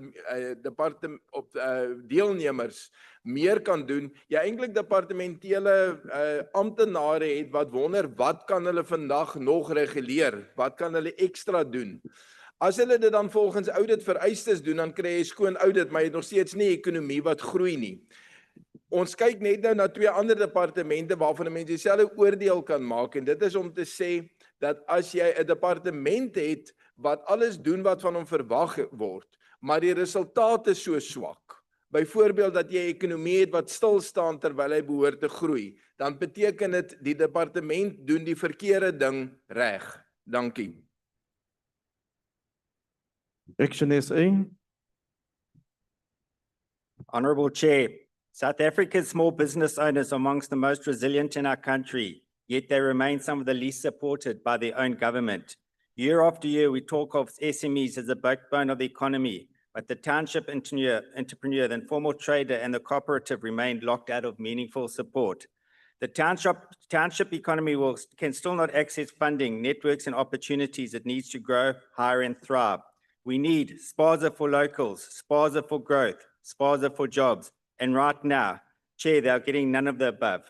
Instead of reducing red tape, government is advancing new licensing legislation that risks suffocating small enterprises with more compliance, more penalties, and more hoops to jump through. At a time when entrepreneurs are doing everything they can to survive, the department should not be adding burdens that make it harder to start or grow a business. If we want jobs, we must stop strangling the job creators. Turning to the BRRR, Action SA will support this report. We welcome the committee's focus on filling critical vacancies, ensuring proper consequence management, improving financial reporting, and strengthening oversight of program implementation. These are necessary steps. But Chair, none of these recommendations will matter if small businesses remain trapped in an environment that works against them. The department must create conditions that allow entrepreneurs to expand, innovate, and employ more people. Until small business owners are freed from excessive red tape and backed by real practical support, South Africa's SME sector will not reach its potential and our economy will never recover. I thank you. The ACDP. Thank you, House Chair. House Chair, the ACDP has taken note of this report and it emphasizes underspending on enterprise support programs whilst administrative costs remain disproportionately high. And this raises concerns about whether resources are in fact reaching entrepreneurs at grassroots level. Over the past year, press coverage has pointed to frustrations amongst small business owners who struggle to access funding despite budget allocations. A Mail and Guardian article notes small businesses left waiting as CIFA loan delays stall growth. And it notes further that entrepreneurs complain that loan approvals take months, with disbursements delayed further, eroding trusts in government's promise of support. Now, social media commentary has also echoed these concerns, with entrepreneurs lamenting red tape and slow turnaround times. The proposed business license bill will add to this red tape and really needs to be considered very carefully, as it will have a devastating impact on small and informal business who are already struggling, and will have again a destructive impact on our economy as a whole. Now, the ACDP has consistently argued that small businesses are the lifeblood of our economy and should be treated as such, and such a bill needs to be reconsidered. As kingdom builders, the ACDP calls for all departments to ensure that every rand allocated to small business development translates into real opportunities. When entrepreneurs thrive, our economies prosper, and South Africa's economy grows and jobs are created. I thank you. The ACDP will support this report. Thank you. The UDM. Enkosi Mhlali ngaphambili. Dandilityenjana lo mfana apha sifundekela sithethelento inye nge-small business department ene-budget ye-2 billion rands. Sicinga uba sizawuthi small business is big business. Kodwa o-SAA babesithi nje once sithi Che faskoti zabo sibabulise nge-10 billion nezinye SOEs. Asoze up until we address the funding challenge ye small businesses sikwazi ucinga into oba small businesses zizawukhula. Ayikwazi i-department izosiqhatha apha ithi yona ibhiyozela into yoba ibhatala abantu nge-30 days. Ubulindele uba bhatala nini kodwa i-service uyifumene? Okwesibini, i-department ibingafanelanga ithi yona objective kukubhatala yona abantu small businesses on time. Ifanele ijonge urhulumente wonke kuba uxanduva lwabo si-small business sonke, not esi sikubo. Fourth, nale budget bathi besayitransfera to entities bashiyeke nento engekhoyo baphokoqa iminwe baphinde bathi bane-clean audit. Zifike as entities zenze unobenane zifane ne-NYDA. Ndagqibela uyiva ngalaa mini yayiphuzana in public benkonkoshelana phaa ngolwimi singayazi ukuthi izawucontributha ntoni loo nto ebantwini. Nale nto which is very important, access to markets both domestically and continentally and internationally if you like. It's a very important program until there's a breakdown. There's big products with small businesses, domestic markets. What was the value of that, including financial and non-financial support? Until we're able to quantify it properly, we can't measure it and track it. Kuba nam ndandine program kudala ndincedwa yi-South African Reserve Bank apho sasicebisa abantu be-small businesses eGugu lethu. Nam ndingathi non-financial support ndizondixhomela apha kodwa zonke ezaa businesses zatshona kuba mna ndandingenamali yozinika nto. Kufuneka sikwazi uzitreka kakuhle singabi ngamanani nje nominal figures without looking at real magnitude. So kwazi uyibona i-performance yale department until we address the funding constraints and the challenges. Remember, department your kuphandle. time has now expired. Thank you. Rise. Pausa.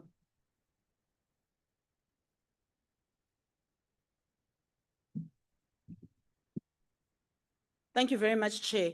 Small businesses are meant to be South Africa's greatest weapon against unemployment. In fact, our NDP states very clearly that 90% of new jobs should come from SMMEs by 2030. But what this BRRR that is before us forces us to confront is that our small business support system is actually failing small businesses, and it's not delivering jobs at the scale that our economy desperately needs, and it's certainly not at the scale that is expected according to our NDP. The Department of Small Business Development has had a technically strong year, It's achieved 88% of targets, 98% of its budget. There's a clean audit, and this is commendable as an administrative achievement. But the real measure that South Africans care about is this: are businesses being funded? Are they being trained? Are they being incubated? Are they actually creating jobs? And what is clear is that that is not what is happening, because ultimately you have APPs and other plans that are tick box exercises that don't actually stand to implement or to impact businesses in the way that they should. And so you have APPs that speak about businesses supported. What does that even mean? And ultimately, how does that impact the small business sector in South Africa? And so we still have cooperatives that continue to falter. We have low survival rates. We have internationalization programs, which should be helping SMMEs to break into African markets, but those programs are stalling.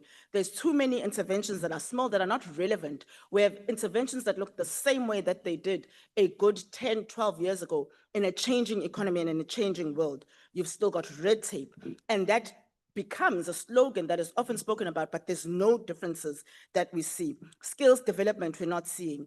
Increasing digital and entrepreneurial capability, we are not seeing. And so ultimately, this BRRR makes it clear that we are nowhere near locking the potential we need to for SMEs, and therefore we cannot support it. Thank you. ATM, Al-Jama.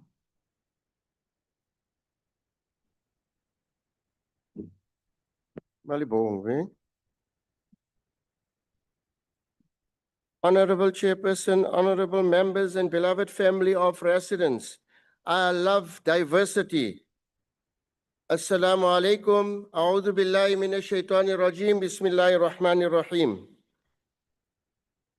I love diversity with languages as well. Sometimes it's good. The budgetary review and recommendation report before us today highlights both the promise and the persistent shortcomings within the Department of Small Business Development and its entities. As Al-Jama, we acknowledge the department's efforts to expand access to finance, support township and rural enterprises, and strengthen the SMME ecosystem. These interventions are vital, particularly as small businesses remain the backbone of job creation in our communities. However, the report also exposes ongoing challenges: underspending in critical programs, slow turnaround times for funding approvals, and inadequate monitoring of agencies such as SIDA and SIFA. These failures directly impact entrepreneurs who depend on an efficient state to unlock their potential. We therefore support the committee's recommendations for stricter financial discipline, improved performance management, and a more coherent strategy for supporting micro enterprises, cooperatives, and informal traders. South Africa cannot afford bureaucratic delays when livelihoods are at stake. Chairperson, our nation's economic recovery depends on empowering small businesses, not in policy documents, but in practical, timely delivery. Let us ensure this department fulfills its mandate with urgency and accountability. Jazakallah khairan, malibangwe. ANC.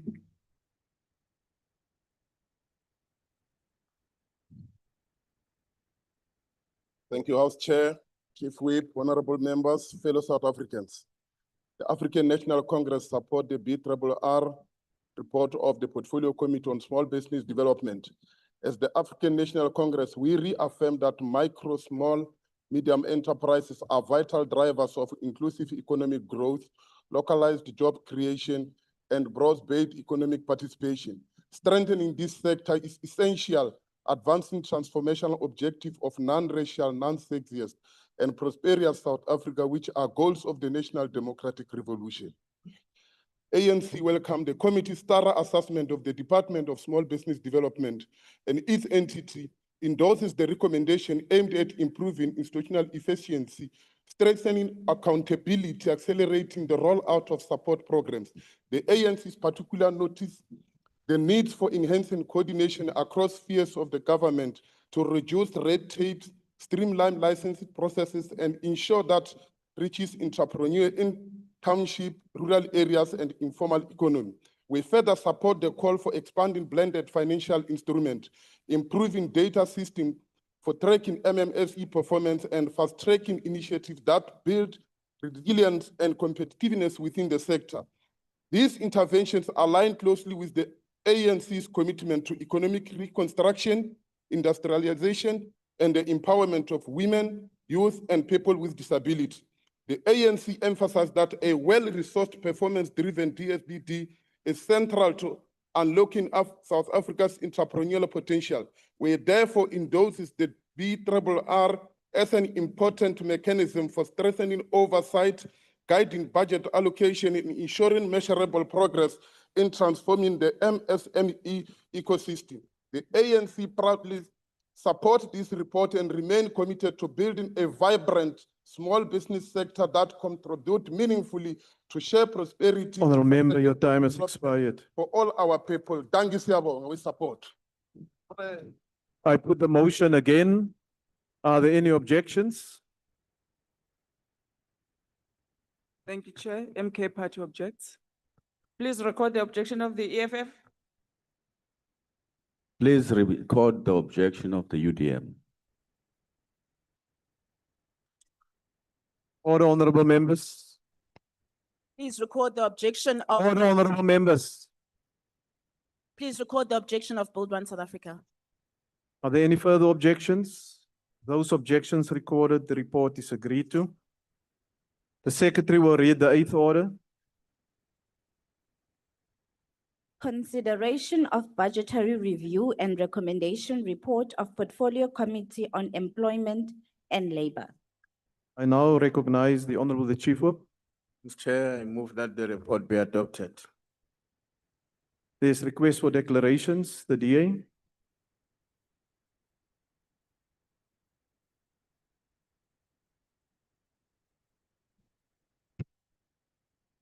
Chairperson, it is now well known that we have over 40% unemployment in South Africa. The Department of Employment and Labour unfortunately lies at the forefront of this failure. Since its name change to Employment and Labour, headline unemployment is now 4 percentage points higher. The department's archaic attempts to centralize job creation have failed.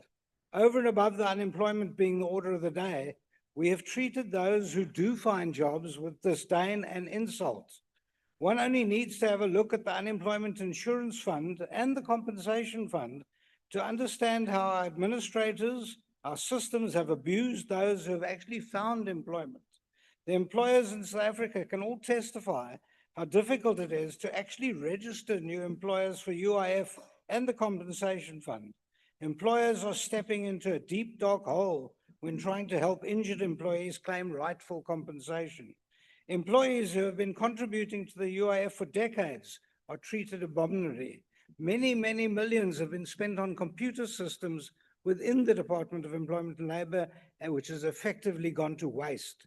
We need to wake up to the fact that the plethora of labour laws and regulations are just a handbrake to job creation, and certainly an indication how state machinery is destroying the will of the hardworking South Africans.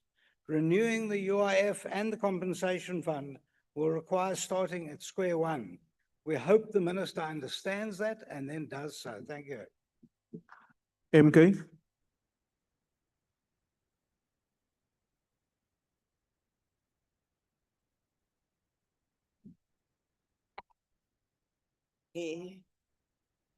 Okay, thank you very much. Chairperson, as the MKP, we reject the BRRR budget. The BRRR budget paints an image of progress, yet the live realities of the workers and unemployed citizen expose a department that it is failing in its mandate. The report itself confirms the persistent governance failures, a qualified audit opinion, irregular expenditure, and a vacancy rate of 34%, all of which points to the department unable to deliver services. One of the most critical failures is the severe shortage of the labor inspectors, a problem acknowledged in several provinces' assessments.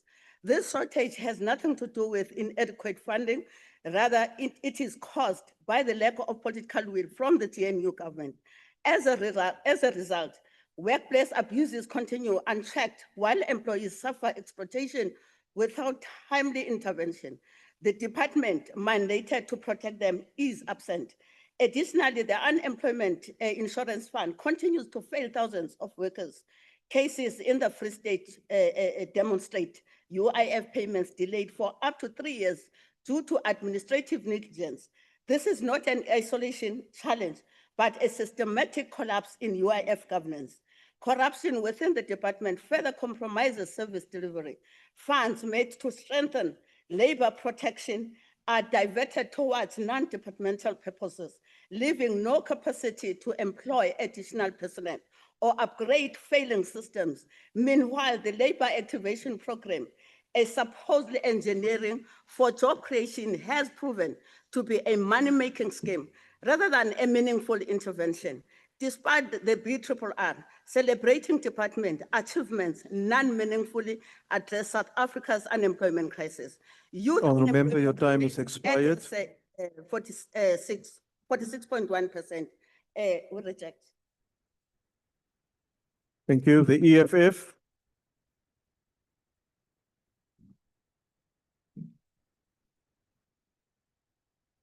Chairperson, the Economic Freedom Fighters reject the budgetary review and recommendation report of the Portfolio Committee on Employment and Labor. This report, while pretending to assess the department and its entity, exposes the profound failures of a system entrenched in neoliberal policies that perpetuate unemployment, inequality, and exploitation of workers. Chairperson, the report shows that the department was allocated about 3.85 billion in 2024-2025 financial year, with approximately 1.26 billion allocated to labor policy and industrial relations, which funds the key market institutions such as CCMA and NETLEC. The CCMA continues to operate within a system that entrenches the oppression of workers by employers, a neoliberal system that protects profit over vulnerable workers. About 661 million was allocated to the Inspection and Enforcement Services Unit, mandated to protect workers by enforcing employers' compliance. Yet this unit spent only 27% of its allocation, largely because there are too few inspectors across the country. The GNU is failing our people. Chairperson, despite the UIF managing to recover about 2.5 billion from COVID tears, through the strengthened verification systems, the entity remains riddled with corrupt activities. The lack of consequence management has resulted in repeated failures to meet its goals. The department's failure to hold corrupt officials accountable is a failure of government to protect workers and the working class. The Economic Freedom Fighters reiterate the need for drastic economic transformation. Without land, the majority will continue. Honourable Member, your time is expired. The Economic Freedom Fighters reject this fight. The IFP.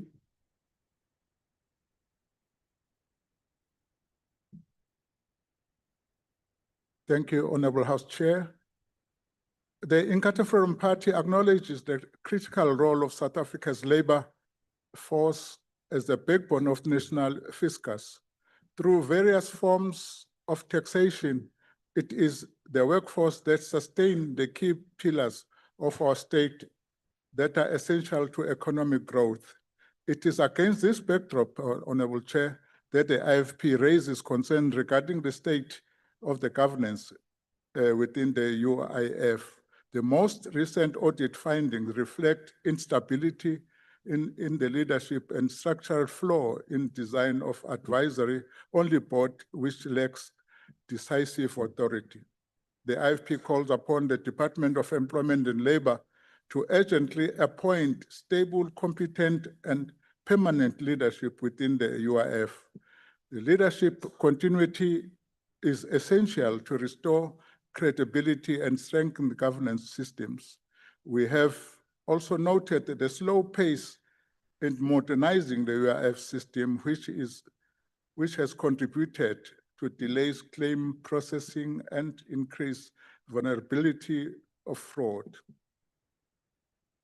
Accordingly, Honorable Chair, we recommend that the clearer separation between the governance and administration within the UIF. This reform will curb political interference and enable the commissioner to exercise operations independence and maintain appropriate alignment with the national policy priorities. I thank you. The IFP accept the report. Thank you. The PA.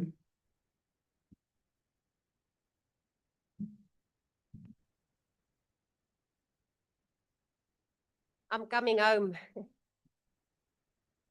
3%, 2%, 0,27%. Is ons as reënboognasie tevrede met die Employment Equity Act? Waar pas blank, kleerling of Indiërs in ons werksmag? We as the Patriotic Alliance support this report. However, while the report is well compiled and informative, the reality on the ground speaks a different language. There's a few words the department urgently needs to improve on, and that is Efficiency and Equity Employment Act. All our people in South Africa deserve jobs, every race, and they deserve it as in yesterday. It is unacceptable that our voters stand in queues for days on end to leave without making any progress at any Home Affairs office. No ID, no SASSA, nothing. Yet to return another day. It is inhumane and an utter embarrassment for us as lawmakers. Jobs for sale, cadre deployment, jobs for votes. This needs to stop. Van die Kaapse vlaktes tot die hartland van Soweto, selfs die mense in die uithoeke van Mpumalanga verdien werk, verdien beter dienslewering. Dit maak nie saak van wat se uithoek in Suid-Afrika jy kom of gaan nie. You deserve the best this government can offer. Service delivery and employment must not just be a slogan, pretty words on paper. It needs to be a reality. All the people in South Africa deserves equal opportunity. Race, language, and religion should never divide us. Thank you. FF Plus. Thank you, House Chair. House Chair, the national labour market is under severe pressure. We have an unemployment rate of more than 31% and a youth unemployment rate exceeding 45%. Formal job creation remains stagnant. With this as background, the DEL achieved only 73% of its annual targets, reflecting a decline from 81% in the previous year, and regressed to a qualified audit opinion. This systemic regression is underpinned by institutional instability, including a 34% vacancy rate, leadership instability, and the accumulation of 271 million rand in irregular expenditure. Key entities are in crisis. Supported employment enterprises received an adverse audit opinion. The Compensation Fund received a disclaimer audit opinion for the second consecutive year. The Unemployment Insurance Fund is marred by a leadership instability crisis, with 3 acting commissioners serving during the year. This all boils down to a leadership crisis. If there is a lack of political will and an absolute refusal to acknowledge mistakes and take responsibility to do what is needed to fix the problem, the organization will inevitably suffer, and we see that in practice at the Department of Labour. Excessive red tape, bureaucracy, and overregulation of the labour market will persistently hamper job creation if this department does not address these legislative and operational failures and decisively reverse this operational and governance collapse. I thank you. Thank you. Action SA. Thank you, House Chair. Action SA will support this BRRR report, but we must confront an uncomfortable truth that the Department of Employment and Labour has become the Department of no jobs and no responsibility. This BRRR again exposes the same failings we have raised year after year. Most critically, the state of the UIF and the Compensation Fund. These funds exist to protect the most vulnerable workers in our country: the dismissed, the injured, the sick, and the families left behind when a breadwinner dies. Yet the very lifelines meant to safeguard workers are being mismanaged, looted, and allowed to deteriorate. How can we talk about creating and maintaining jobs when workers cannot even trust that the contributions deducted from their salaries every month will be there when they need them the most? The UIF continues to face backlogs, system failures, and allegations of corruption. Workers wait months, sometimes more than a year, for payments that are legally owed to them. Employers lose faith in the system, families lose their income, and nobody is held accountable. The compensation fund is no different. Its chronic dysfunction has left thousands of injured workers stranded without medical support or income replacement. Even service providers, including hospitals and doctors, avoid the fund entirely because they know they will not be paid. Speaker, a department that cannot administer the most basic worker protection funds cannot credibly speak of job creation, labor reform, or economic inclusion. Action SA supports BRRR, but we insist that the full UIF and compensation fund be stabilized, cleaned up, and restored. South African workers deserve better than a department of no jobs and no responsibility. The ACDP. Thank you, House Chair. The ACDP supports the report. Thank you. The UDM. On stem cell, Nixon Deseni. Rice. Bosa.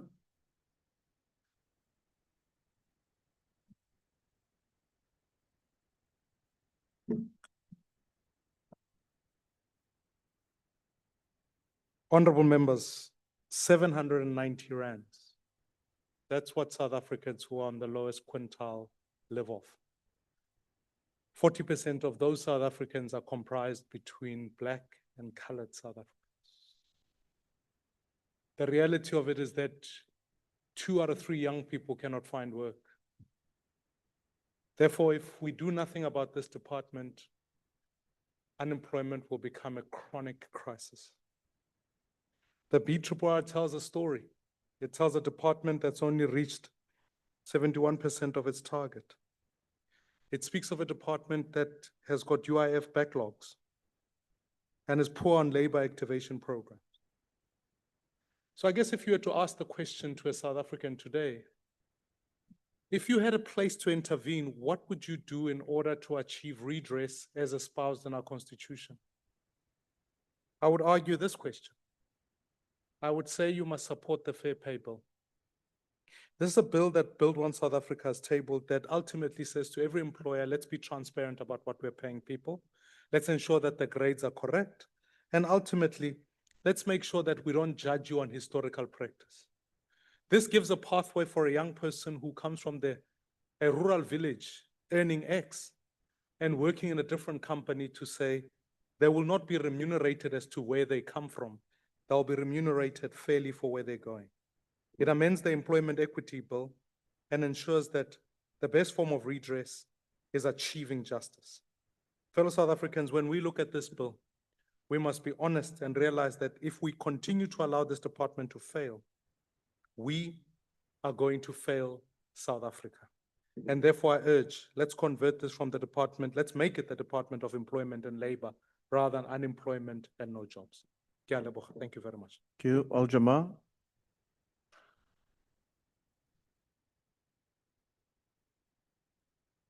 Malibongwe, Honorable Chairperson, honorable members, respected beloved family of residents of South Africa, I greet you in the name of Almighty, the most gracious, the most merciful. The Budgetary Review and Recommendation Report of the Portfolio Committee on Employment and Labor comes at a critical time for our nation. We face an unemployment crisis that continues to affect millions of households, yet we also recognize the department's efforts to strengthen labor protections, expand workplace compliance inspections, and support pathways into employment for young people. However, performance gaps remain slow.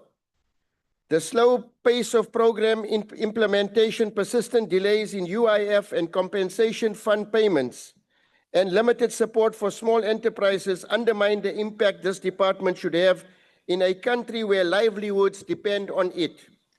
These challenges cannot continue to be annual features in our reports. As Al-Jama, we emphasize the need for accountability that is paired with compassion. We must demand efficient systems, transparent governance, and a renewed focus on job creation through partnership with communities, SMMEs, and the private sector. We support the committee's recommendations and call on the department to prioritize service delivery, protect workers' rights, and accelerate employment initiatives that restore dignity to our people. Malibongwe, thank you. The ANC.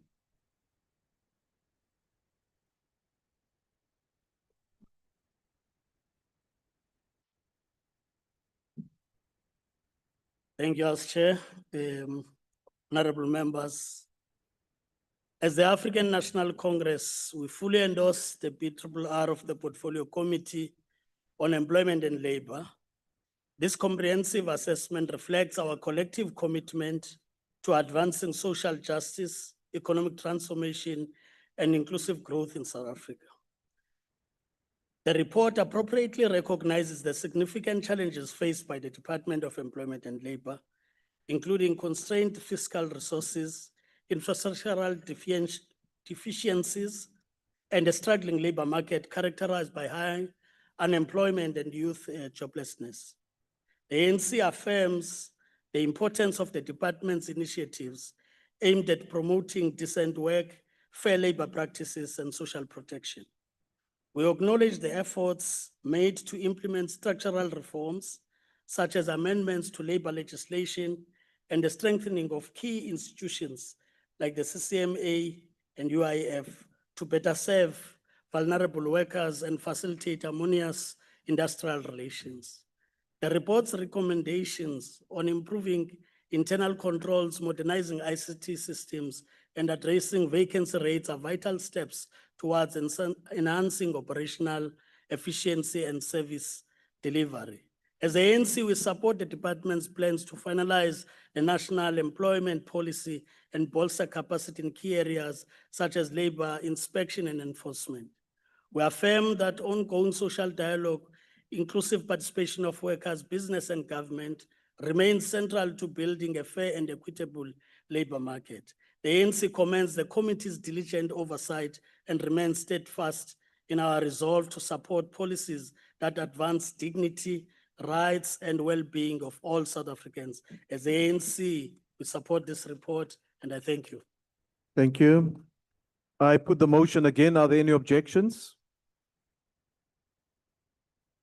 Thank you, Chair. The MK Party objects. Thank you.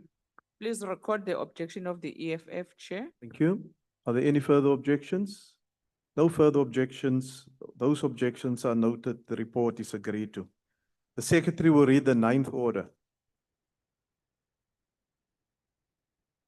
Consideration of budgetary review and recommendation report of Portfolio Committee on Higher Education on 2024-2025 annual reports of Department of Higher Education and Training and entities.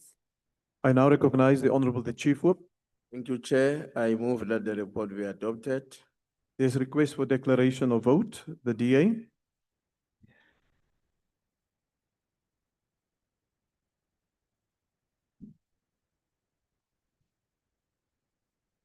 Honorable Chairperson, South Africa's future lies in young people sitting in lecture halls, waking up in student residences, and fighting every single day for a chance at dignity and opportunity. This report, however, tells a painful truth. Our higher education system is being held back, not by a lack of money, but by a lack of delivery. For the third year in a row, the department spent almost 100% of its budget, but achieved only half of its targets. Delivering so little with so much at its disposal is not just poor performance. It is a betrayal of our students and their future. The most alarming regression lies in the department's strategic center, that is planning, policy, and strategy. which achieved just 31% of its targets. That branch is meant to anchor the entire PSET system. Instead, it reflects fragmentation, weak oversight, and chronic delays. Chair, what the Auditor General revealed is even more concerning. Unverified student housing projects, TVET achievements without evidence, performance claims materially overstated, and recurring internal control failures. And Chair, NSFAS, still unstable, still inconsistent, and remains the single biggest risk to 2026 academic year, with delayed allowances and unresolved historic debt reconciliations. The late submission of its annual report and audit delays confirmed that the entity entered the current financial cycle already unstable. The previous year was marked by severe leadership instability, a board unable to provide governance, and a board chairperson who has stepped down amid allegations of maladministration. If we want a country that thrives, we must build a system that allows its young people to thrive. Every student deserves certainty, dignity, and opportunity. I thank you. Thank you. MK?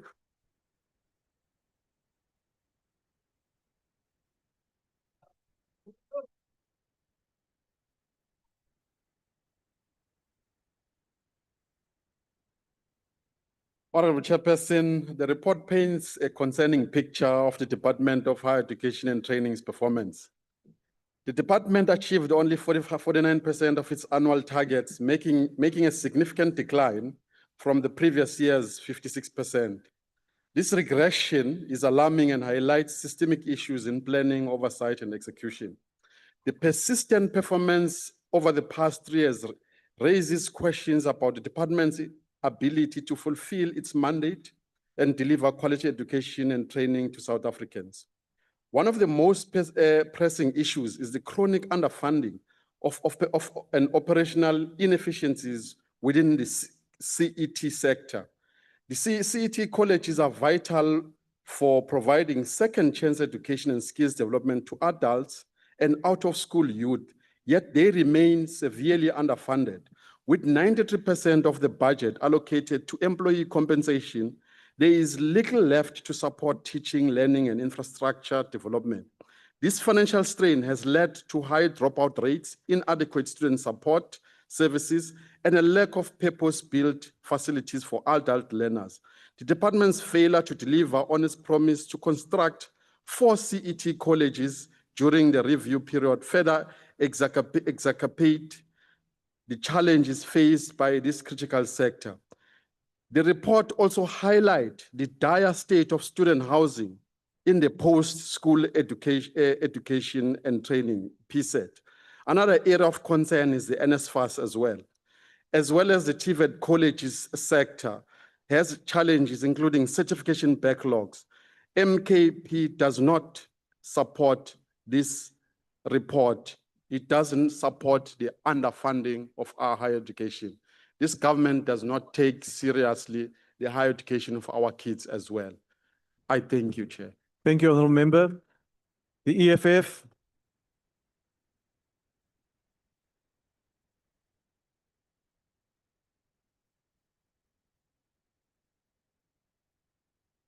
House Chairperson, whilst the report reflects some progress in expanding access and strengthening post-secondary education, it also exposes deep structural failings, chronic underfunding of TVET colleges, governance instability in entities, and a sector that continues to fail the students and youth of our nation. But today, Chair, we must deal with a matter that overshadows all of this. Yesterday, the EFF opened a criminal case of perjury against the Minister of Higher Education, Putimana Mela, as well as reporting him to the Office of the Public Protector. This is not a side issue. It goes to the heart of integrity, accountability, and the ethical leadership required to manage the billions of rands allocated to this department. The allegation is severe. The minister gave conflicting accounts under oath about his consultations with the National Skills Authority. If a minister can stand before a court of law and present one version, and then come before Parliament and present a different version, that is undermining the constitutional democracy of our country, that undermines the job that he has been given and his own oath of office. How can we trust the numbers in the PRRR when the person responsible for the department is accused of lying under oath? The youth of South Africa deserve leadership that is honest, they deserve leadership that is ethical, and leadership that is accountable. The Minister of Higher Education is compromised. We warned him when he entered office. We said, Minister, stand with the people, not with ANC comrades and comrades of the South African Communist Party. He clearly did not listen to us when we warned him. He has now made his bed and he must lie in it. Thank you. The IFP.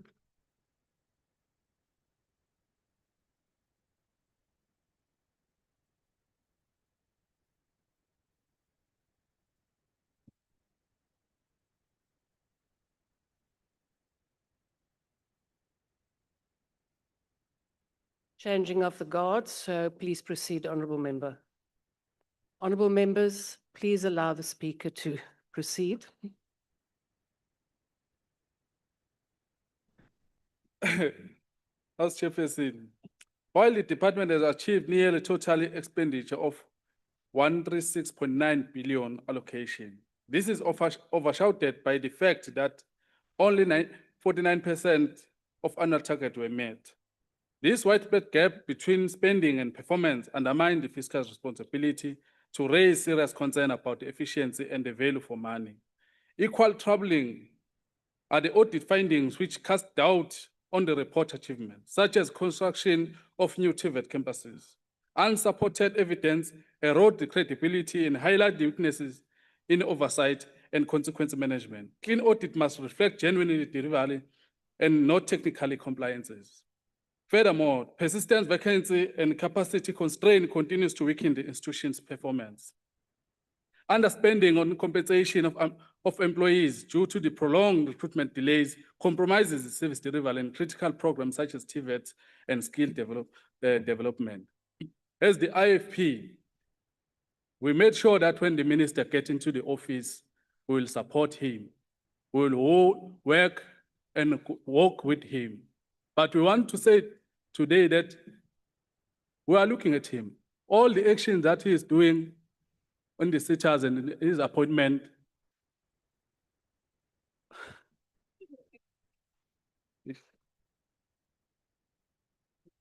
we're here to support this report. But at the same time, we want to caution the minister to say that we are still looking at him, we are working with him, but the actions that he is taking, I think, Chief Whip, we need to caution the minister.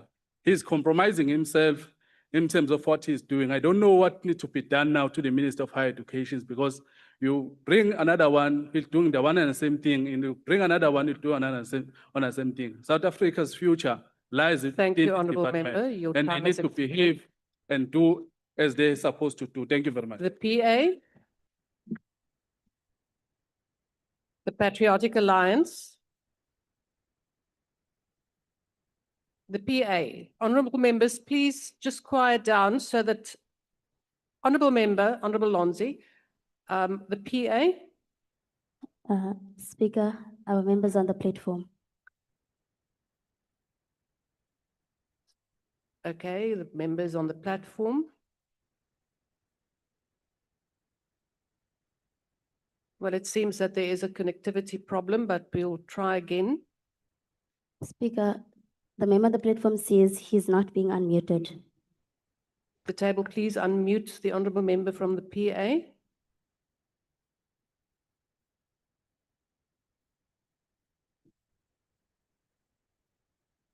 Honourable Chair, can you hear me?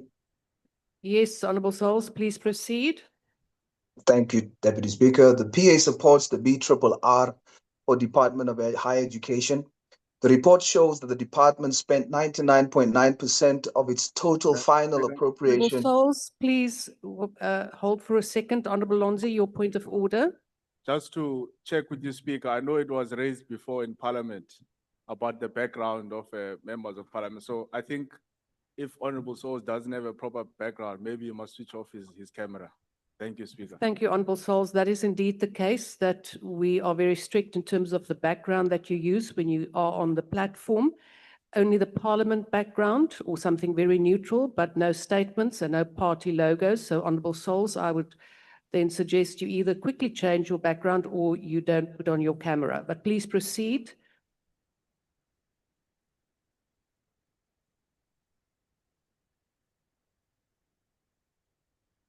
The report shows that the department spent 99.9% of its total final appropriation of 136.9 billion, but the entities whom they give the money to are the ones who waste it. Honorable Deputy Speaker, this is a crisis of conscience. We cannot allow public funds meant to uplift the youth of South Africa to be diverted, mismanaged, or hoarded as if it's transferred in hoolies bags. We hereby call for immediate and decisive action to enforce the AG's findings and that those responsible for the systematic collapse and misrepresentation of financials at NSFAS are fired and sent to prison for life. Launch an independent probe into the allegations of misconduct at the College of Cape Town and Moteo College, ensuring that every cent of public money used for personal legal matters is recovered, and other institutions like CETA, where whistleblowers are being purged. Implement a stringent plan to release the 40 billion in unspent CETA reserves for immediate skills development programs. We further demand that the department must stop ignoring the employment of foreign nationals in positions that colored, Black, Indian, and white South Africans qualify for. And further, start showing that colored lives matter too when it comes to job opportunities in the higher education sector. Ayo and aware, Deputy Speaker. Salute. The FF Plus. Dankie, agbare adjunk speaker. Die departement van hoër onderwys het 'n kritieke taak om enige een wat die skool verlaat op watter stadium ook al dan voor te berei vir die wêreld van werk, die sogenaamde post-school education and training ekostelsel wat na skool volg. So of die persoon nou skool verlaat in graad 7 of aan die einde van graad 9 of aan die einde van matriek, daarna is dit hierdie departement se baba. Nou as ons net na die verskillende programme van die departement kyk en van die instansies, is daar behoorlik net tyd om so op een stukkie te fokus. As ons na die universiteitsprogram kyk, dan word die toneel oorheers deur NSFAS, wat in die so wat 10 jaar van sy bestaan sedert oud-president Zuma gratis hoër onderwys beloof het, net nog nooit die mas opgekom het nie, nog steeds nie. TVET colleges het die interessante onderskeiding dat in die vorige jaar het 5 uit 50 TVET colleges 'n skoon audit gekry en hulle word nogal deur die komitee daarvoor geluk gewens dat dit nou 12 uit 50 is. 24%. CET colleges wat diegene moet opvang wat heeltemal uit die skoolstelsel geval het, werk hoofsaaklik in skoolgeboue wat nie geskik is vir wat hulle moet doen nie en 93% van die geld word op personeeluitgawes bestee. So waarmee lei jy mense op waarvoor met 7% van die begroting? CETA's sit op 'n berg kontant van 40 miljard rand wat hulle nie uitgegee kry nie want hulle het nie die kapasiteit om dit te doen nie. SAQA, Qualification Authority, doen beter. Hy skep 'n goeie grondslag en hy genereer ook van sy eie fondse. Dan wil ek na die QCT toe gaan met die laaste 10% wat regulatoriese vereistes op private verskaffers van opleidingsdienste lê wat dit eenvoudig onmoontlik maak en dit behoort hervorm te word. Baie dankie. Action essay.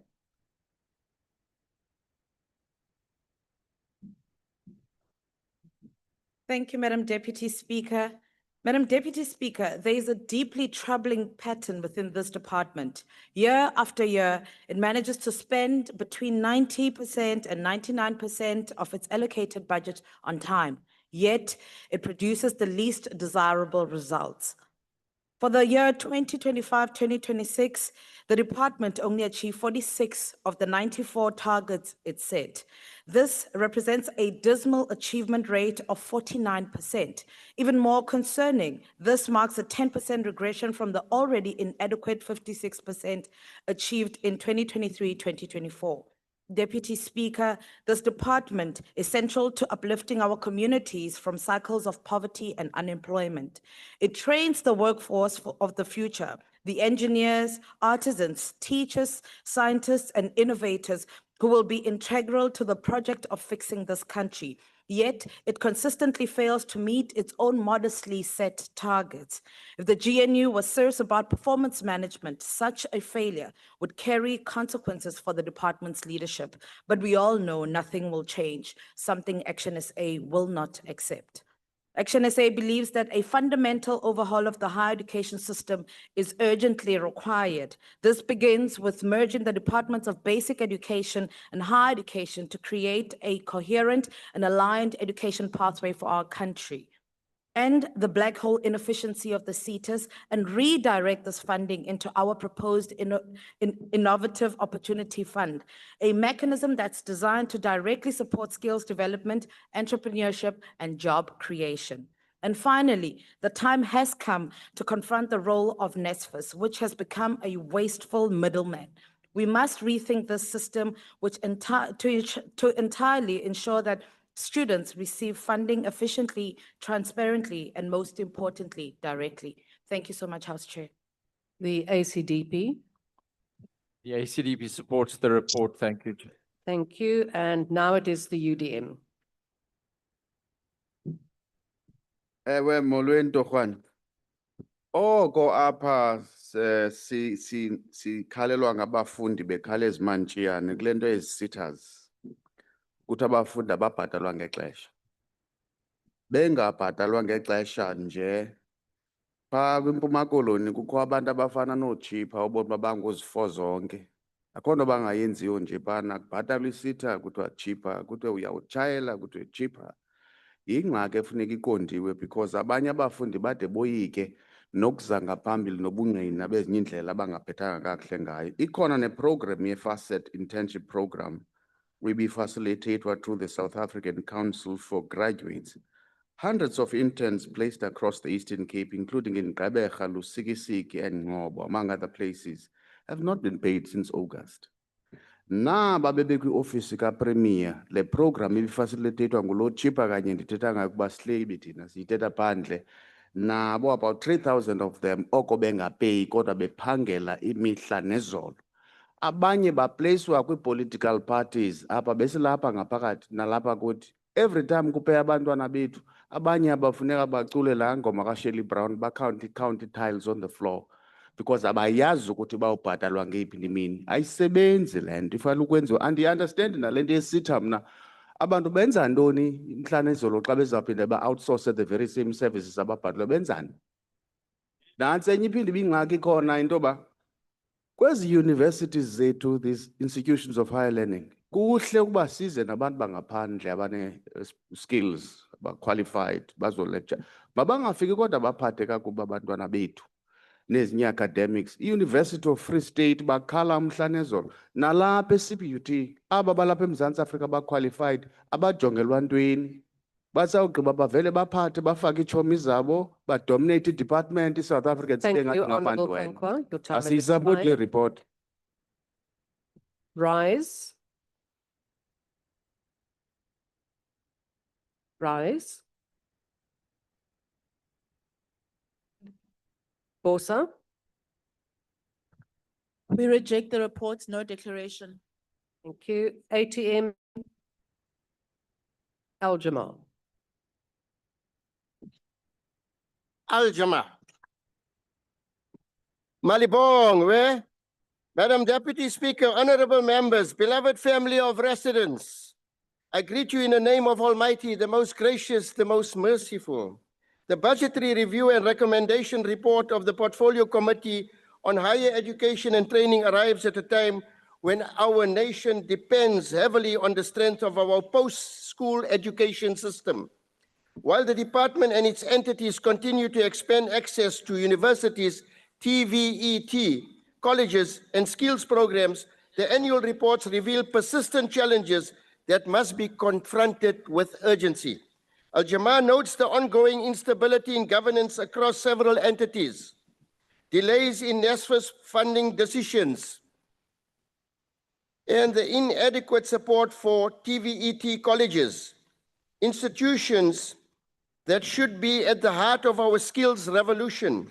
These weaknesses directly affect students, particularly those from working class and poor communities who rely on this sector for opportunity and mobility. As Al-Jamaa, we emphasize the need for clean administration, efficient funding systems, and stronger alignment between education and labor market needs. Our country cannot afford a higher education system that is accessible in theory but dysfunctional in practice. We welcome the committee's recommendations and call on the department to prioritize stability, accountability, and the creation of pathways that prepare young people for meaningful participation in the economy. Malibongwe, I thank you. NCC, PAC, UAT, Good, ANC.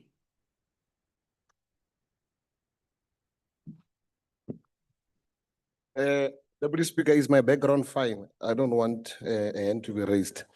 Honorable Chairperson, honorable members. Remember, your only background is me, so. I rise in this August House on behalf of the African National Congress, a movement that has consistently placed education at the climax of our national priorities.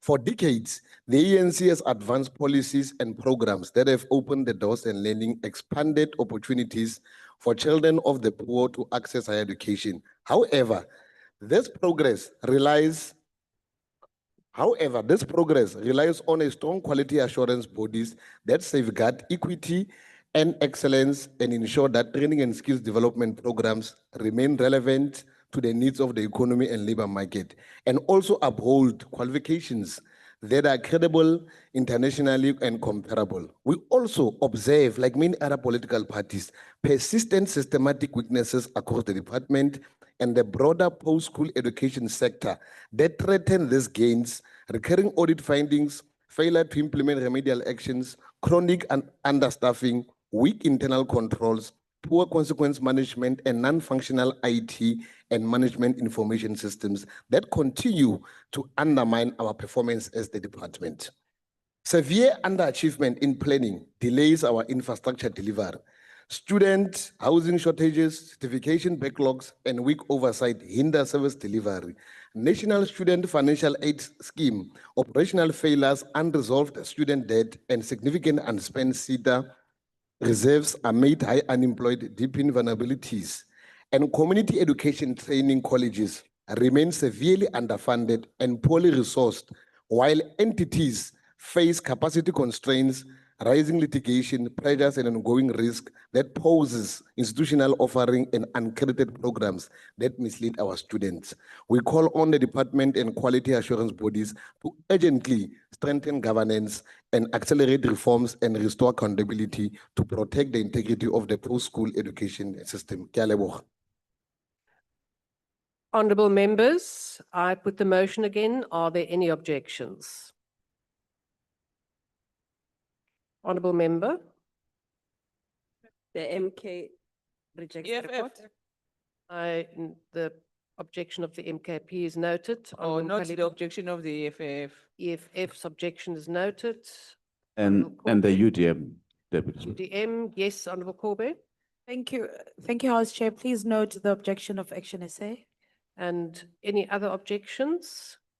Honorable. Please note the objection of Build One South Africa. Thank you. Any other objections? With those objections, the report is agreed to. The Speaker, or rather the Secretary, will now read the 10th order. Consideration of budgetary review and recommendation report of Portfolio Committee on Basic Education on performance of Department of Basic Education for 2024-25 financial year. I now recognize the Honorable Chief Whip. Thank you, Deputy Speaker. I move that the report be adopted.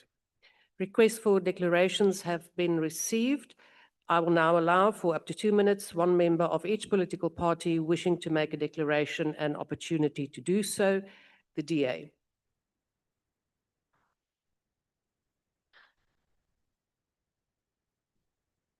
Thank you, Deputy Speaker. The Department of Basic Education reported a 94% achievement of its annual targets. This reflects the decisive leadership of Minister Siviwe Gwahube has brought into the sector with an insistence on clean governance, foundational learning, transparent reporting, and evidence-based policy has begun to shift the culture of basic education towards accountability and performance. But while the minister is charting a clear reform agenda, the operational side of the department continues to lag behind her ambition. Infrastructure delays, ICT rollout challenges, and uneven implementation continues to undermine progress. The department ended the year with 260 million rand unspent because implementing agents and administrative units have failed to deliver projects on time. These delays directly affect learners who still wait for safe classrooms, reliable sanitation, and functioning facilities. Similarly, learning losses in literacy and numeracy remain a deep concern. The minister's foundational learning agenda is the right response, focusing on the early years where long-term outcomes are shaped. But without consistent execution from within the department and without strong oversight of provinces, these reforms cannot reach their full potential. The internal audit reveals 98% of audit recommendations implemented, irregular expenditure reduced significantly, and a clean audit on performance information. Yet, consequence management remains weak, and implementing agents continue to escape accountability. Deputy Speaker, Minister Gwahube is steering the system firmly in the right direction. It is now up to the department's administrative machinery, provincial partners, and implementing agents to do the same. South African children deserve better. I thank you. The MK.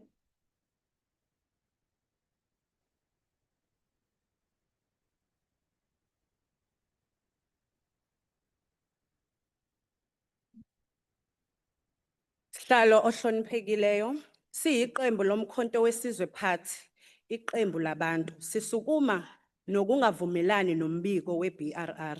Lo mbiko usuveze ngokusobala ukuthi umnyango wezemfundo ngaphansi kukahulumeni we-GNU uyahluleka ukulandela imigomo yomthetho sisekelo waseNingizimu Afrika. Lokhu kusho ukuthi umnyango uyahluleka ukukhokhela osonkontileka ukwenza bashiye phansi umsebenzi ungaphelele. Ukumelana nezingqinamba ezibhekene nasezikoleni kuma-district. Nombiko ka-Audit General uyaveza ukuthi kuningi okungahambi kahle neze. Umbuzo uthi, kanti ngabe ibaphi abantu uhulumeni we-GNU obakhathalelayo uma ehlulwa ukubhekana nezingqinamba zabafundi abaswele?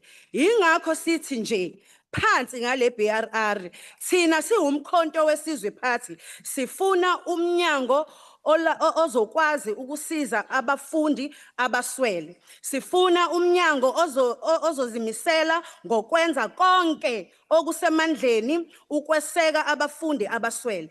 Kanye nomnyango ozosebenzisana, ozokwazi ukwenza izinsiza kusebenza kanye nezabelo zezimali ngendlela efanele, futhi ezosiza abafundi babe nekusasa eliqhakazile. Asiwuseki inhlobo ke lo mbiko. Uthi umongameli wabantu uJacob Zuma, abanye benu bayokhala. Aphi amavoti? Abantu abavota ngo-29 May 2024 kwacisha imshini nintshontsha amavoti. Umnotho kuyimanje ulawulwa uRobert. Member, your time has expired. Ngiyabonga. The EFF.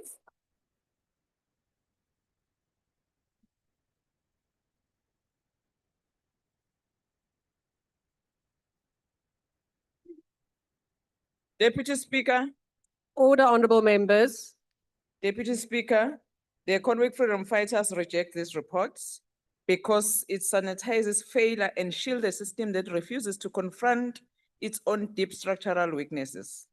The Auditor General of South Africa may have issued an unqualified opinion, but the findings are alarming. The department continues to struggle with compliance failures, misstated infrastructure records, and accumulated irregular expenditure balance of 7.7 billion. Out of this amount, Deputy Speaker, 1.7 billion was quietly condoned. 4 billion is still awaiting a decision by the National Treasurer, and 2.1 billion is stuck in endless disciplinary processes. Oh, what a shame. Fruitless and wasteful expenditure of more than 176 million has investigations that are either delayed or not initiated at all. This is not clean governance. This is a department where accountability is slow, selective, and often non-existent. The situation is even worse in infrastructure development. The report proudly speaks of full expenditure of conditional grants, yet the condition of schools tells another story. Sanitation backlogs remain widespread. Children continue to use unsafe and undignified pit latrines. Infrastructure projects are late, poorly managed, and in some cases never delivered. The same implementing agents continue to secure contracts despite violating procurement principles and failing to deliver on previous commitments. The committee itself calls for blacklisting, proof that this is a recurring pattern of corruption and incompetency that government has failed to deal with for many years. The National School Nutrition Program, despite spending nearly 10 billion rand, remain unstable. Tender manipulation. Thank you, weak Honourable Member. controls, Your time has poor expired. planning and alleged stock that The continues to be. IFP, We reject this the madness. IFP,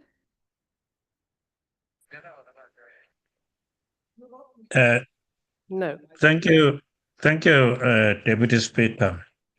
The IFP notes the department's attainment of the unqualified audit opinion, particularly the strong performance in programs 3 and 4.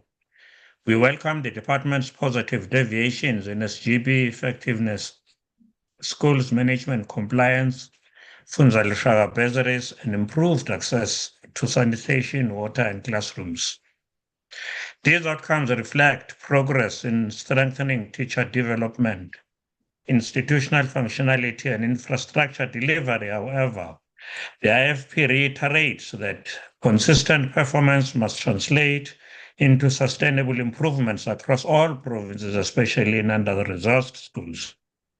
We urge the department to intensify oversight of provincial education departments, accelerate infrastructure backlogs, and ensure the teacher development supply and development pipelines remain responsive to the evolving needs of the educator sector.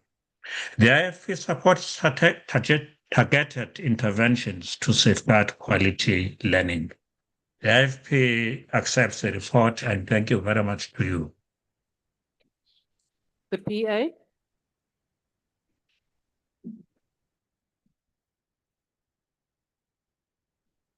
Yay. Dear Sitter, honorable members, the Patriotic Alliance stands firm in support of the basic education PRRR before this House. Education is the foundation of our dignity, empowerment, and national progress. If we fail our children, we will fail our country. This PRRR rightly highlights urgent priorities: fixing unsafe and inadequate school infrastructure, strengthening teacher training and accountability, expanding early childhood development, bringing technology and modern skill into our classrooms. From our perspective in the GNU, these are not optional reforms, they are essential. We insist that rural, colored, and historically marginalized communities must benefit equally. No child should be left behind of geography or history. We call for transparent spending so every rand reach the classroom. Discipline and pride to be restored in our school. Parents and communities to be recognized as partners in education. Honorable Speaker, this PRRR is more than a budget document. It is a commitment to justice and equity in education.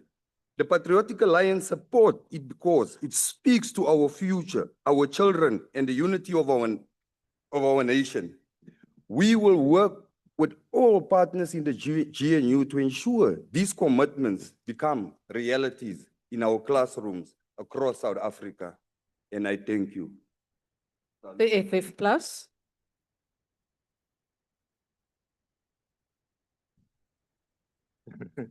Baie dankie, agbare adjunkspreker. Die departement van basiese onderwys vervul een van daai grondliggende funksies waarvoor die staat verantwoordelik is, naamlik die opvoeding van kinders. Dit is iets wat in enige staat dit die taak van die staat is waar 'n mens nie kan sê hy oorskry sy reikwyte nie. Maar hierdie departement doen eintlik net dit waarby die provinsies nie uitkom nie. Die provinsies is verantwoordelik vir die implementering, maar daar's 'n infrastruktuur agterstand wat die provinsies nie ingehaal kry nie en die departement is daarvoor verantwoordelik.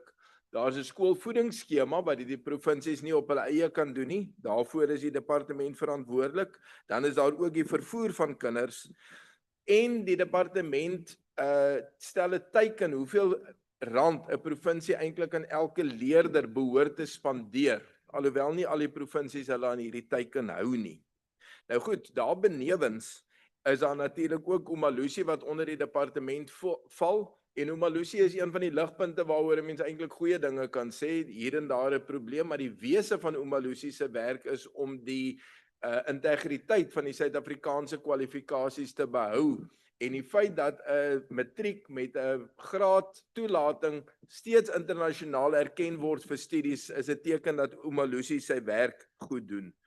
Wat wel 'n probleem is die persentasie besteding op onderwys uit die nasionale begroting wat so 13,5% is terwyl die internasionale verwysingspunt 15 tot 20% is. En dan word hierdie geld ook nie alles aan onderwys spandeer nie, omdat daar reeds soveel armoede is dat onderwys eintlik deel van die sosiale vangnet word met die voedselvoorsiening aan kinders op skool. Dit wil sê nog minder geld gaan in onderwys in. Nou as ons meer aandag gee aan departemente wat die ekonomie laat groei soos die een, Thank you, honourable member. Your time has expired. sal dit goed wees. Action essay.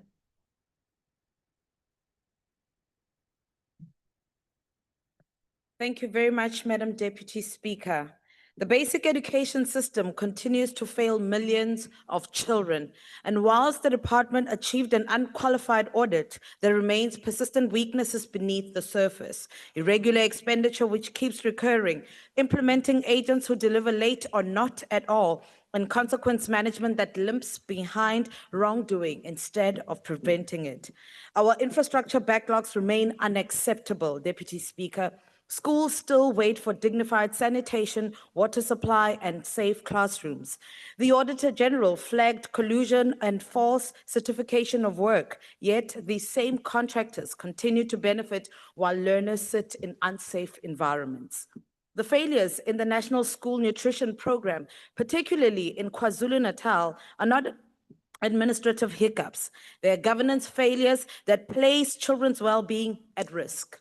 Madam Deputy Speaker, South Africa had a unique opportunity yesterday, right in this House, to move our education system forward by raising the pass mark from 30% to 50%. A meaningful standard that would set our children up for actual opportunity, not manufactured success. And yet, Madam Deputy Speaker, astonishingly, parties in this very parliament voted against raising that bar. In a country Honourable where member, literacy please- rates... Honourable Corby, please take your seat. Honourable Chief Whip of the DA. Thank you, Deputy Speaker. Deputy Speaker, the honourable member is misleading the House. The motion at the end did not call for the pass rate to be raised to 50%. It actually called for a review according to international standards of the pass rate. But the pass rate changed from 30% to 50% was not part of the resolution, and that served before this House. It's a fact that the honourable member is at this point misleading the House on that basis. Thank you. Honourable Michalakis, I will consult the Hansard and come back to you on this particular point. Honourable Corby, please proceed. Thank you very much. The speaker that just spoke is one of the parties that are 30% apologists. And yet, astonishingly, parties in this parliament voted against raising that bar. In a country where literacy rates are collapsing, where numeracy outcomes are declining, and where this very report details systematic dysfunction, choosing to defend a 30% pass mark is choosing mediocrity. Action SA will We support the recommendations before us, blacklisting failing contractors, strengthening oversight, fixing learner transport, enforcing discipline in the system, and Thank you, Honourable rebuilding Kobe. early Your time has childhood expired. development. I thank you very much, Madam Deputy. ACDP. Thank you, Madam Deputy Speaker. Madam Deputy Speaker, the department received a staggering 32 billion in its budget. And it is taxpayers that ultimately paid for this amount, but are they receiving value for their money? We submit not, given the low rates of literacy, the low rates of numeracy, and given the fact that many stakeholders in the sector echoed the ACDP's call for major reform during what we believe is the flawed Bella lawmaking process. We believe we are punishing hardworking parents as well as independent businesses in the education sector with over-regulations, rather than promoting and encouraging free enterprise in education, which can assist with the public sector education, which, as we know, is severely struggling. Chairperson, the ACDP further calls for improved real-time reporting that will aggressively cut poor-performing programs in education, such as the much-vaunted comprehensive sexuality education program. Over 98,000 teens and preteens gave birth in 2024, showing how this program, which cost many millions of rands, has dismally failed. The ACDP welcomes the report's recommendation in this regard that the department is to provide a comprehensive report on sexual assault and statutory rape at schools, and that such a report must include statistics from SAPS, as these two crimes are very prevalent. No child should be left behind, and no child should be sexually assaulted or raped in our schools. The ACDP will support this report. I thank you. The UDM. Honorable Deputy Speaker, this PRRR gave us a very long report which does not reflect the realities and hardships faced by public schools across the country. Deputy Speaker, basic education is the foundation of our education system, our children's future and future workforce. A house built on a shaky foundation will never stand, it will crumble. The same applies to this shaky foundation of our education system. Targets set by this department are too low, designed for tick box purposes only, with no visible impact on outcomes, only to impress by claiming to have achieved the set targets. The department received an unqualified audit opinion with matters of emphasis. One of the matters of emphasis is the restatement of corresponding figures as a result of an error in the financial statement. That's the department that should be shaping the future of our children. Material irregularities as per paragraph 5.3.2. It took forever to implement consequence management until the matter prescribed and the financial loss could not be recovered. According to the committee's report, AGSA analysis of the MTSF indicators and targets for the past 5 years noted that provinces are not achieving their targets, which directly delay delivery of the intended quality education. Furthermore, AGSA found that there were no health reports or certificates in the ECD centers, and not all centers received learner-teacher support material or are using it effectively. There was inappropriate Thank you, infrastructure. Honourable Makenja. Your time has We expired. need immediate action, not talk shows. Rise. No declaration. Thank you. Bosa.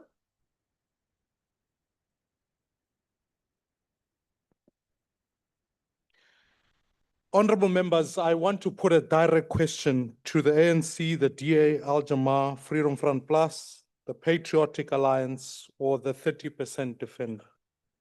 the question was asked to me directly. It says this: we should not give the natives any academic education. If we do, who is going to do the manual labor in the communities? And this was a question that was asked by J.N. Leroux of the National Party. And the question that he put forward, he puts it so deliberately. And I finally figured out the answer as I was reading the BRRR. Because when you began to read the BRRR, it said the following that there's deteriorating infrastructure, there's uneven provincial performance, there's poor literacy, there's poor numeracy outcomes. What the education system is telling us is that if you are poor, your classrooms are going to become fuller. It tells you the fact that actually the education system, if you start grade 1, you're not guaranteed to finish school. Honourable Maimane, please take your seat. Honourable Michalakis. Thank you, Deputy Speaker. Deputy Speaker, is Honourable Maimane willing to take a question? Honourable Maimane, are you willing to take a question? I'm afraid not, Honourable Speaker. Please proceed. It tells a school of the fact that more than 500 schools offer no maths, that 12,700 qualified teachers are unemployed. So, honourable members, here is the trick. If you have 30% pass mark, it buys you insurance so that you can keep failing infrastructure, no teachers, poor mathematics. And I'm here to say it's not the number we're looking to change. If we move it up to 50%, we can ensure that, yeah, all of these things are addressed. Stop protecting mediocrity. We reject this BRRR and want to make it clear. Let's change the pass mark from 30 to 50. Now is the time. Thank you very much. The ATM, Al-Jamal.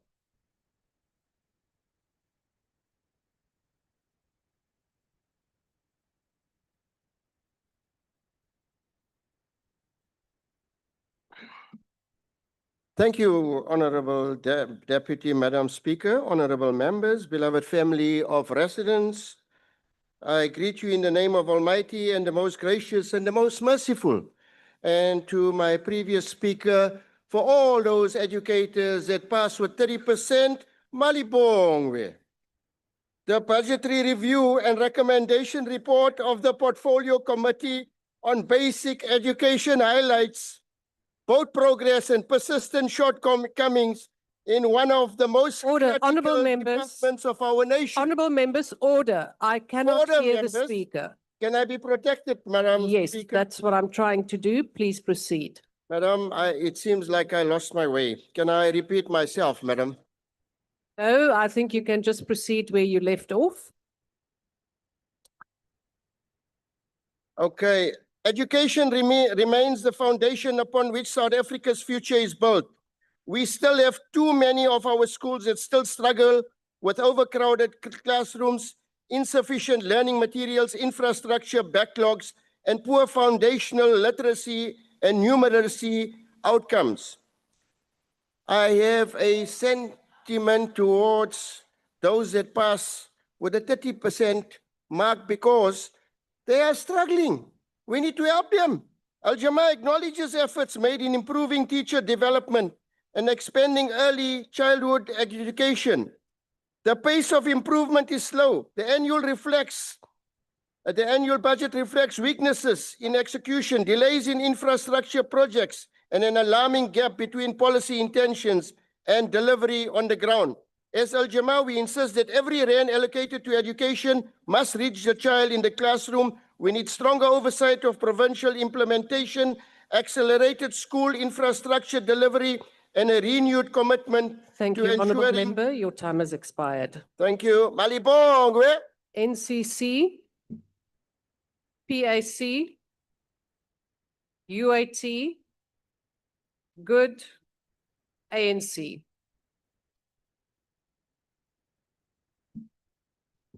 No, ke go leboge wena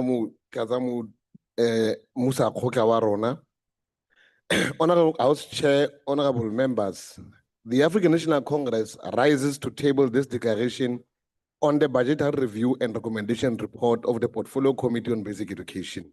This report reflects the committee's rigorous assessment of the department's performance, financial management, and progress toward delivering quality basic education to our people. Yes, we note the department's continued achievement of unqualified audit opinion, strengthened performance reporting, and significant progress in key service delivery areas, including the National School Nutrition Program, early childhood development, teacher development, and school infrastructure improvement. These attainments demonstrate a sector that is stabilizing and progressively aligning with the goals of the National Democratic, the NDP, the medium-term development plan, and the priorities of the 7th administration. However, the ANC is equally concerned about persistent challenges affecting infrastructure delivery, irregular expenditure, and weaknesses in consequence management, particularly relating to implementing agents. This must be addressed with agency. We support the recommendations calling for stronger oversight, improved accountability, and the safeguarding of public funds. The ANC affirms the PRRR and commits to ensuring that the department accelerates delivery, strengthen governance, and priorities and the dignity for the future of our learners. I think what my last 20 seconds, it is quite significant to clarify that a pass mark of an average for the entire students or the school is not 30%, but there are singular modules that are requiring that one must pass for 30%, and there are those that are saying that one must pass for 50%. So we must be very firm and clear, not mislead the nation, because for those that are according to the economy and that are aligned are 50%. Thank you. Honourable members, I put the motion again. Are there objections? The MK? The MK objects. Objection noted. Yeah, the EFF object 30% pass rate. EFF objection is noted. Honourable Shlazu Webster. We object and we call for a division. A division having been called, the bells will be rung for 2 minutes. But before I call that, I first have to satisfy myself that there are 4 members at least who support the division, because BOSA only has 2 members. Could I perhaps have an indication of other members? MK supports. We will then have a division and the bells will be rung for 2 minutes.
Honourable members, please take your seats. Honourable members, the Speaker has determined that. Honourable members, order.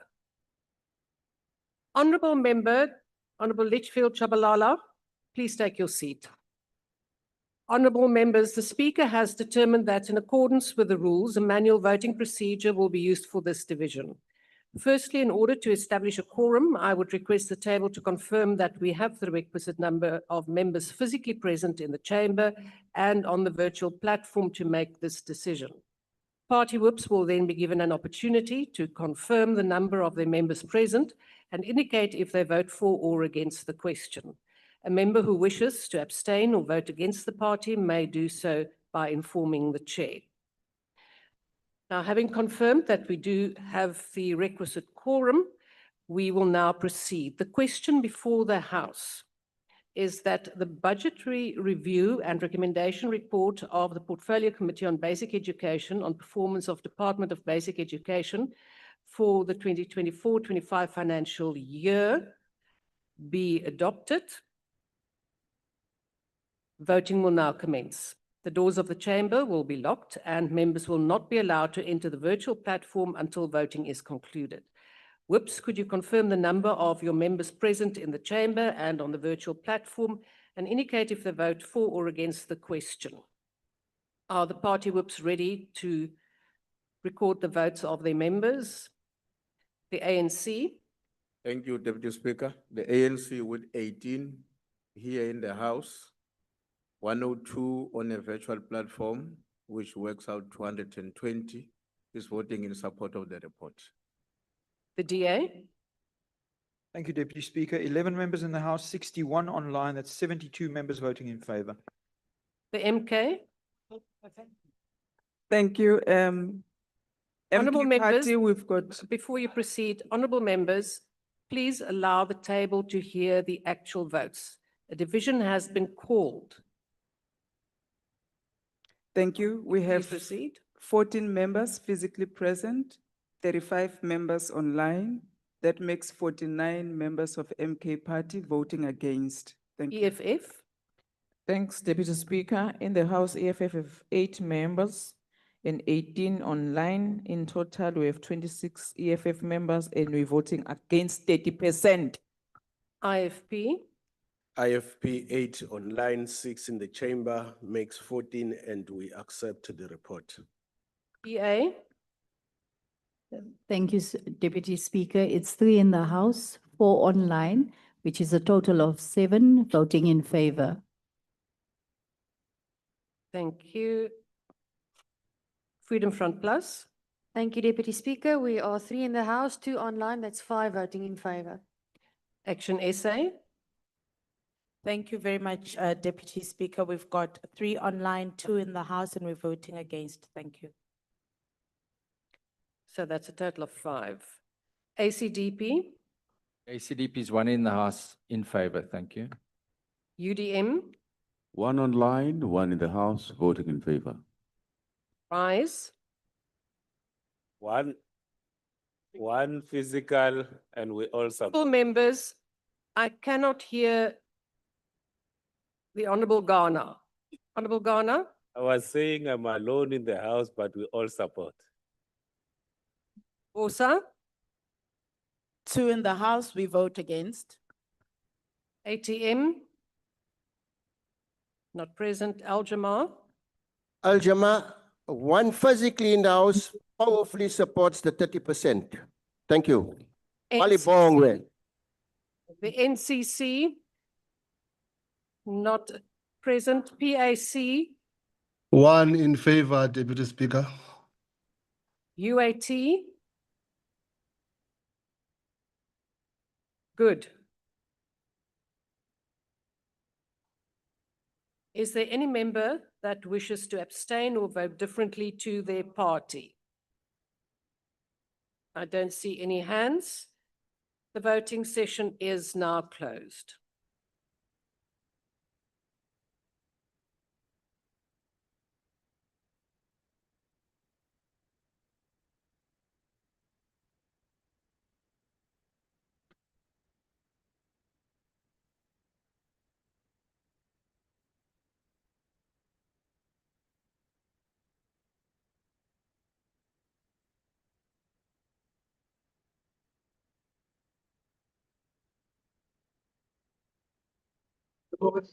So the PAC is voting for 30%. Honourable member, I did not Do you recognise do you you. want to join PAC, Mani, or? Honourable members, Because you have Deputy joined Minister, 7 organizations already. We don't need you. the platform is not open for you to comment whilst the votes are being counted.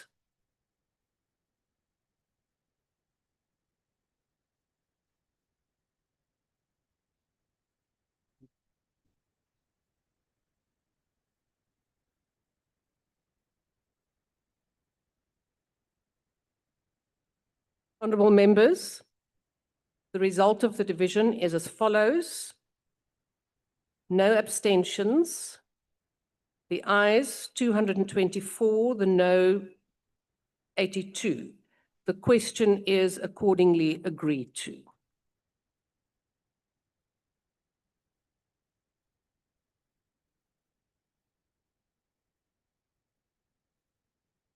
The Secretary will now read the 11th order. Consideration of budgetary review and recommendation report of Portfolio Committee on Tourism.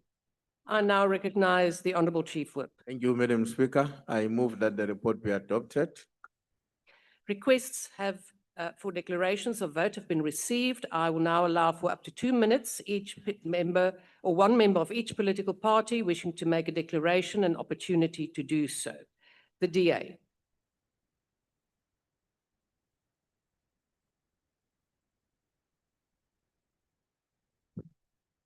Honorable Deputy Speaker, the tourism sector is at a crossroads.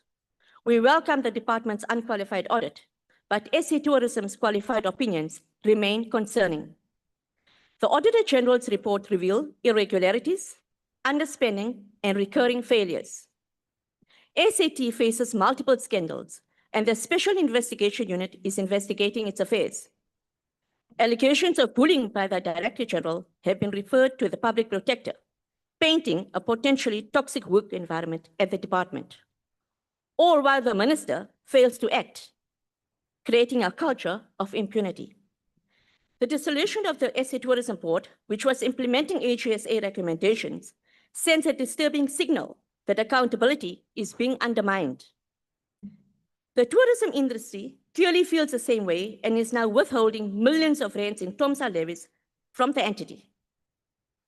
Our oversight visits to the department's infrastructure projects managed by DBSA revealed concerning issues. In excess of 800 million rand has been spent on projects that are years overdue and many millions over budget. The Democratic Alliance's recommendations in this report include implementing robust financial governance measures at SAT, the tabling of the Tourism Amendment Bill, the restructuring of SAT into a public-private partnership, and the aligning of tourism incentives with the UN's Sustainable Development Goals. Finally, the Minister must rebuild trust by being fully transparent about her decisions at SA Tourism.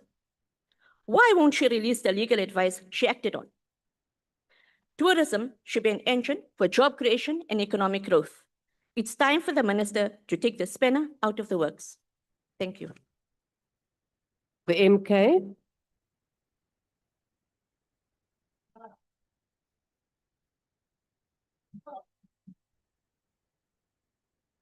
Speaker, honorable members, fellow South Africans, I greet you. Namaste, Vanakkam. That hasn't been done in this house ever. I've been here for 2 years, so I'm greeting everybody in my language. The MK party rejects the report with a firm commitment to the people's mandate, a mandate that demands clean governance, real economic justice, and a tourism sector that creates jobs for our people. The BRRR before us exposed deep structural failures in the Department of Tourism and, more alarmingly, SA Tourism. Our oversight further reveals systemic collapse, infrastructure projects delivered without water, electricity or sewage connections, expired compliance certificates, procurement failures, and a township tourism left to rot. Let me come to this rot. If you go to Inanda, where the ANC runs, it's like a dog's breakfast, and there's a heritage site there, and don't worry about it, because we're going to be in power the next time, and we'll fix it. is littered with the streets are littered with potholes, littered streets, potholes, zero local tourism budget allocation from municipalities.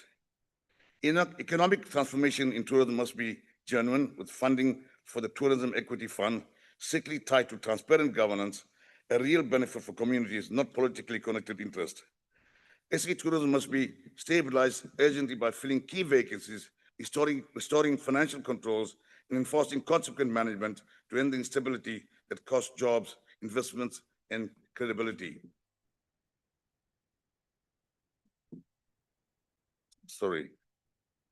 Government must also shift from scattered incomplete infrastructure projects to fewer high-impact developments that create jobs and bring real values to townships and rural areas. Finally, township tourism must be Thank you, Honourable prioritized. Member. Your time has expired. The EFF.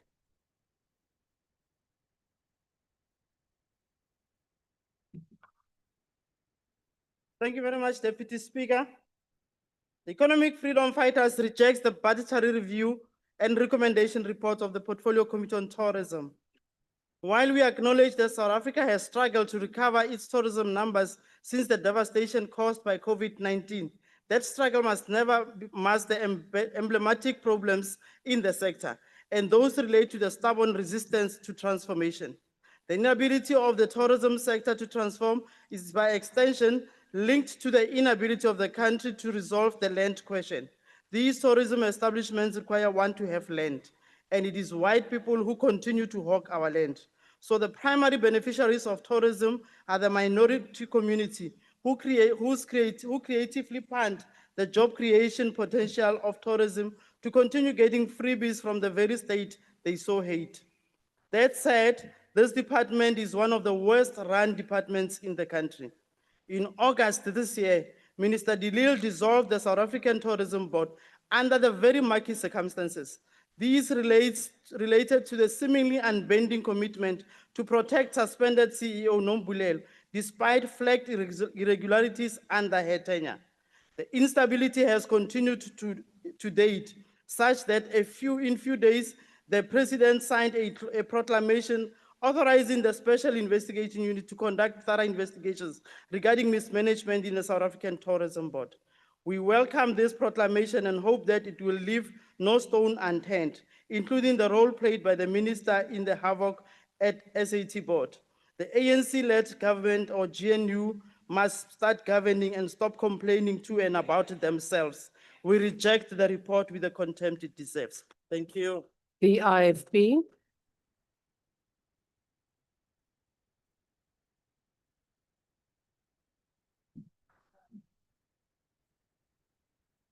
Thank you, Chairperson, Honorable Chairperson. This report highlights both progress and ongoing challenges within the Department of Tourism. While several programs targets were achieved, we remain concerned about persistence, operational weaknesses. These ongoing weaknesses continue to undermine oversight, accountability, and overall service delivery.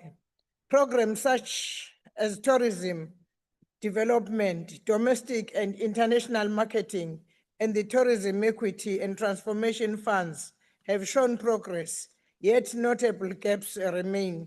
These gaps include weaknesses in financial management, instability in board and senior management structures, and delays in implementing key initiatives such as the Global Tourism Brand Campaign and the grading of 5,000 establishments, delayed appointments, suspended senior officials, and repeated internal controls failures at South Africa tourism remain areas of serious concern. The IFP is also concerned about material misstatement, recurring non-compliance with supply chain management processes, and weak consequences management for irregularities, fruitfulness, and wasteful expenditure, high vacancy rate, and the slow disbursement of transformation funds continue to affect operational efficiency. We therefore call for stronger monitoring, stronger governance, timely recruitment, and decisive action to restore stability We support the report and urge all tourism entities to enhance accountability and service delivery. I thank you, Chairperson. The PA.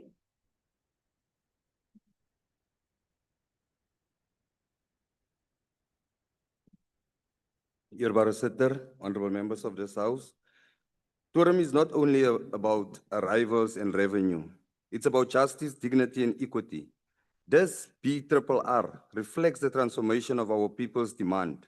Tourism must be people-centered, infrastructure-driven, and accountable to the communities who have carried the burden of exclusion for generations. Ons mense het lankal gewag vir die justice. Honorable Speaker, tourism kan nie wees vir die elite nie. Die Khoisan families, die colored community, and those small entrepreneurs in die townships moet ook deel van die benefits. Honorable Speaker, while we commend the Department of achieving a clean audit, we are deeply concerned about the 128.8 million underspending. Most of it is compensation of employees due to unfilled posts under cost containment measures, yet unemployment on the Cape Flats and in other marginalized communities is devastatingly high. It is unacceptable that posts remains vacant while our people remain jobless. Let it be clear, we will not leave this matter there. The Patriotic Alliance will keep a vigilant eye on job creation and ensuring that every opportunity promised by the department translates into real work for our people. Honorable members, this BRRR calls for infrastructure justice, demand community empowerment, insist on employment transformation, and strengthening accountability. Tourism is a national asset, but unless it benefits our equitable share, it risks becoming another site of exclusion. This BRRR ensures that tourism reflects the true spirit of South Africa, diverse, inclusive, and just. So I think. The FF Plus. Geagte adjunct speaker, die departement beskik oor 'n totale begroting van 7.5 miljard rand waarvan 3.9 miljard oorgedra is aan SA Toerisme.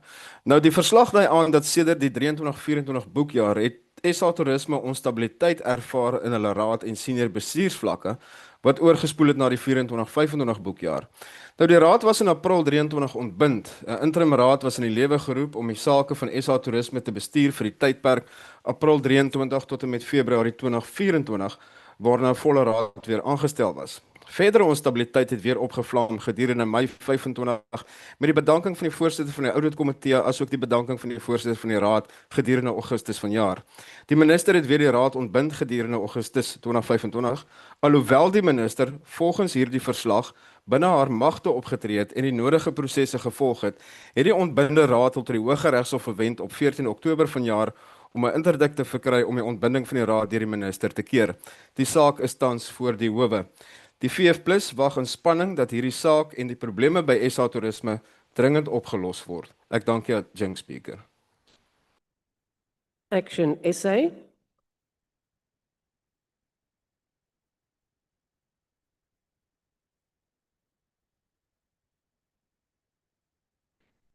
Thank you very much, Madam Deputy Speaker.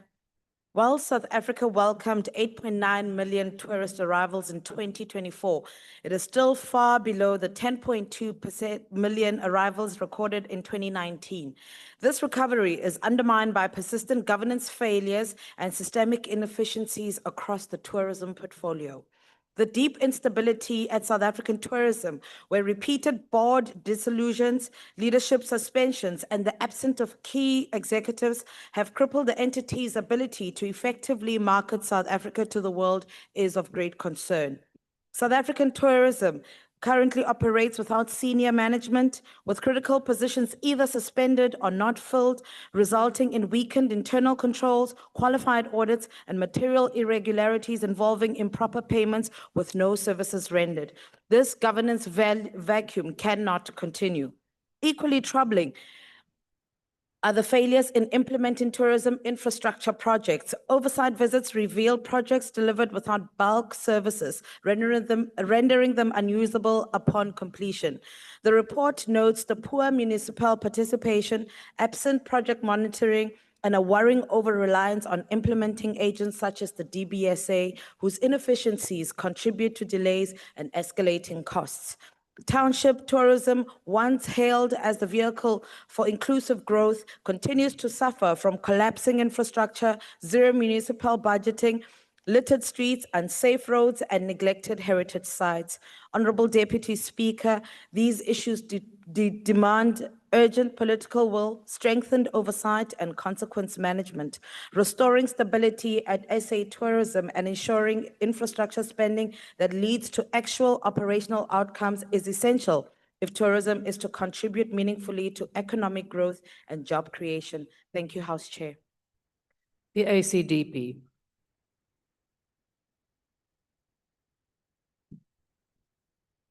Madam Deputy Speaker, the ACDP believes that tourism has the potential to create far more jobs and earn foreign currency, given the beauty of our country and its wonderful people. South African tourism is, however, beset with governance problems as set out in this report, which prevents the fulfillment of this potential fully. What is disgraceful is South African tourism underspent its budget by 42.618 million.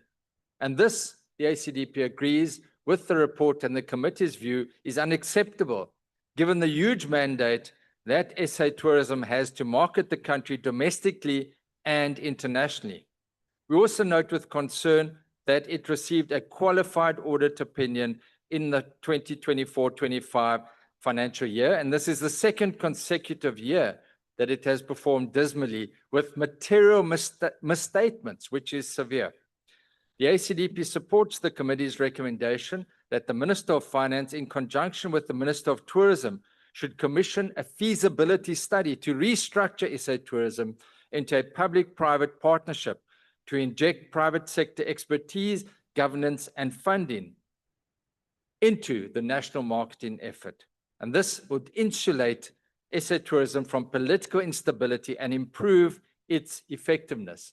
We firmly believe that if this is not done, tourism will not reach its full potential in the country.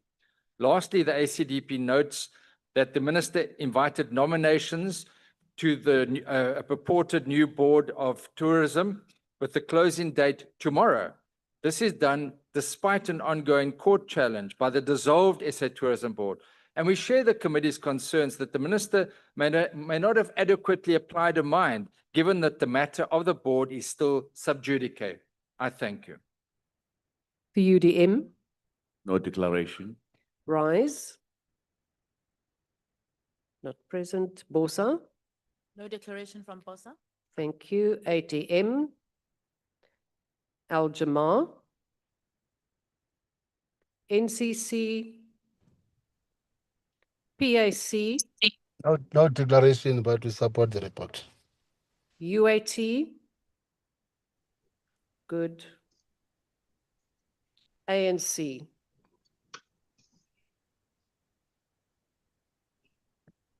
Thank you, Deputy Speaker. I rise on behalf of the ANC to commend the strong leadership of President Cyril Ramaphosa during South Africa's term as President of the G20. The successful hosting of the Leaders Summit showed the world that Africa is indeed a powerhouse. We believe the commitments We believe the commitments made at this year's G20 Summit will help us build unity, fairness, and sustainable growth as we work towards attracting 15 million international visitors by 2030. While we believe that the department is fit for purpose, as its leadership has been steady and inherent with principles of good governance, as evident by the clean audit, we remain concerned about the instability and poor governance at South African tourism, which has also resulted in it receiving a qualified audit opinion with findings. This has been going on for far too long. We can no longer be patient, Honorable Minister. It is time for you to take decisive action and lead the entity to a path of good governance and impactful service delivery to the people of this country. The committee also raises concerns about the slow progress of the Tourism Equity Fund. We are not convinced that removing SIFA as the implementing agents is the right move, especially without clear evidence. What is clear is that delays in decision-making put transformation at risk. We therefore insist that all available funds of the TEF held by SIFA be committed and paid out before the end of the financial year. Not a single rand must be returned to National Treasury. Our people cannot lose opportunities because of administrative uncertainty. And lastly, while we support the PRRR of tourism, we must register our concerns about the budget cut over the medium term and the additional reduction of 16.6 million towards the expanded public works program, as it impacts on the skills and training and compensation that many people, especially young and marginalized in particular, could be getting through. Thank you very much. Honourable members, I put the motion again. Are there any objections? Honourable Makubele. Thank you. Kindly note the MKP objection. The objection of the MKP is noted. Honourable Mkalipi. Please note the objection of the EFF. The EFF objection is noted. Any other objections? With those objections, the report is agreed to. Honourable members, before we proceed to the last item, but earlier the Honourable Michalakis raised a point of order, and after having considered it, I will rule as follows. A member has freedom of speech within the confines of the rules. Should members not agree with the views expressed or the veracity thereof, they may use the opportunities provided by debate to rebut or bring an alternative perspective. The presiding officer cannot be placed in a position of ruling on the veracity of remarks made in debate or having to enter into dialogue with members on the perspectives they are bringing to the House. The Honourable Michalakis' point of order is therefore not sustained. Honourable members, we are now almost at the end, and we now proceed to the farewell speeches. Honourable members, we're almost done. And I now invite the Honourable Speaker, who will join us on the virtual platform. Thank you very much, Honourable Deputy Speaker, honourable members. We have come to the end of an eventful year, which this Parliament has navigated with resourcefulness and determination. It is the second year of the 7th Parliament and has therefore been a year of both consolidation as we get used to working together and strategic repositioning as we build on important progress from previous term of Parliament, as well as formulating the new strategy for the next 5 years. I think we can all agree that the first year was a bit unusual, yet rewarding and reformative. Insofar as the passage of the budget was concerned, the experiences drawn from the budget process tested and improved our collective understanding of our constitutional levers and the importance of collaboration among political parties. Most significantly, it signaled the true meaning of public involvement in the affairs of Parliament. Honourable members, the role of Parliament in fostering diplomacy continues to grow.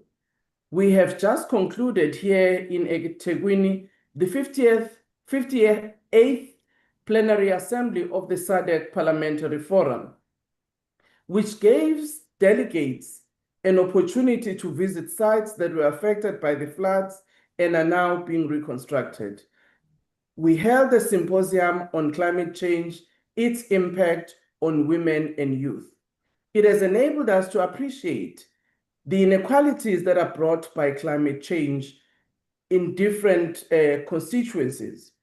The hosting of the P20 also created a platform in which we reflect the role of parliaments in making sure that our theme, South Africa, would enable us to ask questions on what we need to do as the parliaments of the G20. The engagement at the IPU, at the Commonwealth Association, at the Pan-African Parliament has once again ensured that we are able to influence policy and heighten advocacy on issues affecting our region and our peoples. The EU-South Africa consultations continue to ensure that we address some of the issues that remain as blockages on trade and other matters between our two countries. Allow me to thank all members who represented Parliament in these multilateral bodies. Importantly, I want to thank the Speaker, the Deputy Speaker, the House Chairpersons, both of the National Assembly as well as those in the NCOP, who played an important role in ensuring that we have a successful P20 Speakers Summit. I also want to thank our young parliamentarians and Women Caucus for ensuring that we have the best P20 Youth Conference and P20 Women's Conference. We came up with valuable recommendations on what we can do as Parliament to deepen the participation of young people and women in issues of our legislatures.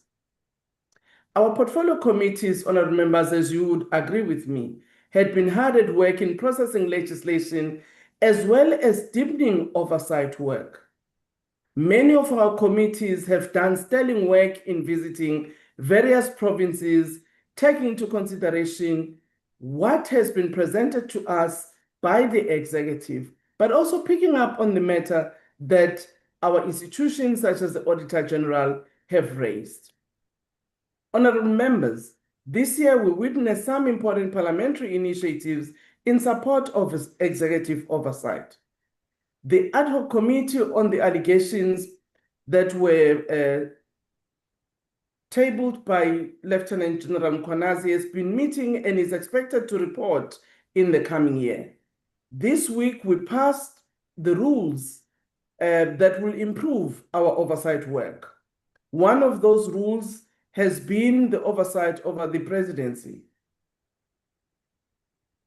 There are many other issues that we still need to deal in terms of our rules, particularly as it relates to strengthening our oversight work.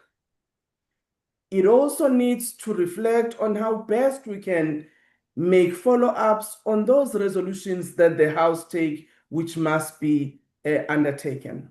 Honorable members, I also want to indicate that we still need to work very close with the leader of government business to ensure that there is timeless responses to questions by members of the executive. While Parliament has recorded progress, it remains true that we must do more to ensure that all our communities have access to services and that these services meet necessary living standards. It is also true, as many members have demanded, that we must pay special attention to empowering the most vulnerable in our society so that they too can access the opportunities and support that they need. In the coming year, we will watch as our community across the country stand beside one another to vote for their local representatives. I do hope that in our programming schedule, we'll take that into consideration. Honorable members, as Speaker, I must acknowledge that the proceedings in this House and in our committees this year have been vigorous and politically poignant while remaining for the most part within the rules bound. This has not always been the case in previous terms, and so we should recognize the resolve of our whips in the maintenance of order in the work that we do. I also wish to extend my appreciation to the presiding officers for their collective guidance and leadership. I also want to thank the Joint Standing Committee on the Financial Management of Parliament, who have indeed made an oversight on what we do as the administration of this Parliament. Similarly, the Programming Committee and the Chief Whips Forum have been very critical in ensuring that the work of this Parliament is smooth. Of course, we will have an early start in January on the good advice of the Programming Whip, Honorable Dagmore. and the members of the programming committee, understanding that indeed, because of the challenges of adoption of the budget late, the medium-term budget policy statement was tabled late, and therefore, without compromising the work of our Finance and Appropriations Committee, we had to make sure that we give enough and adequate time so that we can actually do what is right and what needs to be done. As I conclude, we must also express our appreciation to the administration of Parliament for all their efforts throughout this challenging term. Honorable members, I also note that during this year, we lost some of our members who have been called to higher service. We remember them and their families. And we also appreciate the service they have paid in our society. And I trust that as we go home, we will travel safely, spend time with families and our loved ones over the festive season. Please, those of you who are driving, drive safely and arrive alive. Thank you very much. Happy, successful Christmas and a new year. Thank you, Honourable Speaker. I now invite the Honourable Chief Whip of the second largest party.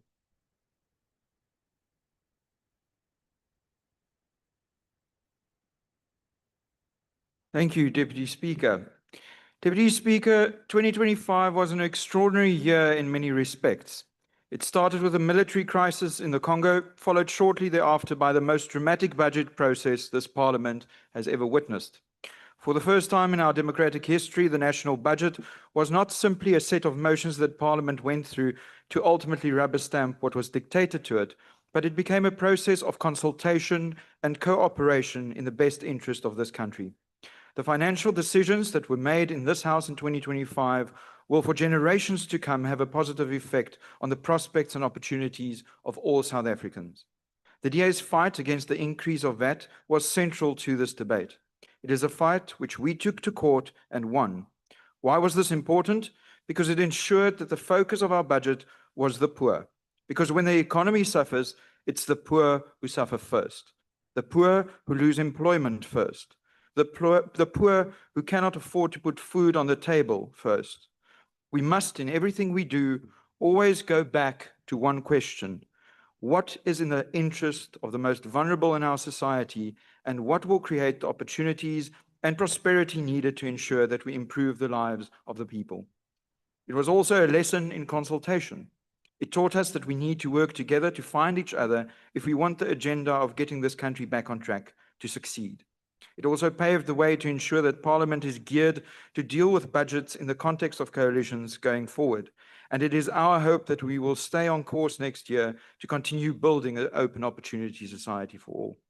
Speaker, we also welcome the developments that took place in Parliament this year.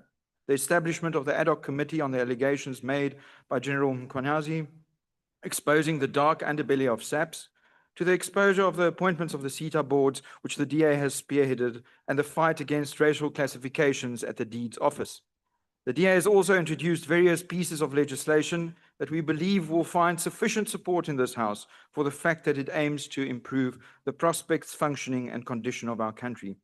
Among these are the Anti-Corruption or Scorpions 2.0 bill by Honourable Breitenbach, the coalition bills on national, provincial, and local level introduced by myself, our bill to establish a cyber commissioner, amendments to the PI bill to protect property rights, our economic inclusion for all bill as an alternative to BEE that will ensure real redress, and a bill that will see those who were found by this House to have violated their constitutional oath and therefore been impeached in their former capacities to be disqualified from sitting in this House.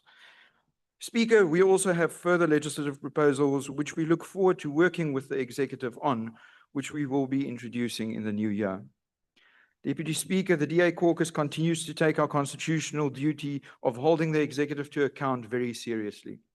Our members of the executive encourage this, and we will continue to do so to ensure we make our contribution to an effective parliament that's not just a rubber stamp of the executive.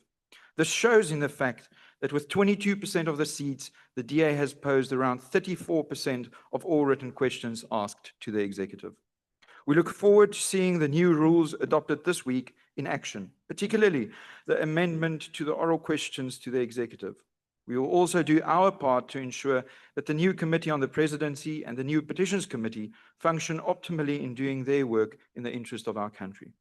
Deputy Speaker, this year would not have been possible without the support and guidance of the staff working at this institution. Indeed, I often hear and agree what a privilege it is to work at Parliament. But the real privilege is to work with individuals of such quality as the table staff and support staff at Parliament. From the translators and library services to the catering services, legal advisors, bills office, table staff, security, and so many more. In this instance, may I single out the Secretary to the NA, Mr. Castle, and his team again. And finally, I wish to thank all of our colleagues in this House on both sides for the mostly constructive debates. The presiding officers, especially Madam Speaker, and the Chief Whip of the government for the excellent working relationship, as well as the Chief Whip of the opposition, all three of them. I wish you all a peaceful and much-deserved December break. May you get to spend precious time with those we often neglect in this work, but without whom we would not be able to fulfill our calling of serving our beautiful country, our families. I wish you all well. Thank you. The Honourable Van Rooyen.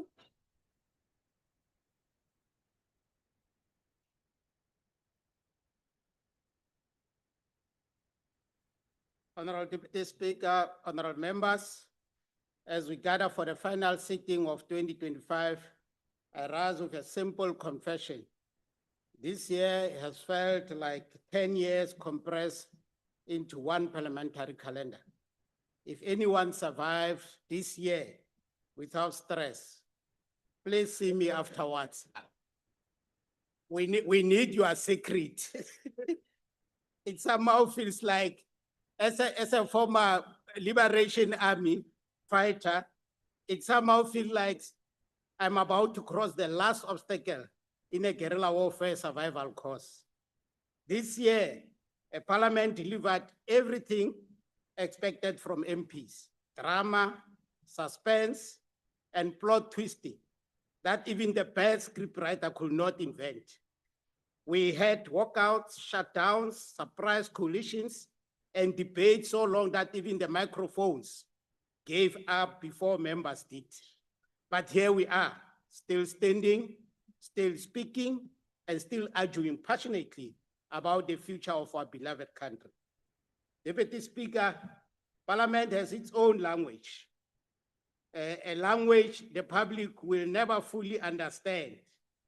When an MP says, "I will be brief," everyone quietly switch off their alarms for the next hour.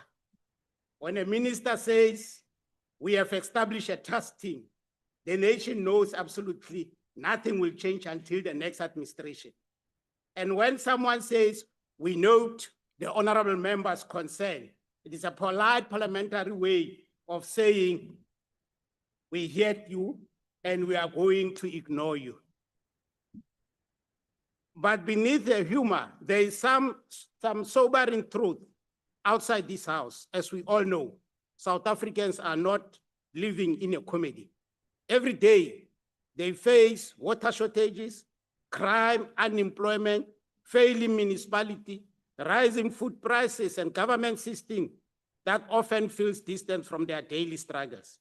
While some leaders perfect their television soundbites, the people perfect the art of surviving hardship. We cannot end this year pretending that all is well. It is not. Our country is calling for leadership, real leadership, not public relation exercises and political gymnastics.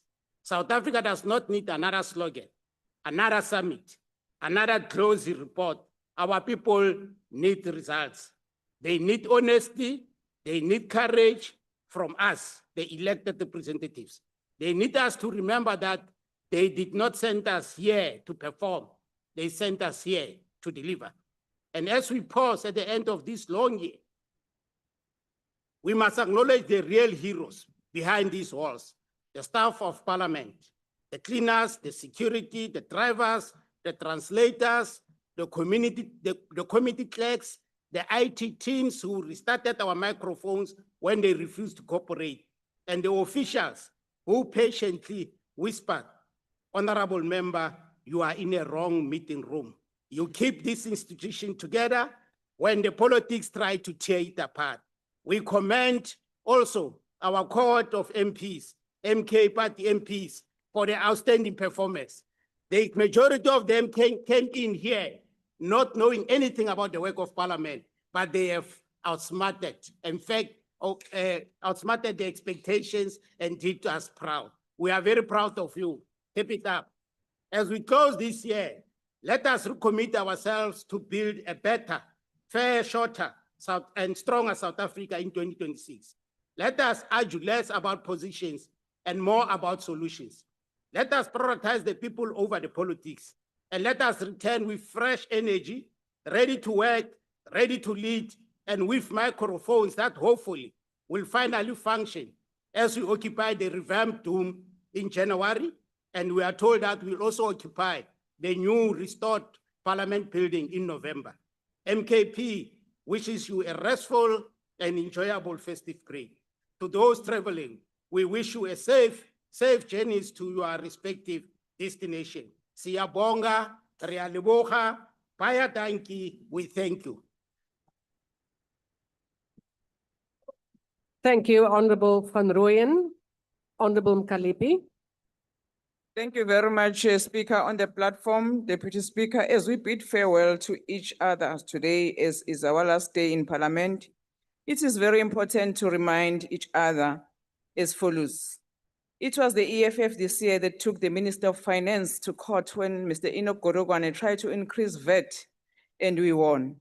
We legally challenged and successfully set aside initially adopted 2025 fiscal framework, forcing a review in Parliament.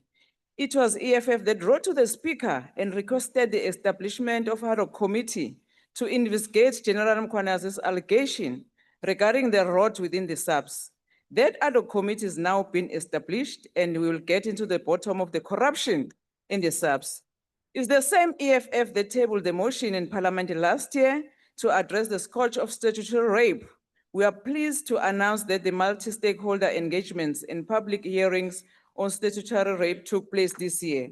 It is the EFF that tabled a motion in Parliament to establish an ad hoc committee to deal with the violence and killings in Cape Town, particularly in Cape Flats.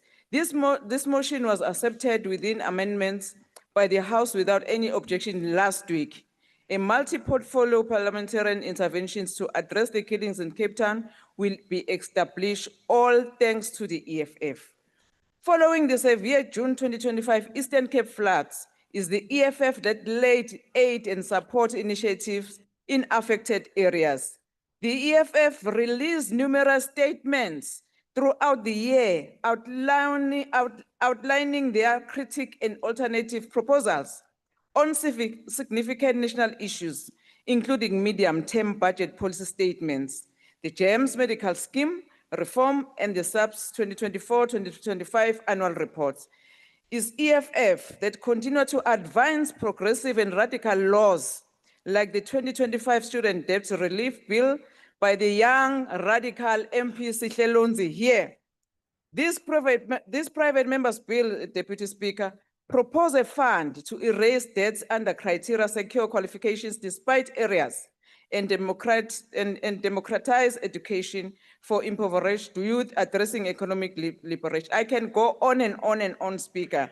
Insourcing bill, 24 hours clinic, State Bank, etc., is EFF. To you, Parliament. To you, Parliament, stop poor planning, Speaker. You are flooding us with a very heavy and overloaded program towards the end of the year. And you do this thing each year, while we are also telling you that you must have a proper planning. You are praising Doug Moore, who is not doing his job, Speaker. We are in this crisis because of the poor planning in the program. We as EFF, when we came back after the bent of Parliament, we are the one as EFF who said, let us have a dome. Even today, the dome is not up. So please pull up your socks, Because when we come back in 2026, we need a venue to accommodate all 400 MPs. We need to ensure that the executive is accountable. We are the legislative body. We are not the extension of executive. So therefore, we need all of them here. They must not be dodgy. To EFF Grand Forces, we are going to meet here next year, same place. Please go and rest because we are ready to take up the GNU up. We need to fight this until the poor black child is having freedom. Amanda. The Honorable Hadebe.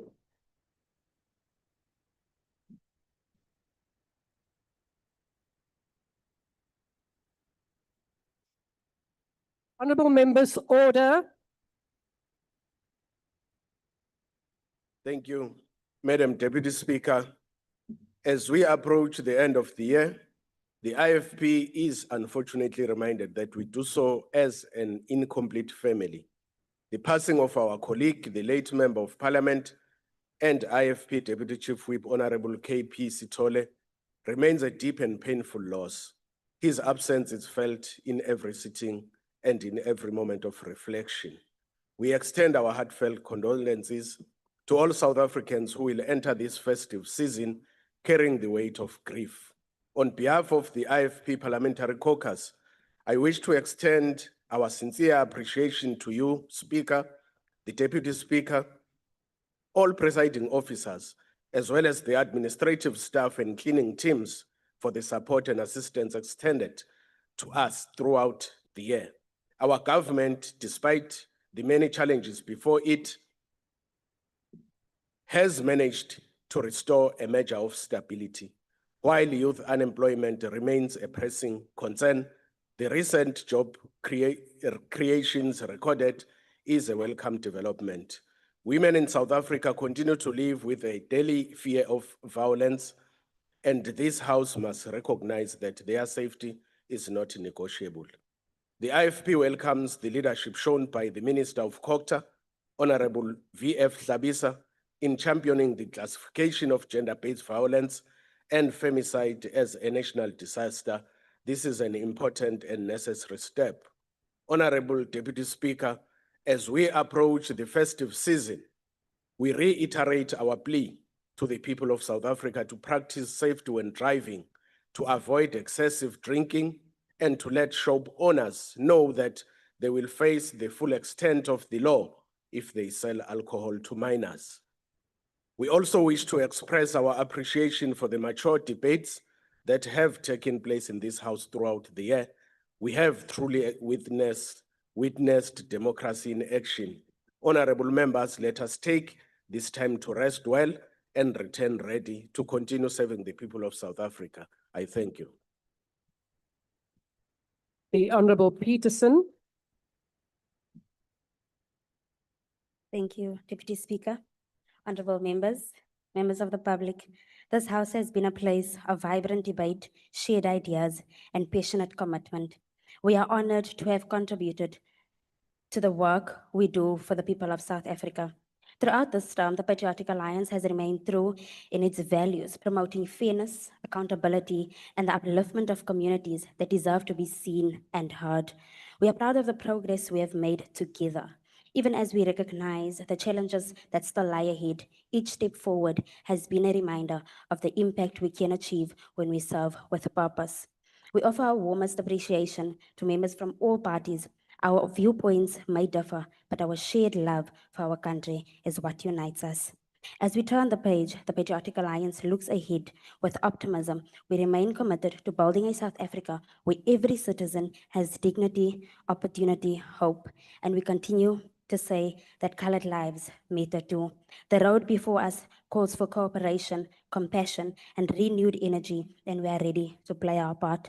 Honorable Chairperson and honorable members, we wish you rest, joy, and a refreshing break. May the next term bring even greater progress for our beloved nation, and to the young people of this House, may we never forget that we are who we have waited for. Thank you. Honorable member on the platform, please mute yourself. Honorable Denner. Thank you, Deputy Speaker. I will not be delivering an annual report like some of my colleagues, so allow me to bid you farewell with the following. This year has been both interesting and difficult, defined by the need to adapt swiftly and to new and changing circumstances. We've made some strides toward greater accountability and better management in government through the Government of National Unity, and slowly but surely, we are starting to see green shoots of change and improvement. But it did not come easily, as evidenced by the Budget 2.0 situation, and there is still much to be done. In this House and at this podium, we give each other hell, and I'm not sure if I'm allowed to say that. We met and we negotiated and discussed and consulted and fought for what we each think is right according to what we believe. And this is good as long as it's being done in the spirit of improving the well-being of our people and our country. The FF Plus would therefore like to thank all the colleagues for the collegial way in which we could work together in this House, in committees, and in the corridors of Parliament. We may not always agree, but it has always been a characteristic of this Parliament for members across all party lines to treat each other with respect once we step away from here, and we thank you for that. To the table staff and all other staff of Parliament, as well as the presiding officers, your dedication and professionalism have ensured order and continuity during turbulent times. Thank you for enabling us to do our work. To colleagues and staff and South Africans at large, may you have a restful, blessed and safe festive season. May we all return safely and well-rested to continue to work and fight for what we believe in. May God bless you and may God bless South Africa. Baie dankie. Honorable De Klape. Thank you, Deputy Speaker. Thank you to the Speaker. Thank you to all the House chairs, the staff, for the support. How you cope with us, only God knows. Ka Setswana, ba re leina lebe seromo. What it means is that you live up to the name or title given to you. I was humbled arriving here to be addressed as honorable, and we have a solemn duty to live up to it. If we act honorably, oversight committees and visits will be fruitful expenditure. In the absence of honor, you need special investigative units and task teams, because in the absence of honor, oversight does not cut it. If we become honorable, we will fall on our swords and avoid expenditure we can't afford. 175 million rands for the Madlanga Commission and expenses of the ad hoc committee, when we have our children die of malnutrition, our children starved to death in the presence of a government that cannot save them. We have to learn to put the people before party and understand that as Parliament, we have a collective responsibility. This House is the engine of lawmaking in our country, and we must take responsibility for an environment that promotes unlawful behavior and normalizing the abnormal. We create the enabling environment for dysfunctional municipalities. We mitigate for unlawful conduct. From squatting, we then call informal settlements. From non-payment for services, we blame on apartheid and poverty. To GBV and femicide, to racketeering, the list is endless.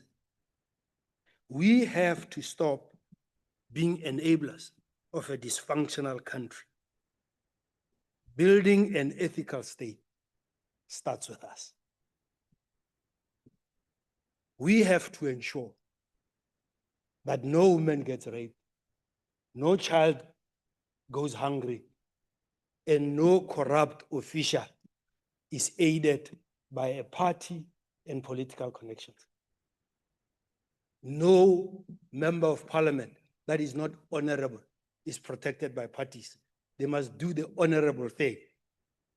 and move on their own accord. I wish you well. Let's come back to give honor to this house. Honorable Swart. Madam Deputy Speaker, it has indeed been an extremely busy year with many challenges, starting with the much contested budget, which illustrated our maturing democracy. And it's noteworthy that the recently passed revised fiscal framework and revenue proposals did not elicit the same controversy. The ACDP believes that leaders are dealers in hope. And the question we need to ask ourselves, are we bringing hope to our people? Is the ship starting to move in the right direction? And we believe this to be the case. It is noteworthy that we amended the rules to allow a designated committee over the presidency and vote one, and this is a further development in strengthening parliamentary oversight over the presidency in particular. And I just wish members of the public could see behind the scenes how we greet each other, how we work together, how we cooperate, instead of the posturing that we often see here before this podium. So maybe that's something also to bear in mind. Lastly, it's very imperative for us to thank our families and to spend time with our families over this holiday season. It's been a very tough year, and Jesus said, "Come to me, all of you who are weary and carry heavy burdens, and I will give you rest." Remember to take a rest and keep the Sabbath. We wish to thank everyone that has worked so hard, all the staff, everyone.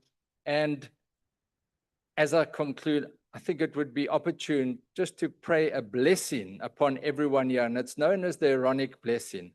May the Lord bless you and protect you. May the Lord make his face shine upon you and be gracious to you. May the Lord lift up his countenance upon you and give you peace. Malabongwe Gamalen Kosi. Praise the name of the Lord. Praise the Here se naam. May you have a blessed, peaceful Christmas and Happy New Year. God bless. Thank you. Amen. Honorable Kwankwa. Well, it does not even say amen. House Chair, Deputy Speaker, at the close of each parliamentary year, we pause to reflect not only on the motions passed or questions posed, but on the shared constitutional duty that binds us here. As Nelson Mandela reminded us, after climbing a great hill, one only finds that there are more mountains to climb. This year, we climbed a few together. We engaged in debates that were robust and sometimes uncomfortable, yes, but undeniably necessary. We revised the national budget 3 times to ensure that every voice found expression.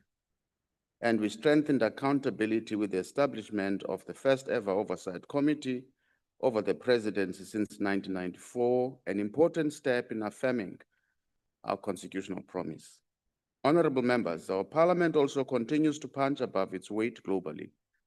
Through our collective active participation in multilateral forums, South Africa plays a critical role in shaping dialogue on peace, development, and democratic governance. These platforms are often unseen by the public, yet they are critical in ensuring that our voice is rooted in constitutionalism and human rights and resonates across everywhere. As you are aware, parliamentary diplomatic work is rooted in a country's foreign policy. As we learn how to govern together with clarity, foreign policy must be a shared national project, not the preserve of any single political party. It must be guided by consensus so that our geopolitical positions align with both our values and national interests.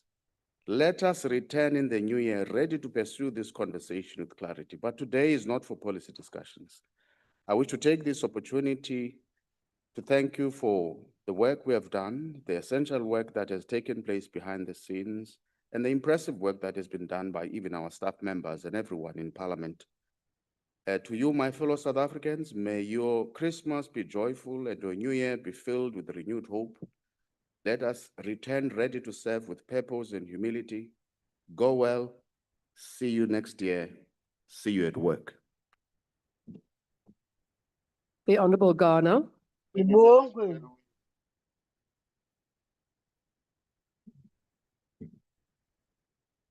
Na cancer mtramastul. Nesung live cancer where thank all the presiding officers, the table staff, the staff of parliament, the staff that support us in committees, the men and women in blue that protect us, and everyone else that makes sure that this house functions. If I were to sum up 2025, I will say it's the year that we have restored the trust in parliament. I will say that in the last 6 months, when I meet people, there are few that ask me, what do parliamentarians do? And it's all thanks to the work that we've done. Not once have I seen in the last or heard in the last 6 months that there are people that are sleeping in this house. There's no one sleeping now. There's no time for sleeping. We are here to work. So we need to thank ourselves as well for restoring the trust in parliament. There are 2 committees that are currently on the go, the ad hoc committee into the allegations by General Mkwanazi and also the Scopa inquiry. Next year, they will report to us. It's up to us to ensure that those recommendations are followed upon and they're implemented. So as we head for our break and also the Christmas season, wish you all well, travel safe, don't drink and drive, don't gamble the money that you don't have. First buy grocery before you gamble. And we wish Bafana well. We wish Bafana well for the AFCON. That's starting on the 22nd of December. And we wish Orlando Pirates well for the final on Saturday.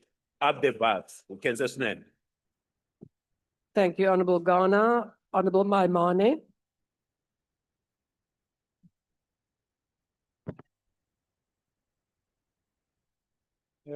Honourable members, Bakhaitsu, let me first of all, I want to thank the Standing Committee on Appropriations. The team works extraordinarily hard. In fact, more than half the bills that would be passed this year have made their way through the committee. I want to congratulate Honourable Moali, who's just had a little one. He's a member of our committee and I want to congratulate him. I also want to, I want to look at the fact that a member in our committee had lost their son.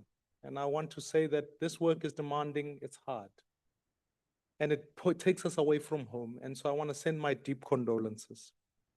I want to say to the respective political parties who are here, yes, Honorable Ntuli, I want to thank you for always accommodating the committee and the work that we've got to do when we've needed adjustments.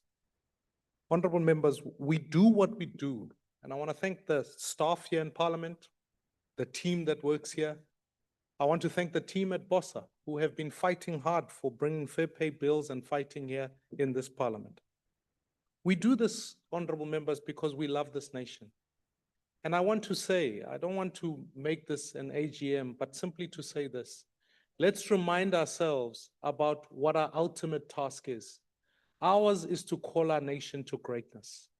Ours is to give the world a more human face, a more humane face, and a more diverse face. That's what our beauty of our nation is. And so, fellow South Africans, as we sit in this room, we represent the very diverse face of our people.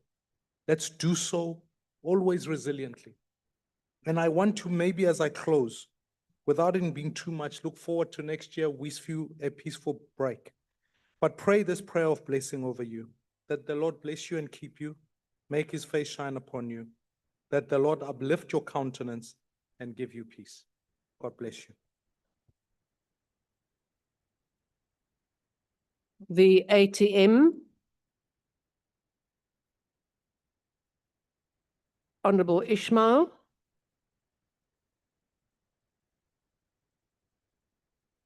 NCC. PAC. UAT. Good. And then I invite the Chief Whip of the largest party.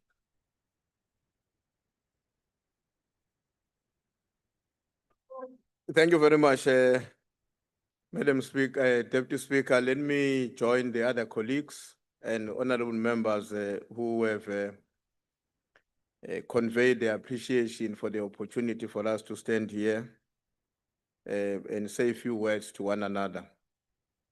I want to agree with honorable members who are saying this has been a very difficult year and in many ways. And one of those difficulties, of course, were that this has just been a year and a half since the formation of the Government of National Unity, which is not necessarily just a formation of a Government of National Unity with political parties from different ideological positions, but including individuals who are coming from different walks of life. But we have had to work together, to listen to one another, to learn to trust each other in order to advance our national agenda. I think it's important that we should acknowledge that progress, and despite the challenges that we've had to contend with.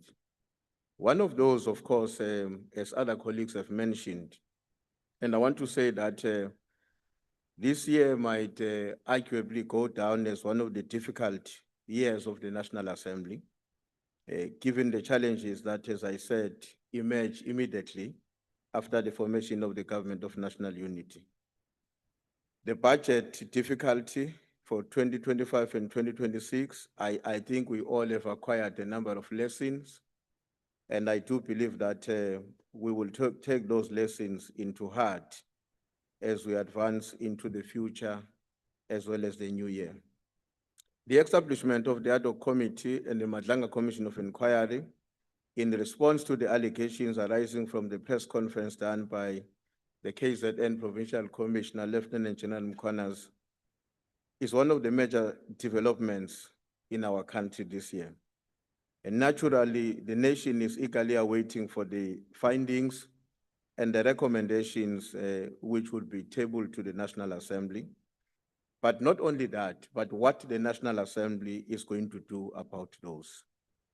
I am certain that Parliament will do everything possible to strengthen oversight and accountability in pursuit of our national objectives, to build a non-racial, a non-sexist, a democratic and a prosperous society. In this context, we should draw lessons from what President Nelson Mandela said in 1996, almost 30 years ago, when he said, and I quote, "Our experience has made us acutely aware of the possible dangers of a government that is neither transparent nor accountable. To this end, our constitutions contain several mechanisms to ensure that government will not be part of the problems," unquote. Madam Deputy Speaker, if the public representatives walk away from their primary responsibilities and get caught or consumed by tribal matters, government and the Parliament can easily become a part of the problem, something that which President Nelson Mandela warned us against 29 years ago. It is always important for us to bear in mind, whatever our differences, this House remains fundamentally important as the custodian of discussions on matters of national importance. Accordingly, this Parliament must help our country and help people to respond to the challenges of the moment, which include, among other things, and of course, in addition to what other colleagues of mine have said here, unemployment, poverty and inequality, challenges of climate change, as the Speaker mentioned them earlier on, crime and corruption. Madam Deputy Speaker, South Africa and its people face a severe headwinds and amid a volatile, uncertain and insecure global situation. This is more than just a bad weather. We are confronted by a confluence of forces and factors that impact negatively on the pace of change in our country. Indeed, we are in the eye of the storm, and our success in this regard will depend on the quality of leadership of our public representatives and the government of our people. We wish to congratulate President Cyril Ramaphosa, our government, the people of South Africa, for hosting a successful ever first African G20 summit of leaders in our continent. I would like to thank my colleagues in the Chief Whips Forum of all political parties represented in this National Assembly for their support and collegiality. And we also want to salute you, Madam Speaker, the Deputy Speaker, and your team for always working with us under difficult conditions and at times even when we become ourselves very difficult on your work. Mr. Klaso and the entire team of the National Assembly, thank you very much. Let me also convey our deepest appreciation to the ANC caucus staff and members who have made it possible for us to discharge our responsibility to the nation. Most importantly, I wish to salute the people of South Africa who are constantly watching us as their representatives and reaffirm our commitment to continue to serve them wholeheartedly and to the best of our ability. Yes, indeed, good luck to Bafana Bafana on their campaign for the AFCON championships. And I wish you all, honorable members, a joyous and a festive as well as prosperous New Year. Thank you very much.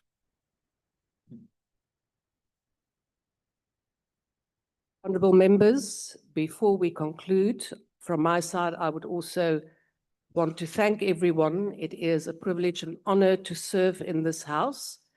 And I also wish you a restive and a peaceful time so that we return next year energized. And that then concludes the farewell speeches and the business of the session. And for the last time this year, honourable members, I request you to stand and wait for the presiding officer and the mace to leave the chamber. The House is adjourned.